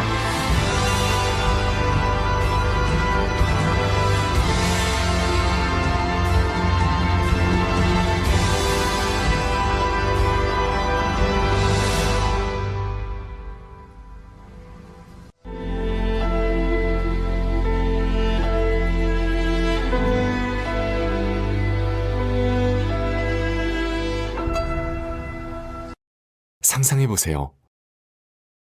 당신이 그리는 내일은 어떤 모습인가요? 그 꿈같은 풍경이 지금 마법처럼 펼쳐질지도 모릅니다. 경남 판타지, 그 이야기를 시작합니다. 아름다운 섬을 품은 남해 바다, 신비로운 기운을 머금은 지리산의 숲길, 2000년을 지나온 가야의 깊은 숨결까지 역사와 문화가 살아 숨쉬는 이곳에서 머무는 것만으로 특별한 경험이 됩니다. 해안을 따라 수놓아진 크고 작은 섬들, 모두의 발길이 닿을 수 있도록, 모두의 눈에 담길 수 있도록, 머무는 모든 순간이 특별한 기억이 되는 곳, 바다가 곧 미래가 되는 경남은 동북아 해양관광의 중심지입니다. 대한민국 제조업의 메카 경남에서 AI 혁신의 바람이 붑니다. 경남의 제조업은 이제 AI로 도약하며 첨단 제조의 새로운 시대를 열어갑니다. 자율과 혁신을 통해 한계를 넘어 더 큰 가능성에 도전합니다. 인재와 기술, 인프라가 어우러진 활기찬 경제. 경남은 내일의 성장을 향해 나아가고 있습니다. 도로와 철도, 바다와 하늘길을 넘나들며 도내 전역과 수도권이 더 빠르게 연결됩니다. 초광역 교통망으로 경남의 생활권은 더 넓게 펼쳐집니다.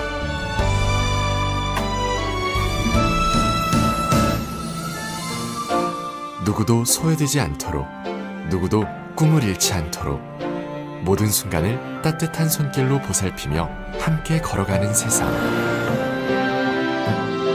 복지, 동행, 희망으로 경남의 내일을 채워갑니다. 청년의 가능성을 믿고 그 열정이 현실이 되는 곳. 오늘의 도전으로 내일을 그려나갑니다. 경남은 청년이 배우고 성장할 수 있는 길을 넓혀갑니다.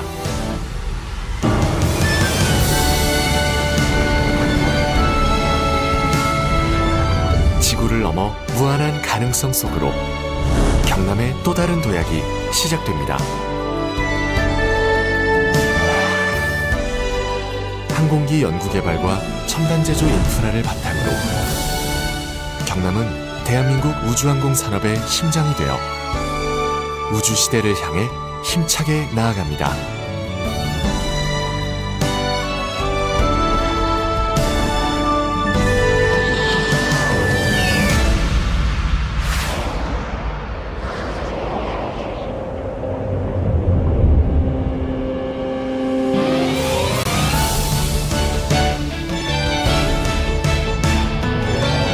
자연과 문화, 사람과 기술, 미래와 우주. 우리의 상상들이 음표가 되고 하나의 선율이 되어 아름답게 울려 퍼집니다. 일상의 특별함을 더해 관광의 지평을 넓히고 AI 혁신을 통해 산업의 경계를 넘어섭니다. 모두 함께 행복을 누리는 따뜻한 공동체를 만들고 끝없이 펼쳐진 우주를 향해 꿈을 쏘아 올리는 것. 이 모든 것이 경남의 판타지입니다. 상상이 현실이 되고 꿈이 일상이 되는 곳. 이곳 경남에서 당신의 내일은 눈부신 가능성으로 피어납니다. 그 가능성 위에 당신과 함께 펼쳐갈 경남 판타지.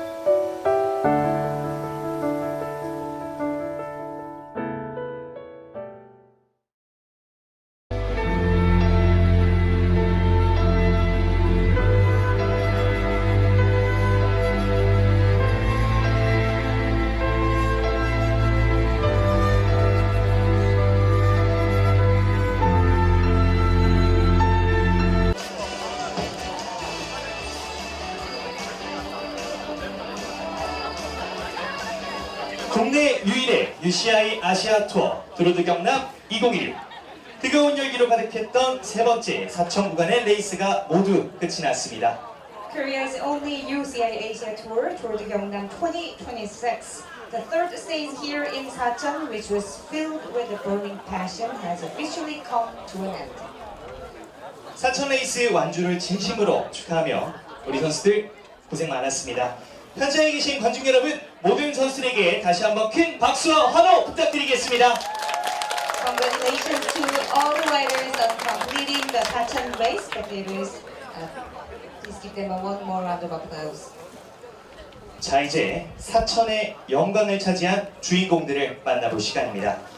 지금부터 드로드 경남 2016 제3스테이지 사천 구간 시상식의 막을 올립니다. It's time to meet our champions, the Stephen Korea SaCheon section. 안녕하십니까. 오늘 드로드 경남 2016 시상식을 함께할 아나운서 임동준, 박선영입니다. 그리고 수어통역에는 이아름 통역사님께서 함께해 주시겠습니다. Ladies and gentlemen, good afternoon. We are your host of today's awarding ceremony, 임동준, 박선영, and sign language interpreter 이아름. 여러분 반갑습니다. 본격적인 시상식을 진행하기에 앞서 오늘 이 자리를 빛내주시기 위해 참석해주신 내외빈 여러분을 소개해드리겠습니다. 한 분 한 분 소개해드릴 때마다 큰 박수로 환영해주시기 바랍니다. Before we officially begin the ceremony, we would like to introduce the distinguished guests who are joining us today. So when their names are called, please welcome them with a warm round of applause. 먼저 신창용 사천시 사이클연맹 회장님 참석해 주셨습니다. Please welcome 신창용, President of the SaCheon Cycling Federation. 이어서 백원희 사천시 관광해양국장님 함께해 주셨습니다. Please welcome Baek-won-hee, Director General of the Tourism and Ocean Bureau at SaCheon City. 김종식 경상남도 체육지원과장님 자리해 주셨습니다. Please welcome Kim Jong-sik, Director of the Sports Support Division at Gyeongnam. 마지막으로 김미정 사천시 체육지원과장님 참석해 주셨습니다. Last but not least, Kim Mi-jung, President of the SaCheon Cycling Federation. 시흥강리산 귀한걸음해 주신 내빈 여러분을 한 분 한 분 모두 소개해드리지 못한 점 널리 양해해 주시길 바라며 참석해 주신 모든 분들께 다시 한번 감사의 말씀을 전합니다. Please excuse us that we cannot introduce each one of your name due to time limit. 그럼 지금부터 본격적으로 시상식을 진행하도록 하겠습니다. 드로드 경남 2016 제3스테이지 사천 구간 우승자에 대한 시상식이 있겠습니다. Now we will officially begin the award ceremony. First of all, we will announce the winner of stage 3 here in SaCheon. 호명된 선수는 단상 위로 올라와 주시기 바랍니다. If your name is called, please come up to the stage. 드로드 경남 2016 제3스테이지의 우승자는 KCM 바리레 리암 윌슨! The winner for stage 3 was Liam Wolsey from Passion Thailand. 네, 선수에게 계속해서 큰 박수 부탁드리겠습니다. 스테이지 우승에 대한 시상은 사천시 사이클연맹 신찬용 회장님께서 시상해 주시겠습니다. The award will be presented by Shin Chan-yong, President of the SaCheon Cycling Federation.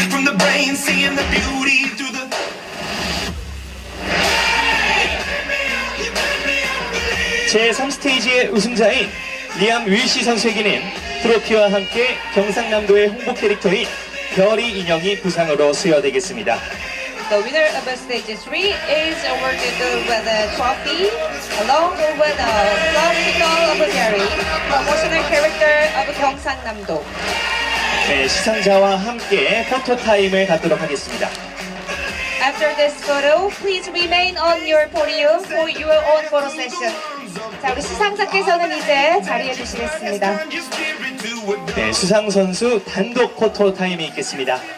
우리 별이 인형을 아주 멋지게 들어 올려주셨습니다. Congratulations once again on your wonderful performance. 네, 다시 한번 드로드 경남 제3스테이지 사천 구간 우승자인 리암 윌시 선수에게 큰 박수 부탁드리겠습니다. Please give him another one of applause. 시상해주신 사천시 사이클연맹 신찬용 회장님 감사합니다. 다음은 베스트 영 라이더 부문에 대한 시상입니다. Next award is for the best young rider. 베스트 영 라이더는 23세 미만의 선수들 중 개인 종합 기록이 가장 좋은 선수에게 주어지는 상입니다. 호명된 선수는 단상 위로 올라와 주시기 바랍니다. As you well know, the best young rider is an award given to the rider under 23 years old who has achieved the best individual overall record. When your name is called, please come up to the stage. 드루디 경남 2016 제3스테이지 베스트 영 라이더 말레이시아 프로사이클링 마즐린 무하마드 샤왈. The best young rider, the stage 3 goes to Madeline Mohamed Shawal from Malaysia Pro Cycling Team. 네, 선수에게 계속해서 큰 박수 부탁드리겠습니다. 베스트 영 라이더에 대한 시상은 김미정 사천시 체육지원 과장님께서 함께 해주시겠습니다. The award will be given by Ms. Kim Mi-jung, Director of Sports Support Division, SaCheon City. I can't stop a burning passion like a missile on a mission. I'm a force that you will. 베스트 영 라이더 마즐린 무하마드 샤왈 선수에게는 화이트 저지와 트로피, 경상남도의 홍보 캐릭터인 별이 인형이 부상으로 수여되겠습니다. 여러분 큰 박수 부탁드립니다. The best young rider is awarded the white jersey and a trophy and a dog of berry, the promotional character of Gyeongnam. 네, 시상자와 함께 포토타임 갖도록 하겠습니다.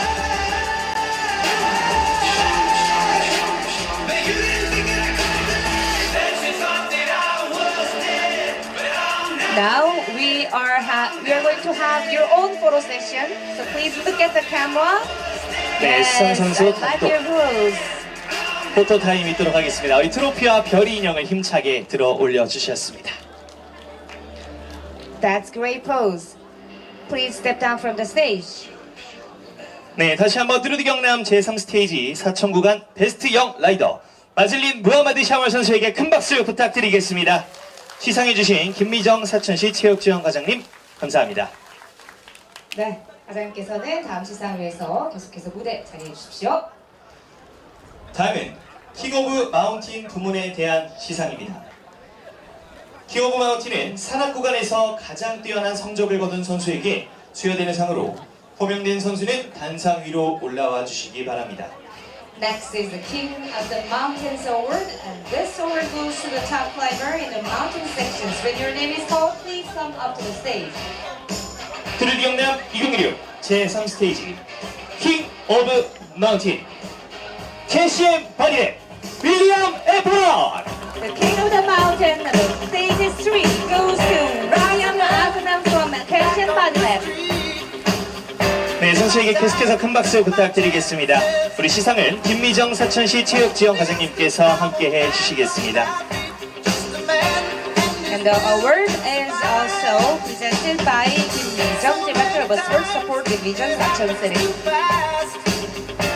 킹 오브 마운틴 윌리엄 에퍼넌 선수에게는 레드폴 가닥 저지와 트로피, 경상남도 홍보 캐릭터인 별이 인형이 부상으로 수여되겠습니다. 여러분 다시 한번 큰 박수 부탁드립니다. The King of the Mountain winner is awarded the red polka dot jersey and a trophy and a doll of a berry. And we are taking a group photo. 네, 시상자와 함께 포토타임 갖도록 하겠습니다.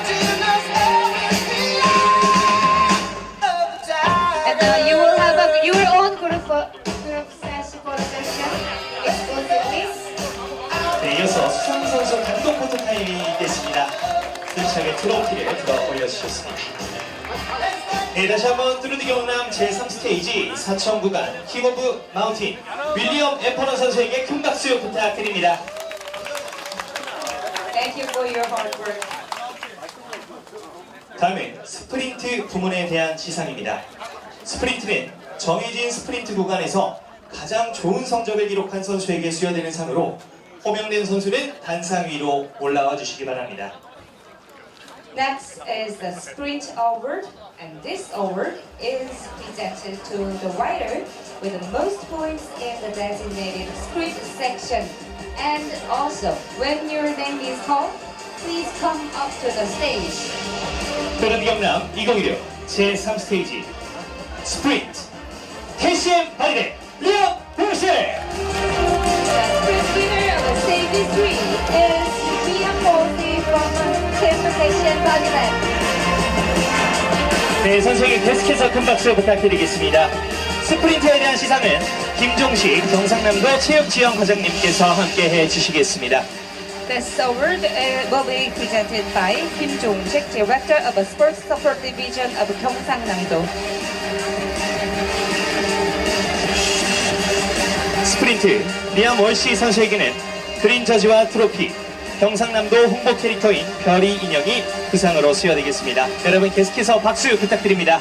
The sprint winner is now wearing the green jersey and will be presented a trophy and a doll of Berry.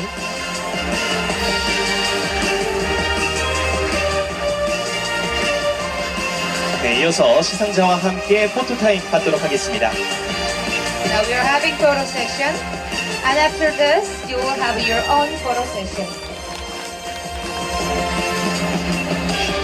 이어서 수상선수 단독 포토타임 있겠습니다. 아주 환한 미소로 함께 해주시고 계십니다. 네, 다시 한번 뚜루드 경남 제3 스테이지 사천 구간 스프린트 수상자인 리암 월시 선수에게 큰 박수 부탁드리겠습니다. Please give him another round of applause once again. 다음은 구간 누적 점수가 가장 높은 참가 선수에게 수여되는 개인 종합 부문 시상이 있겠습니다. 호명된 수상자는 단상 앞으로 나와 주시기 바랍니다. Next award will be given to the rider who has the highest individual overall points in the race. When your name is called, please come up to the stage. 뚜루드 경남 2016 제3 스테이지 개인 종합 1위 팀 오쿄 라카이 시모네. Your award winner goes to Rakani Simone from Team Ukyo. 네, 우리 선수에게 계속해서 큰 박수 부탁드리겠습니다. 개인 종합 부문 시상은 사천시 백원희 관광해양국장님께서 함께 해주시겠습니다. The award will be presented by Park Won-hee, Director General of the Tourism and Ocean Bureau at SaCheon City Hall. 뚜루드 경남 2016 제3 스테이지 개인 종합 1위 수상자 라카니 시모네 선수에게는 옐로우 저지와 트로피, 경상남도 홍보 캐릭터인 별이 인형이 부상으로 수여되겠습니다. 여러분 큰 박수 부탁드립니다. The individual overall winner is now wearing the yellow jersey and a trophy and along with a Flopsy doll of Berry. 네, 시상자와 함께 포토타임 갖도록 하겠습니다. And after this, Bakani and Simone, you will have your own photo session. Please remain on the podium, look at the camera, and you will have your own photo session. 네, 수상 선수 단독 포토타임 있겠습니다. 트로피와 별이 인형 힘차게 들어 올려주셨습니다. 네, 이번 촬영 후에 우리 시상자분들 모두 또 수상 선수들 모시고 단체 촬영 진행하겠습니다. Now this time we will have a group photo. So the presenters and the winners, please come up to the stage.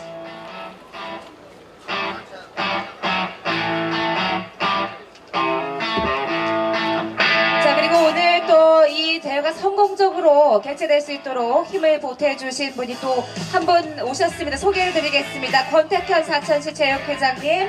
네, 여러분 큰 박수로 환영해 주십시오. 자, 그리고 우리 단체 촬영에도 함께 모시도록 하겠습니다.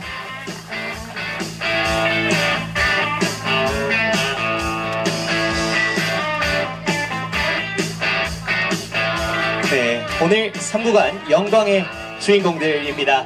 여러분 다시 한번 큰 박수 부탁드리겠습니다.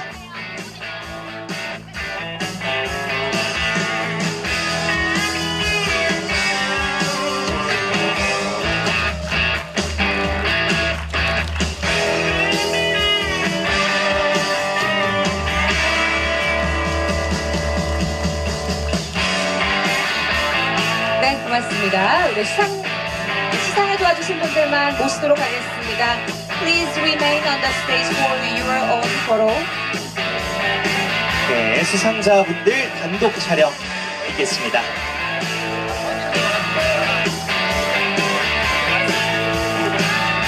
I know it's a bit shiny, but please make a big smile. Thank you.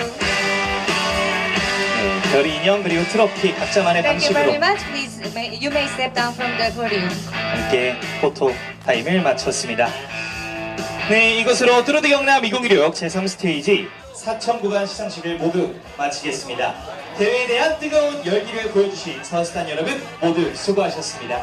That completes the award ceremony for stage 3 of the Tour de Gyeongnam 2026 here in SaCheon. And congratulations and thank you to all the riders for showing their incredible passion and effort today. 내일 진행될 제4스테이지 남해 구간에서도 안전하고 즐거운 대회가 되길 바라겠습니다.